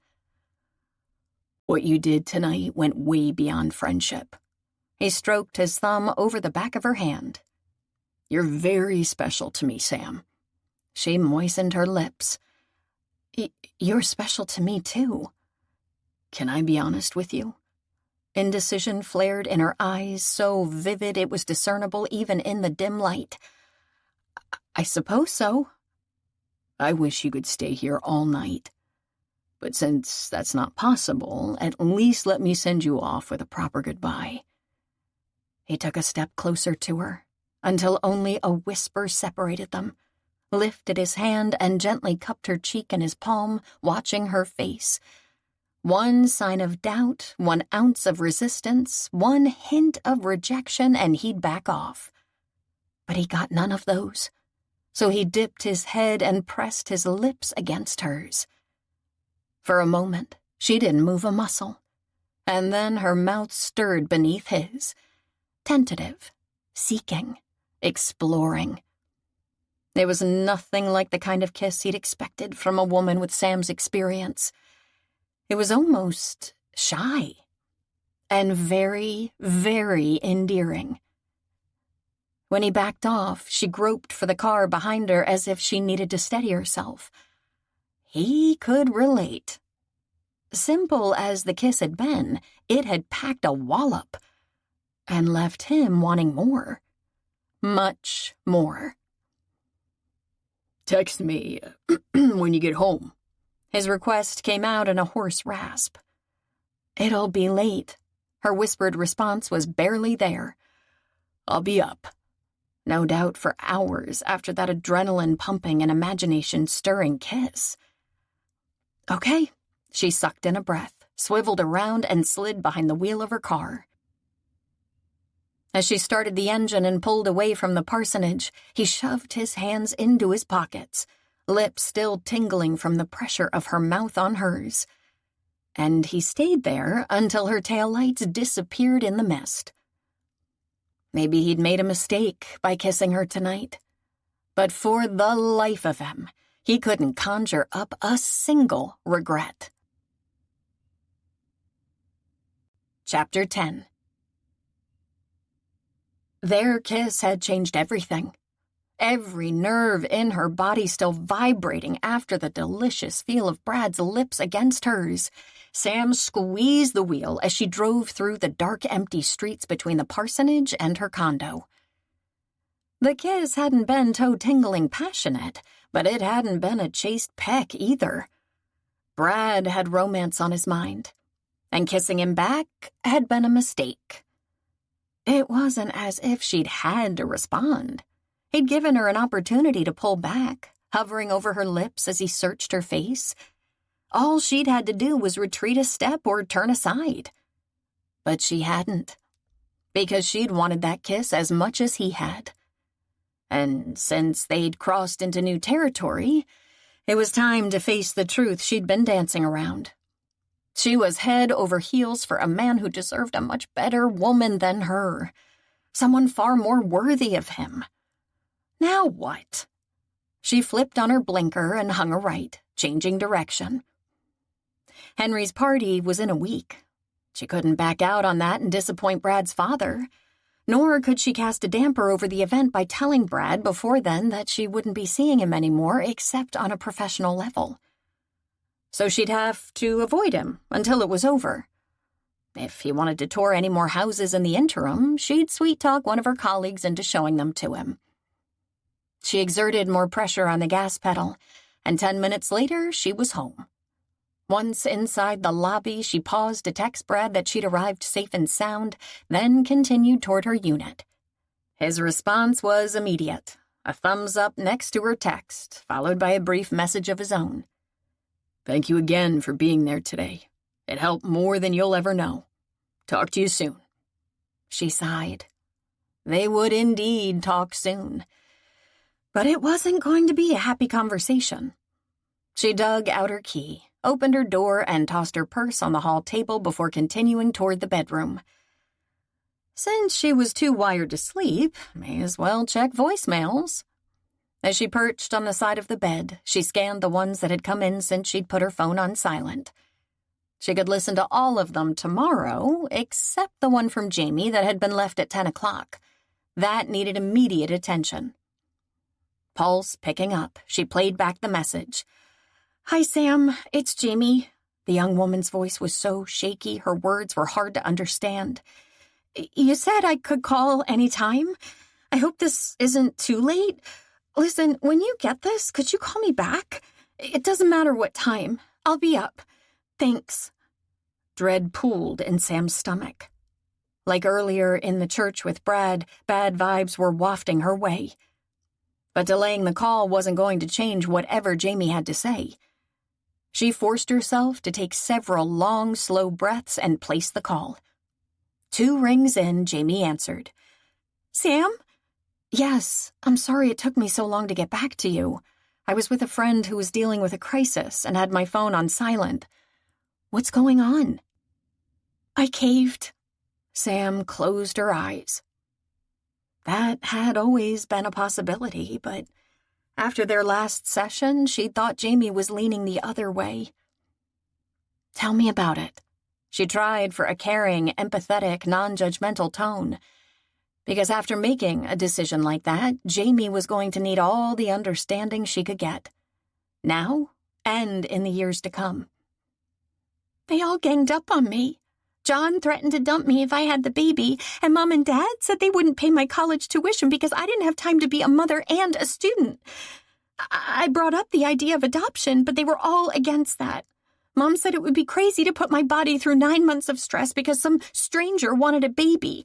And she said going through with the pregnancy would humiliate her and Dad." So pressure had been brought to bear. Not uncommon, but always unconscionable. Sam fisted her hand, which still bore the sting marks that continued to smart. But Jamie's news hurt far worse. She swallowed. "Tell me how you're feeling about all this." As the young woman poured out her heart, Sam listened and wondered, as she always did in these cases, if there was something else she could have done or said or offered that would have made a difference. But at this point, all she could do was listen and pray for the 18-year-old on the other end of the line. Because the days and weeks and months and years ahead weren't going to be easy for a woman like Jamie, who'd had serious moral concerns that would come back to haunt her. "So in the end, I did what everyone thought I should do. But it still feels wrong." And it always would. But Sam left that unsaid as Jamie concluded.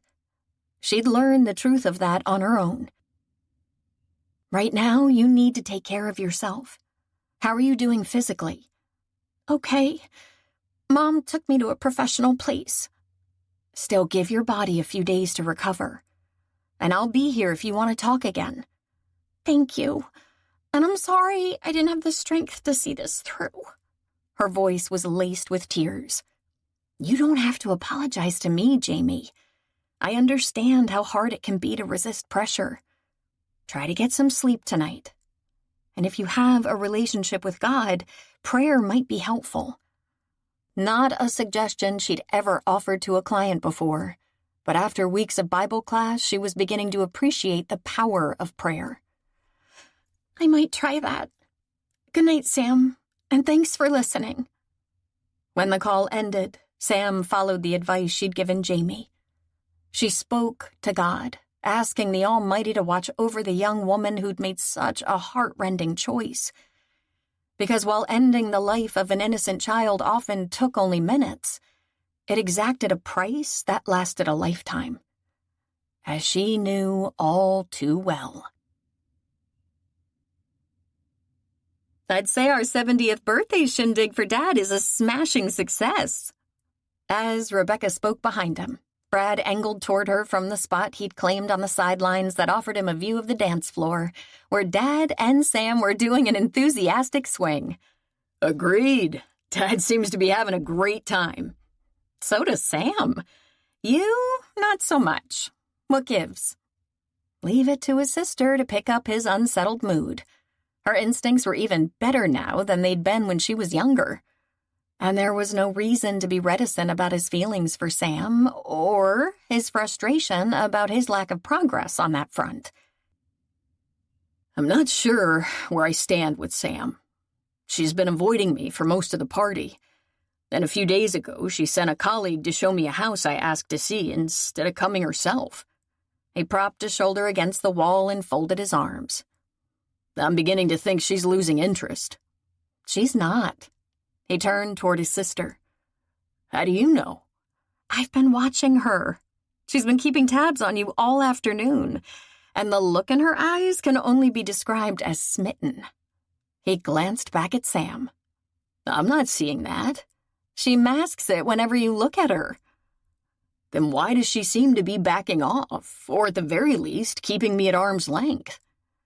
An odd expression flitted across Rebecca's face, come and gone so fast it was possible he'd imagined it. People can have reasons for keeping their distance. Why don't you just ask her about it? "I've been trying not to spook her, push her to reveal more than she's ready to share. But since she seems to be slipping away despite that, I may take your advice." The song ended, and after giving his father a hug, Sam returned to her table and picked up her purse. "I think she's leaving." Rebecca nodded toward her.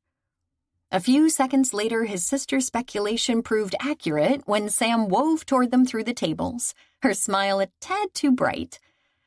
"Rebecca, it was a wonderful lunch. You and Brad did a great job on the party. Your dad is having a blast." Sam spared him no more than a quick glance as she spoke. "I'm glad you enjoyed it. Dad was thrilled you could come. And now, if you'll both excuse me, I have to do a few things in the kitchen. That's the downside of hosting a family birthday party in your place of business." Rebecca shot him a quick glance, and he telegraphed her a silent thank you for setting him and Sam up for a few moments alone together. "You've been the life of the party." He gave Sam his full attention. "That's me, the party girl." Her smile didn't waver, but the light in her eyes dimmed a few watts. "Always good for a few laughs." This was the sassy, brassy Sam he'd first met, the one Laura had always described. But it wasn't the one he'd come to know. Their kiss must have freaked her out big time if she was running so scared she had to retreat behind her vampy image. And it was time to find out why. "I don't see it that way." At his quiet comment, her smile faded. "It would be better for you if you did. That kind of woman would be totally unsuitable for a minister." "We need to talk about that." She took a shaky breath. "Yes, we do, but not here. My schedule is packed the next couple of days, but I'll text you and we can set up a time later in the week." "Is that a promise?" "Yes." Waiting would be hard, but this wasn't the time or place for the kind of conversation he wanted to have anyway. "Let me walk you to your car." "No." She took a step back. "It's the middle of the day, and we're in a small town. I'm fine, and I'd rather save any more conversation for later in the week." Negative vibes wafted his way, and suddenly he was fine with waiting a few days for what could be bad news. "Okay. If I don't hear from you, you'll hear from me." "I said I'd text, and I keep my promises. Enjoy this time with your dad. He's a great guy." And then she was gone, winding through the tables and disappearing out the door, leaving him with the same lost, hopeless feeling he'd experienced in church the day of the suicide. Except there was still hope for this situation. No one had died. And he wasn't going to give up on Sam without a fight. No, no, no, no, no! Sam jammed the brake to the floor, tires squealing as a child's bike darted in front of her through the deepening dusk, jerked the steering wheel, her tires squealing on the pavement. But the dull thud against the bumper told her she'd applied them too late. Everything after that seemed to happen in slow motion. The car glided across the wet pavement, slid off the road and onto the shoulder, nose-dived into a ditch, slammed into a telephone pole. Her temple banged against the window on the door and waves of blackness swept over her. And then there was nothing. Until a distorted face peered down at her, moving in and out of focus. Though the woman's features were fuzzy, her words were clear as she shouted the same message over and over and over. "You killed my baby! You killed my baby! You killed—" Sucking in a sharp breath, Sam jolted awake and sat bolt upright in bed, chest heaving, heart racing, lungs bulking. The familiar nightmare that used to disrupt her sleep on a regular basis was back, and it didn't take a genius to figure out why. Tomorrow morning, she was going to tell Brad her story, leaving out none of the gory details. And after she did, there was a strong probability she wouldn't even have to be the one to break things off. It was possible he'd do it for her. Because if she hadn't been able to forgive herself for 17 long years, how could she expect him to overlook her culpability in the death of that innocent child?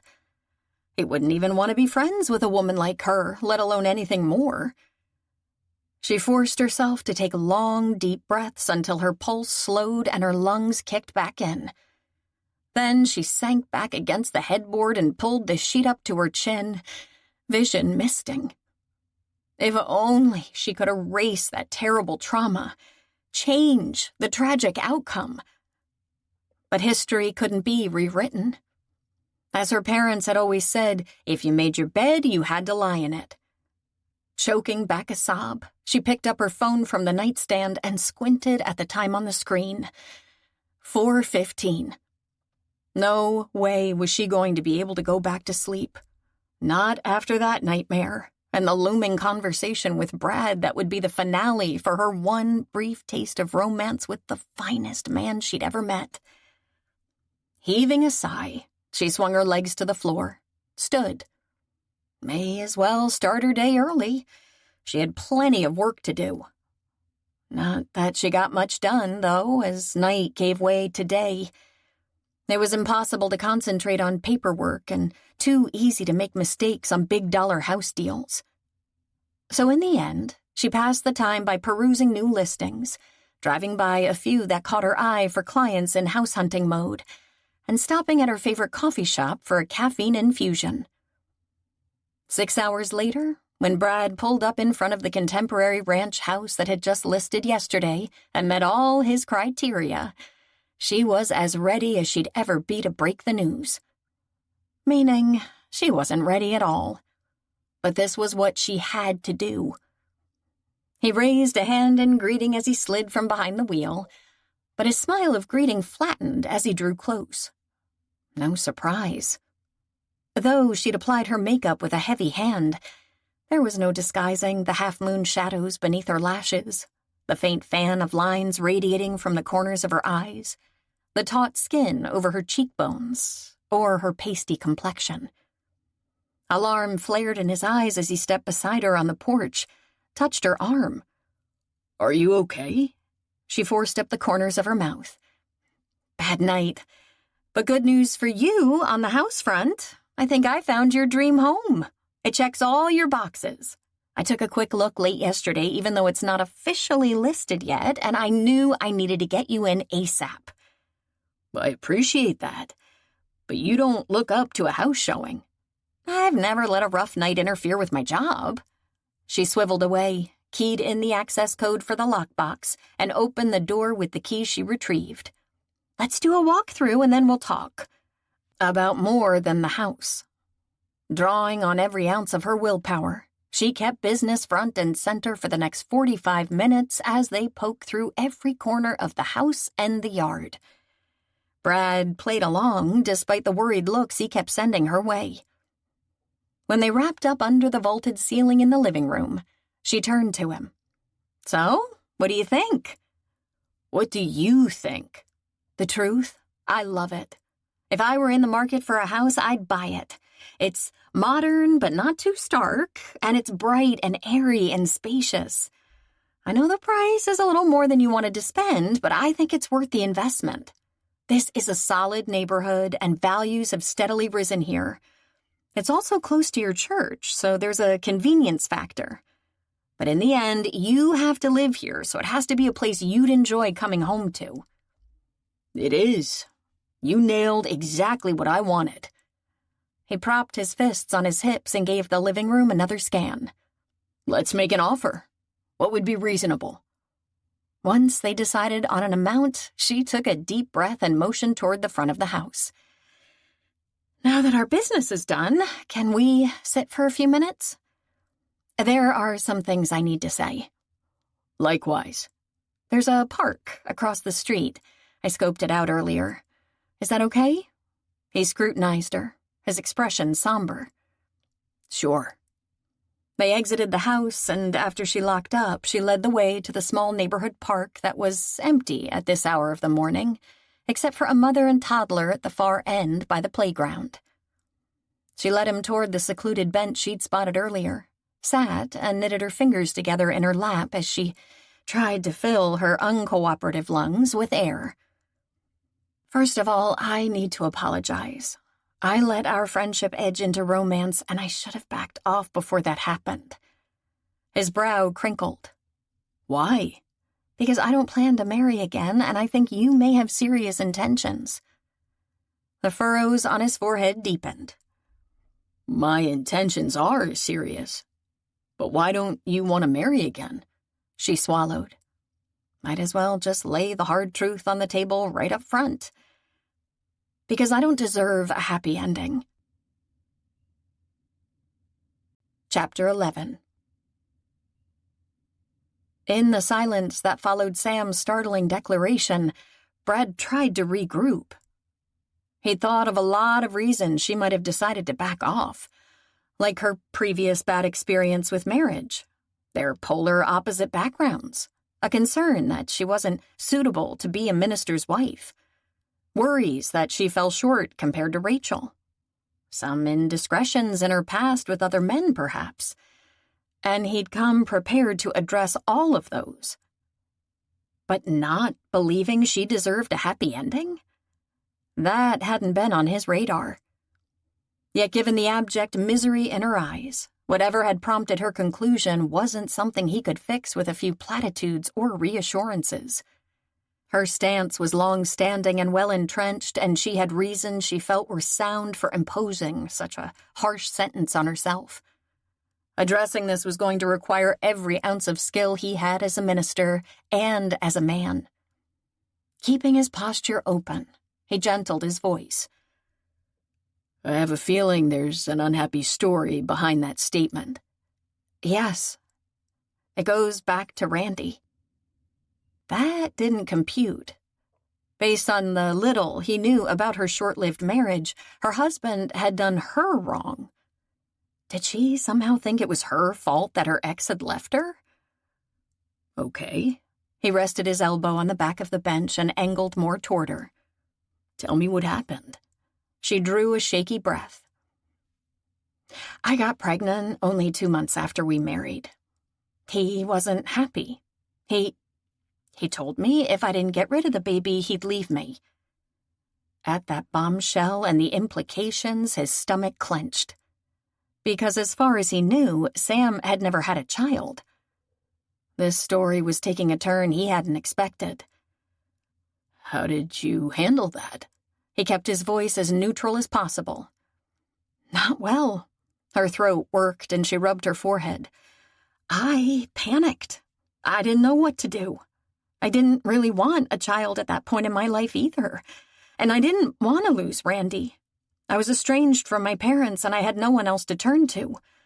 I didn't have a job or any money, and without Randy, I wouldn't even have had a place to live. That was a hard position to be in. He managed to sound empathetic despite the roiling in his stomach. Yeah, it was. But despite Randy's threats, and even though I got more and more scared and desperate, I couldn't bring myself to end the life growing inside me. Yet there didn't seem to be any other option. Between the strain and the pregnancy, I was exhausted.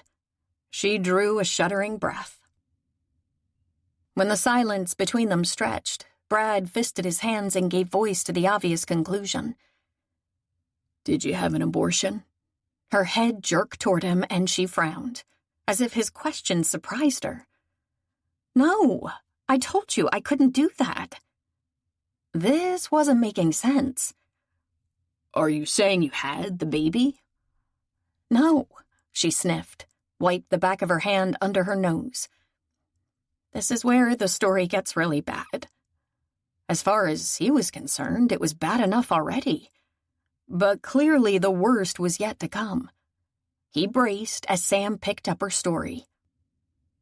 One night, as Randy was getting ready to go to a band job, he laid down an ultimatum. It was him or the baby, and I had 3 days to make a decision. After he left, I lay down on the bed in the motel room he'd rented for the gig. I wanted to escape to the oblivion of sleep, but even though I was beyond tired, I couldn't doze off. Then I thought about the pills Randy took, the uppers and downers. He never had any trouble sleeping when he took the downers, and I figured it couldn't hurt to take 1 or 2. But it had. He knew that deep in his gut. Did you have a bad reaction?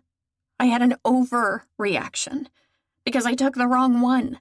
Instead of getting sleepy, I got hyper. My heart started pounding and energy was pumping through me. All I could think to do was get fresh air and wait for the effects to pass. The drummer for the band had picked up Randy, so I decided to take a drive in the rain, roll down the window and let the air rush into my face. Brad did the tragic math. Drugs plus car plus rain equaled bad news. Was there an accident? Yes. A tear brimmed on her lower lashes, trickled down her cheek. I drove for almost 2 hours until I started to feel more normal. At that point, I decided to go back to the motel. I was on the outskirts of town when a child on a bike darted into my path. As Sam described the accident and her encounter with the child's mother in the ER, her voice grew choppier. And when she finished with a twist he hadn't seen coming, his stomach coiled into a tight knot. I had abdominal injuries, and after surgery, the doctor came to see me. He said I'd not only lost my baby, but that I might never be able to conceive again. She dipped her head, and when she spoke again, pain was etched in every whispered word. You know what Randy said when he found out? That I could have found an easier way to take care of the problem, but at least it was over. Brad mashed his lips together as anger coursed through him. In her moment of greatest trauma, that's what her husband had said to her? What a colossal jerk, was too mild a word, but as a minister, that was about as brutal as he could get without venturing into very unchristian language. And Randy had been wrong. Nothing had been over. For 17 years, Sam had punished herself for what had happened on that rainy night. She was atoning for what she felt had been a grievous mistake that had claimed 2 lives. That's why she didn't think she deserved a happy ending. And despite her husband's cavalier comment that the problem was gone, he'd left her anyway to fend for herself. Brain reeling, he reached for her icy hand. I'm so sorry, Sam. Me too, her voice hiccuped. There were days I wish I'd never regained consciousness after the accident. There still are, but I've learned to carry on despite the guilt. He should offer some words of comfort, as he would if a congregant came to him with a confession like this. But none came to mind. Because Sam's story had a personal impact on him as well as her. Not only had a multitude of bad decisions led to the death of a young child and an unborn baby, but a union with Sam might be childless. A hard pill to swallow for a man who'd always wanted a family, even if adoption was a potential option. In case you're wondering, I wasn't prosecuted. At her wobbly follow-up, he took a steadying breath. His brain was so muddled, the potential legal implication hadn't even occurred to him. What did the authorities say? Witnesses in a car going the other direction told the police the collision was unavoidable, that the boy flew out of the bushes with no warning right into my path, and the blood work they did on me didn't show an illegal level of drugs. But I know my reflexes were compromised that night, and because of my irresponsibility, 2 innocent lives were ended. His ministerial skills finally kicked in, and he took her hand even as he continued to process all she'd told him. It sounds like you're being too harsh on yourself. No, I'm not. She eased her fingers from his grasp, picked up her purse. I've thought about this for 17 years, Brad. That little boy would be a grown man now. My baby would be on the cusp of college. Instead, they're both dead. And if they can't have a happy ending, neither should I. She stood and faced him, knuckles white as she squeezed the strap of her purse, her eyes pools of grief and misery.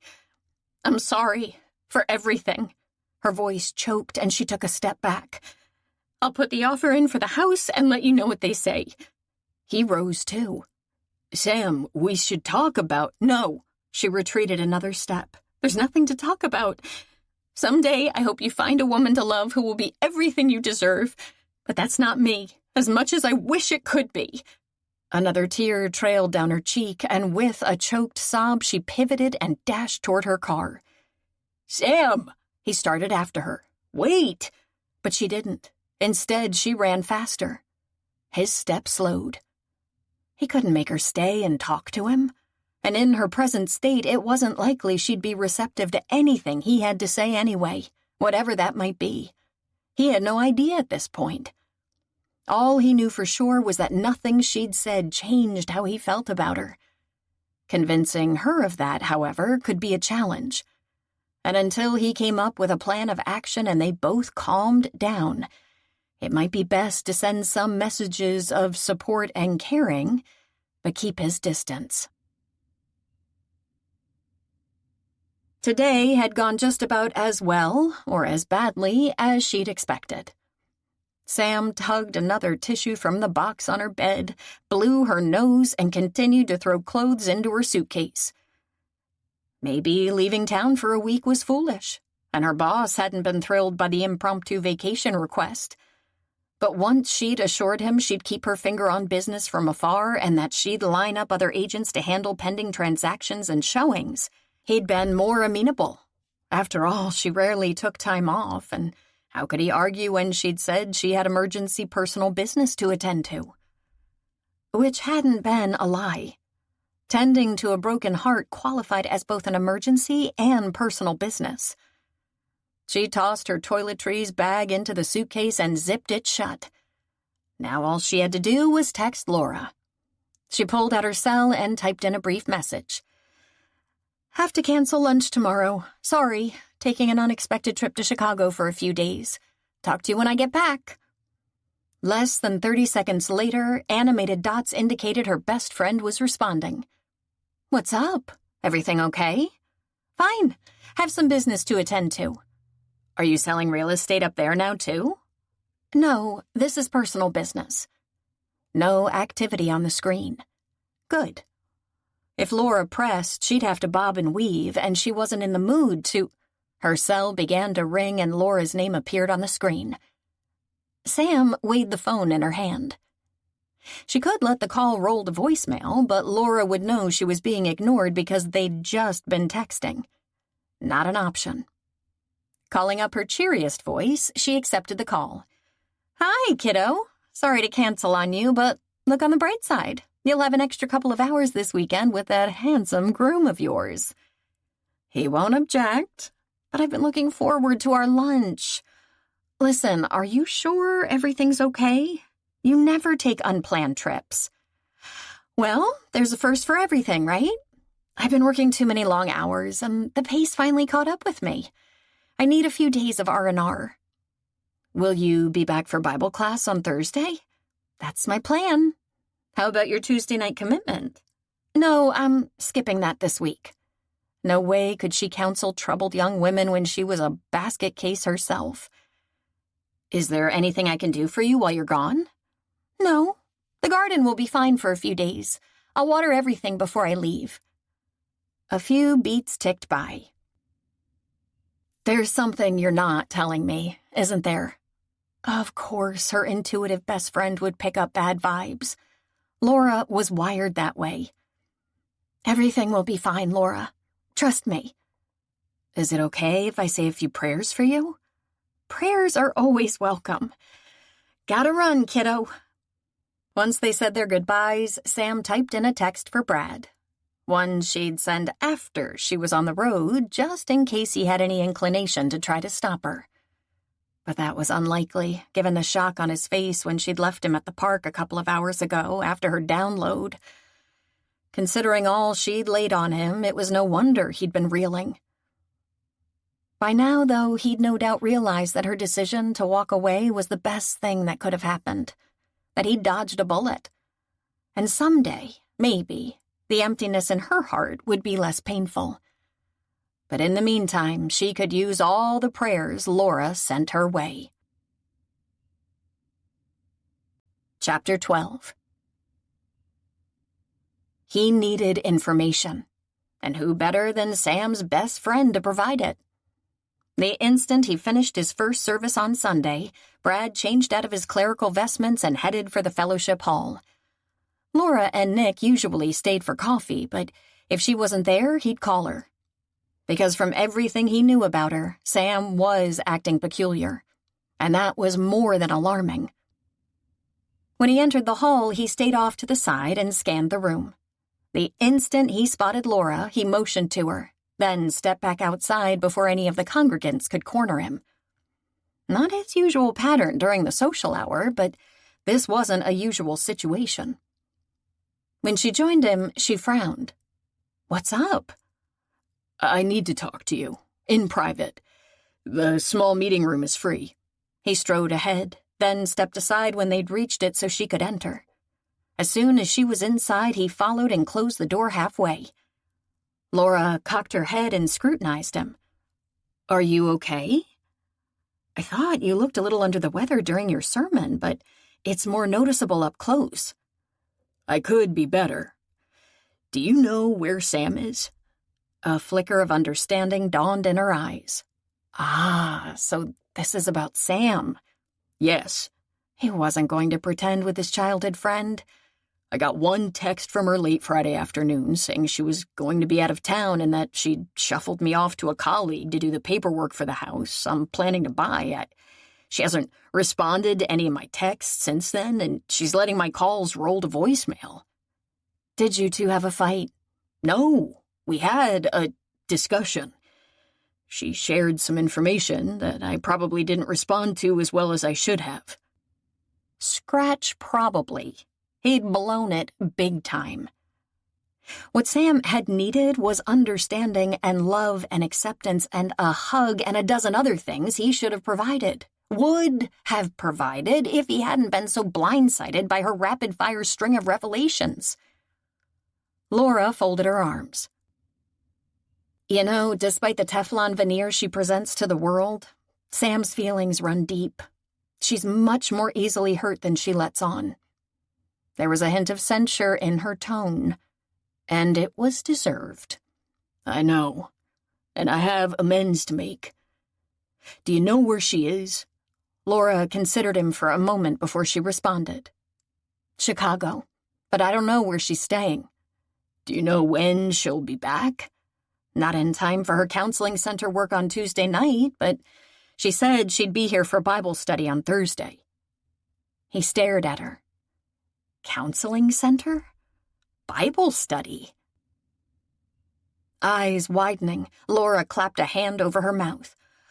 Oh, shoot. I wasn't supposed to say anything about Bible study. Too late. Now that you've spilled it, I need details.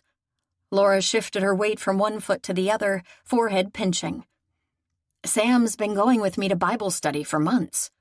Brad clenched his fingers. All these weeks, while he'd been wrestling with the notion of getting involved with someone who didn't practice her faith, she'd been going to Bible study. No doubt learning all about mercy and forgiveness and love, the very principles he'd neglected to demonstrate on Friday. Tell me about her counseling center work. His voice sounded hollow even to his own ears.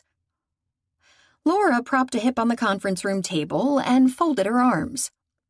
I guess I can do that. She didn't ask me to keep that a secret, and she's been doing it forever. The center works with young unmarried pregnant girls and women, giving them any support they need to carry their babies to full term. Sam told me someone recruited her years ago, and she stuck with it because it was worthwhile work. It wasn't the sort of volunteer gig I'd have expected her to gravitate toward, but with her down-to-earth, tell-it-like-it-is manner, I expect it's a good fit. Better than Laura could ever guess, if Sam had never shared her full history with her best friend. And it wasn't hard to figure out Sam's rationale for that volunteer gig. She couldn't restore life to the children who died the night of the accident, but she could help other young women who found themselves in her situation. Let them know they weren't alone, that someone cared, that they had options. Perhaps that was her way of atoning for the sins she thought she bore. Hey, Laura touched his arm, her voice quiet. Do you remember the sermon you gave last Christmas Eve? About mending relationships and saying I'm sorry? It gave me new hope when I needed it most. And those two words do make a difference. Maybe you just need to follow your own advice. Maybe he did. The sooner, the better. Thanks for the counsel and for listening. Call me if I can do anything to help. I will. She squeezed his arm and slipped through the door. As quiet descended, he filled his lungs. He ought to pop into the social hour like he always did, but he wasn't in the mood to smile and schmooze today. Instead, he returned to the church and sank down on one of the pews in the back corner for some serious soul-searching. And one fact took center stage at once. Despite the shocking story she'd relayed on Friday, he still loved Sam. He knew that as surely as he knew the sun would rise tomorrow. He also knew that the woman who claimed his heart would never, ever purposely hurt anyone. 17 years ago, she'd been a frightened teenager, driven by deep despair and desperation, coping as best she knew how. Yes, she'd made mistakes, and she'd paid for those mistakes every day of her life since, shouldering the blame for the tragic accident that had taken 2 lives. Maybe her reflexes had been impaired, as she'd claimed, even if there'd been no legal grounds to charge her with a crime. Yet judgment was God's prerogative, not his, and God offered forgiveness and a second chance to those who repented as she clearly had. As for the possibility that a union with Sam might be childless, there was never any guarantee on that score anyway, even with couples who had no obvious impediments to conceiving.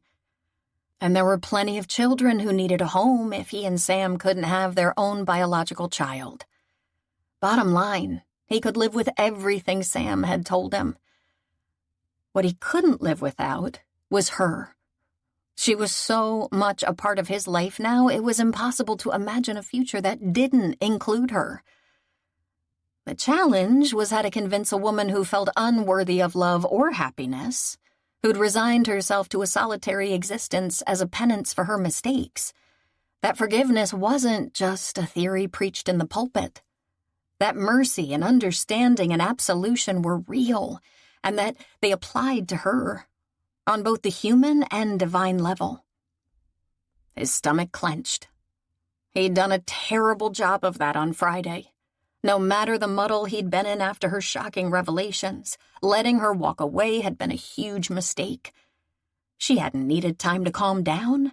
She needed to be told she was loved by him and by God. Bowing his head, he opened his heart to the Almighty and prayed for guidance. And by the time he rose half an hour later to vest for the second service, he had a plan. "Laura, wait!" Sam grabbed her best friend's arm as she headed toward the front of the room at Bible study. Laura turned. "What's wrong?" "Let's sit in the back, like usual." "I can't. I agreed to be the facilitator for one of the discussion groups next week, and Jenna saved us seats so she could fill me in on the protocol before we start tonight." Sam waved a hand toward the last row. "I think I'll sit back there." "Oh, come on. It won't kill you to sit in front this once. It's not like in school where you could be called on to participate even if you didn't want to." Sam blew out a breath. After her anything but restful trip to Chicago, she was too tired to argue. Fine. They claimed 2 seats, and while Laura conferred with Jenna, Sam slumped in her chair and tried, without much success, to chill out. When the leader of the group at last stepped up to the podium, the room grew silent. "Good evening, everyone. As you know, our guest speaker this evening was going to lead off tonight's session, but he had to cancel. However, we have a substitute, and I'm sure his talk will provide us with plenty of ideas for our discussion groups. Please welcome Reverend Brad Matthews." "What?" Sam's back stiffened, and she lurched upright. As Brad entered the room from a side door and moved to the podium, she shot Laura a suspicious look, leaned closer. "You knew about this, didn't you?" "No, I didn't know he was coming. He just emailed and asked me to make sure you came." "And you didn't ask why?" "I didn't want to get in the middle of whatever is going on between you two. But for the record, sitting in the front row was my idea." So Laura was subtly complicit in whatever plan Brad had concocted. Some friend she'd turned out to be. Sam eyed the exit door, but bolting wasn't an option. Leaving now would draw too much attention to her. Besides, she and Laura had driven here together, and Laura was the chauffeur tonight. She was stuck. "Sam," Laura touched her arm, and she looked back. "I'm sorry if what I did was out of line. I just want what's best for you." At her friend's contrite demeanor, Sam let out a slow breath. Laura was the best friend she'd ever had, and it was hard to fault someone whose intentions were good. She forced up the corners of her mouth. "Don't worry, kiddo. I know you meant well." As Brad took his place behind the podium, she gave him a surreptitious once-over. He always radiated a strength and integrity that inspired confidence and trust, especially when attired in clerical garb. But tonight the lines at the corners of his eyes and the shadows underneath spoke of sleepless nights and worry. Last Friday's conversation must have taken a heavy toll on him, too. And that was her fault. She should have listened to her instincts from the get-go, acknowledged he was getting serious, and backed off sooner. But even though he'd shown up tonight, suggesting he wasn't ready to give up on them, in time he'd realize he was better off without her. Or had he already moved on? Because other than a brief glance in her direction when he entered, he didn't give her any special attention, nor did he make eye contact again. So why was he here tonight? Whatever his reason, his talk on forgiveness dovetailed with the book of Ephesians they were focusing on in this session. The message in Paul's letter was uplifting, but as she discovered, while the notion of forgiveness was heartening in theory, practical applications were another matter. As Brad neared the end of his talk, Sam began to plot her escape.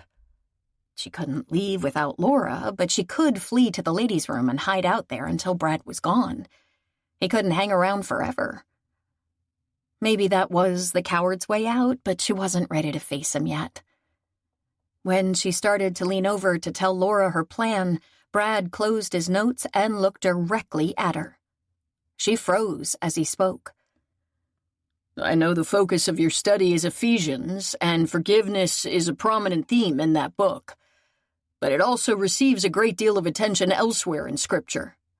Matthew tells us not to judge so that we may not be judged. And he tells us we must forgive not 7 times, but 70 times 7. In Ezekiel, we read about the new life that comes to those who repent and do what is right and just. The message is clear. Our God is a God of mercy, who's always ready to offer forgiveness and a second chance. And if God does that for us, how can we do any less for each other and for ourselves? He picked up his notes, never breaking eye contact with her. Forgiveness isn't always easy to practice, especially when someone you love fails you or hurts you. But as Paul reminds us in Ephesians, we should be kind and merciful to one another, forgiving each other as God forgives us. If someone wasn't there when you needed them, if they failed to demonstrate their love, give them a chance to say they're sorry. Because broken relationships can be mended. All it takes is forgiveness given in love. And love is the key. Because as the Bible tells us, love never fails. As the group gave Brad a round of applause, Sam tried to fill her lungs. His beautiful words of healing, spoken from the heart, had been meant for her. And she couldn't argue with the content of his message. She'd been in Bible study long enough to know that the message of forgiveness was prominent in Scripture. As for repentance, she couldn't be sorrier for all the mistakes she'd made. So was it possible she could give them to God, let them go, and at last move on? And was it also possible Brad loved her despite all the mistakes she'd made? Somehow that seemed too much to hope for. Yet at the warmth and reassurance in his eyes, a tiny ember of hope stirred to life among the cold ashes in her heart. The leader stepped forward to thank Brad, and as the Bible group members rose to reconvene in small discussion groups, Laura leaned over and spoke in a low voice. "If you decide to cut out early tonight, feel free. We'll catch up later." She nodded toward Brad, who'd extricated himself from the leader and was moving her way. Sam watched him approach, her heart playing a frenzied game of hopscotch. When he reached her, he angled away from the group and lowered his voice. "In case there's any doubt, my concluding comments were for you." His voice was husky as he searched her face. "Since you wouldn't respond to any of my messages, I decided I'd have to go the captive audience route. But I'd like to continue this discussion in private, if you're willing." Okay. It was all she could manage. She fell in beside him as they left the church hall, and once they were outside, he took her hand while they walked toward his car, his grasp strong yet tender, comforting but also thrilling. Not until she was in the passenger seat and he was behind the wheel did he speak again. "Let me cut to the chase, Sam. I'm sorrier than I can ever express for letting you walk out of that park last Friday. My only excuse, flimsy though it may be, is that my mind was on overload. At the time, I had a misguided sense that we both needed space, but that was a bad call. I think what we needed was this." Slowly, never breaking eye contact, he reached over, cupped her cheek with his palm, stroked his thumb over her skin with a feather-soft touch that left fire in its wake. Her eyelids fluttered closed as hope and anticipation bubbled up inside her like the effervescence in a glass of champagne. But no alcoholic beverage would ever produce an effect this potent. "I'd like to kiss you, Sam." Brad's voice rasped, and she opened her eyes to find him watching her with a hunger and a longing that sent a rush of warmth through her. I don't really know how to kiss a minister." One side of his mouth quirked up, but the intensity in his irises didn't dim one iota. "I'll tell you what. Just try kissing a man." Then he leaned toward her, slow but steady, and pressed his lips to hers. Somewhere very close by, fireworks started going off. Because this was nothing like the first heady but simple kiss he'd given her. This was an all-in, all-consuming lip lock fueled by pent-up desire, and it left her breathless and tingling and wanting more. When he at last drew back, she had to coax her lungs to kick in again. Wow, it was all she could manage. I didn't know ministers could kiss like that. His mouth flexed again. I'm glad it passed muster. To tell you the truth, I was a little intimidated. Except for Rachel, I haven't had a lot of experience at this. I was afraid I might fall short in the romance department. Because she dated a lot more than he had, and he was worried she'd compare him to other guys. They needed to talk about that, even if she'd rather leave her history in the past and go back for a second helping of what he'd just dished up. But if the two of them were going to get serious, there were issues that had to be addressed, and background that had to be shared. There could be no secrets between them, no problems left undiscussed. She took a deep breath. For the record, you kiss better than any guy I've ever dated. And I've kissed more than my share of men.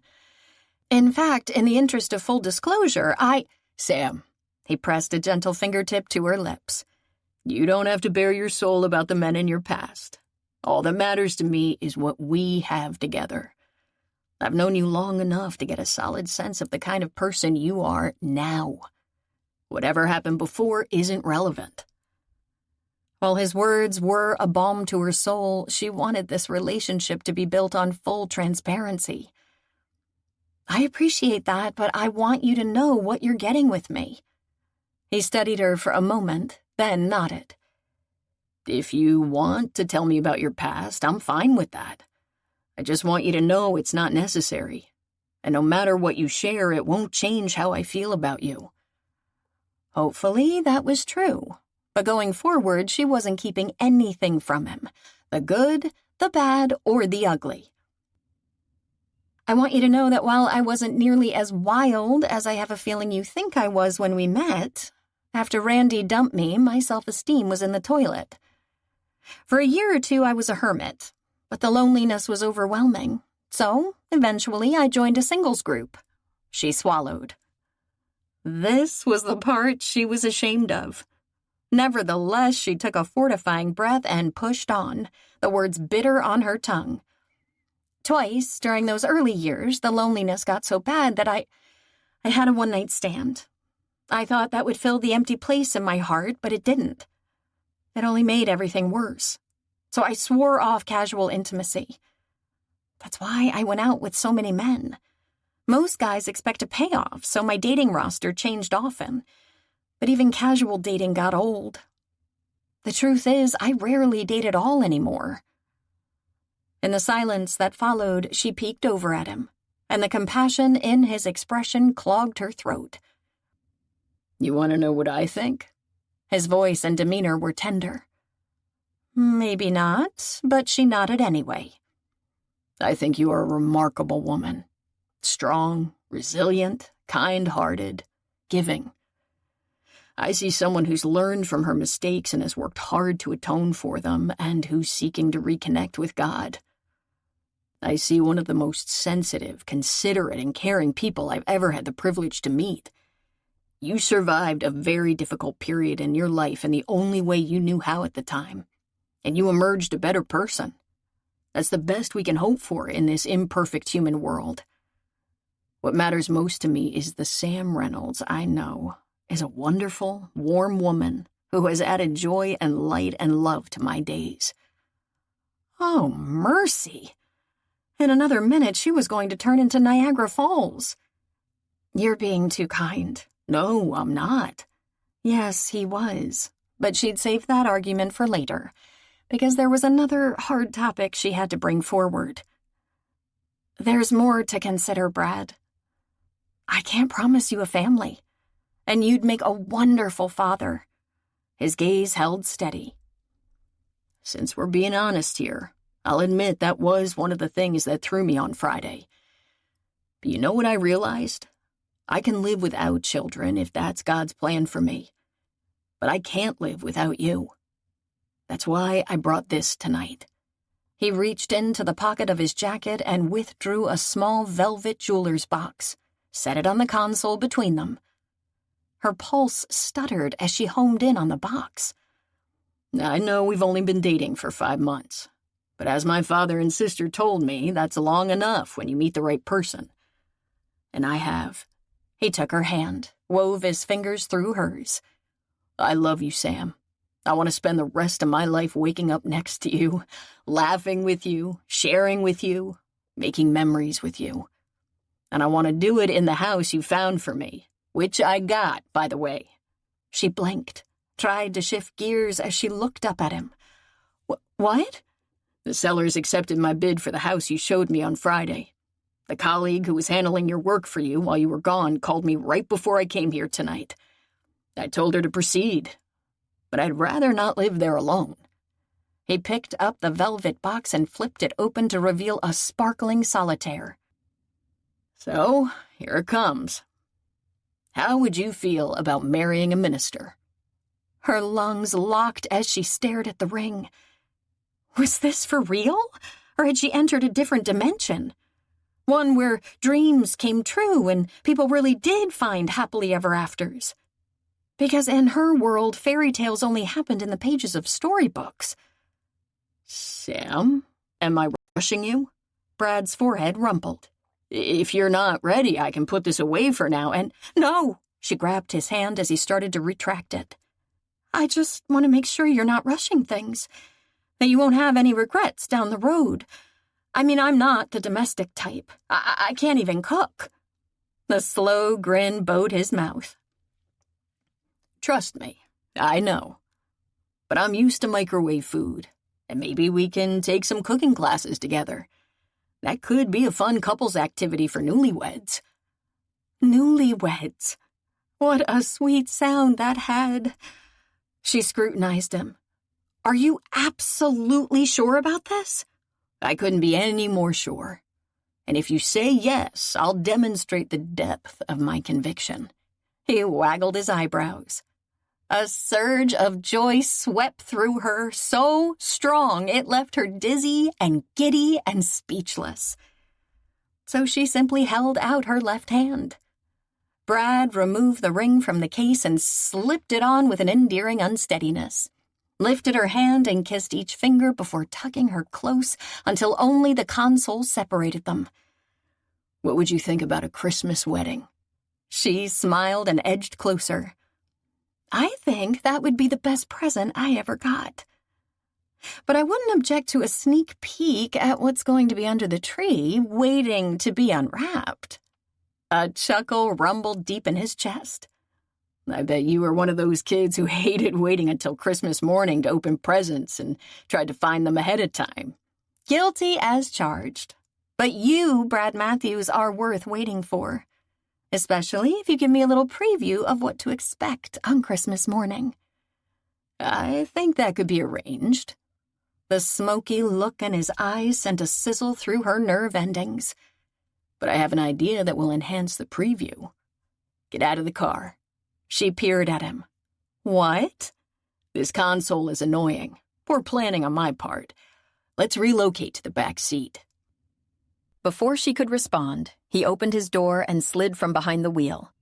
She didn't need a second invitation. He was already waiting when she climbed in beside him, and he wasted no time pulling her close.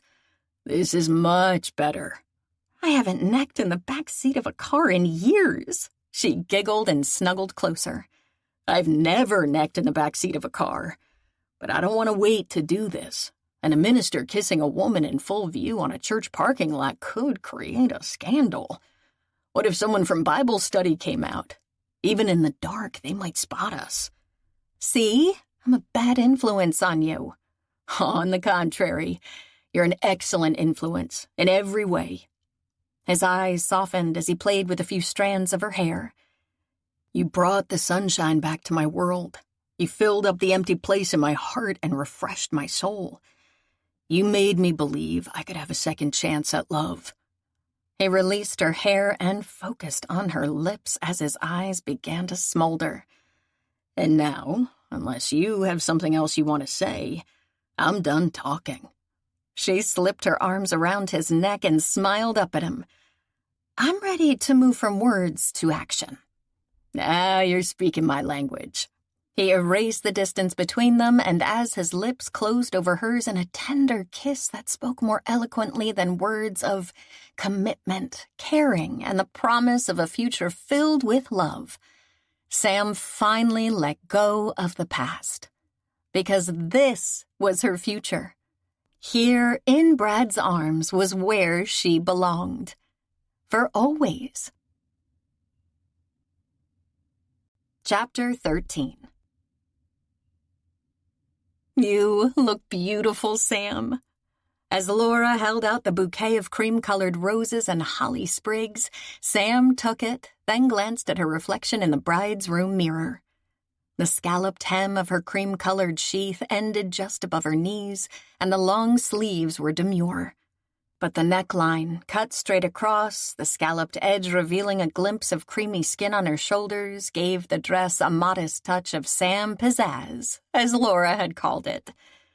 The dress was perfect for a minister's bride. Her lips curved up. Not bad, I guess. Rebecca picked up her bouquet of red roses and holly, which looked spectacular against the forest green velvet of her bridesmaid dress. An understatement if I ever heard one. I agree with Laura. You look stunning. And if you have any doubt about that, watch my brother when you walk down the aisle. His jaw is going to drop. She crossed the room and gave her a hug. I'm going to take my place. The music just changed. And for the record, I couldn't be happier for you and Brad. You two are a perfect couple. As Brad's sister slipped out the door, Laura's mouth bowed. She's right, you know. I hope so. But it's still hard for me to believe this is real. I would never in a million years have thought I'd end up marrying a minister. God works in mysterious ways. It would take Agatha Christie to solve this mystery. But however it came about, I'll be grateful to the end of my days. Her vision misted and she sniffed. Hey, as you told me on my wedding day, no tears or you'll look like a raccoon. You can cry after the pictures. Sam pulled a tissue from a box on a nearby table and dabbed at her eyes. You're right, kiddo. That wouldn't be a pretty look. A soft knock sounded on the door and Laura crossed the room and twisted the knob. Henry stuck his head in. It's starting. My cue to exit. Laura came back, gave her a hug, and whispered in her ear, Love you, Sam. Love you back, kiddo. Sam squeezed her, then took a deep breath. See you in the sanctuary. As Laura exited, Henry entered. You sure do look pretty, Sam. Thank you. You clean up well, too. That tux suits you. You think? He fiddled with the bow tie. I never wore one before. Brad had to help me with the buttons on the shirt. He said they're called studs, but they're the weirdest buttons I ever saw. They aren't even attached. Sam's lips quirked. Well, you look wonderful. The music changed again, and her pulse picked up. I think that's our cue, Henry. Okay, then. He grinned and cocked his elbow. Let's get this show on the road. They moved into the vestibule, and when the doors opened, they began their slow walk down the aisle of the candlelit church toward the sanctuary, where poinsettias and fir trees adorned in white twinkle lights added a magical glow to the scene. Sam gave the sea of smiling faces a quick sweep, but her focus was on the man who would soon promise to love her and cherish her all the days of her life. The man who would soon be her husband. It was almost surreal. Yet there he stood, waiting for her, and looking amazing in his tux. Handsome, distinguished, stalwart. The latter was an old-fashioned term, but it suited him. Because Brad was honor and steadfastness and fidelity and integrity personified. And his expression as she approached melted her heart. It was the look every woman wanted to see on the face of the man she loved. Tender, caring, devoted, his features softened by awe and adoration. As if he felt like the luckiest person in the world. But he wasn't. That honor belonged to her.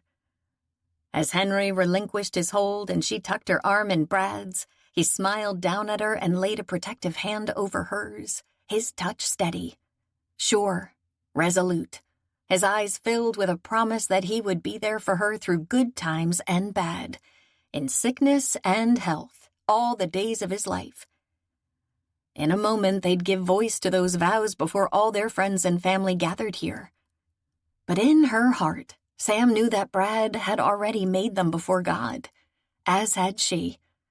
And for all of her days, she'd give thanks for the blessing of this special man who'd taken a chance on a woman who hadn't seemed at all suitable for him, and opened the door to a future filled with love and hope for both of them. Epilogue. 14 months later. Could life be any more perfect? Lips flexing, Brad took a slow inventory of Sam's features, relaxed and serene in sleep. Then he leaned over, stole a gentle kiss, and backed off to enjoy the show. She stirred, burrowed into the pillow, emitted a small sigh. After a moment, her burnished lashes fluttered against her cheeks. Then her eyelids opened to reveal vivid, if unfocused, green irises. Finally came the smile that warmed her face as her eyes cleared and connected with his. A smile filled with deep, abiding love that always tightened his throat. As long as he lived, he'd never tire of watching her awaken. Nor did a day go by that he didn't thank God for sending this remarkable woman into his life. "Hi, sleepyhead." He brushed a wayward wisp of hair off her forehead. The gray tinge of fatigue that had shaded her face earlier was gone, leaving in its place an almost luminous glow. "How do you feel?" "Good." The corners of her mouth rose farther north. "And happy, and very grateful." "Likewise, and also very blessed." He withdrew a single, perfect, long-stemmed rose from behind his back and handed it to her. "Happy Valentine's Day." "Oh, Brad." She took it, inhaled the heady, sweet fragrance. "It's beautiful. Thank you." "There are 23 more on the table." He moved aside and motioned to an overflowing vase. Sam's eyes rounded. 24 roses? Wow, you went all out. I only got a dozen on our first anniversary. "That's all you got today, too. The second dozen aren't for you." "They aren't?" She quirked an eyebrow, a teasing light sparking in her eye. "No." He cocooned her hand between his. "I have to confess, there's another woman in my life now. As of 3 hours ago, the other dozen are for her." Sam's lips twitched. "And what might this other woman's name be?" "Emily." He savored the sound of it on his tongue. A tender light suffused Sam's face. "And where is Emily?" Brad reached behind him and lifted a tiny pink bundle, placed it in Sam's outstretched arms. "Right here, waiting patiently for her mommy to wake up." With one finger, Sam touched the tiny but perfect nose, stroked the fuzz of reddish hair, and stared down into their child's trusting, wide blue eyes. "I didn't think I could ever be happier than the day we said I do. But I am." Her voice choked. As a tear trailed down her cheek, Brad reached over and brushed it away with his fingertip. "No more tears, Sam. Our time for weeping is past. This is our time to laugh and to love." "Amen to that." She stroked a finger down Emily's cherubic cheek. "And our circle of love is expanded on the perfect day. That's quite a coincidence. Or not. Maybe there was a touch of the divine in this birthday. Because whenever we look at our daughter, we'll be reminded of the miracles love can create." Her irises began to glisten again, and she lifted her hand, touched his face. "I'm reminded of that every time I look at you." "I feel the same." His voice rasped as a tidal wave of emotion swept over him. Hope, love, elation, gratitude, and so much more. A tsunami of feelings that sent his spirit soaring. Vision misting, he rested one hand on their new daughter and leaned over to claim the lips of the woman who'd brought him joy beyond measure. But in the moment before her sweet response drove all coherent thought from his mind, he sent a silent prayer of thanks heavenward. For never in his wildest dreams could he have foreseen this new path his life had taken, nor imagined all the blessings that would grace it. A beautiful, caring wife to love and to cherish. A daughter who would fill their days with awe and wonder and delight. And a future as bright and beckoning as the star that had guided 3 kings to another baby long, long ago. Life didn't get any better than that. The end.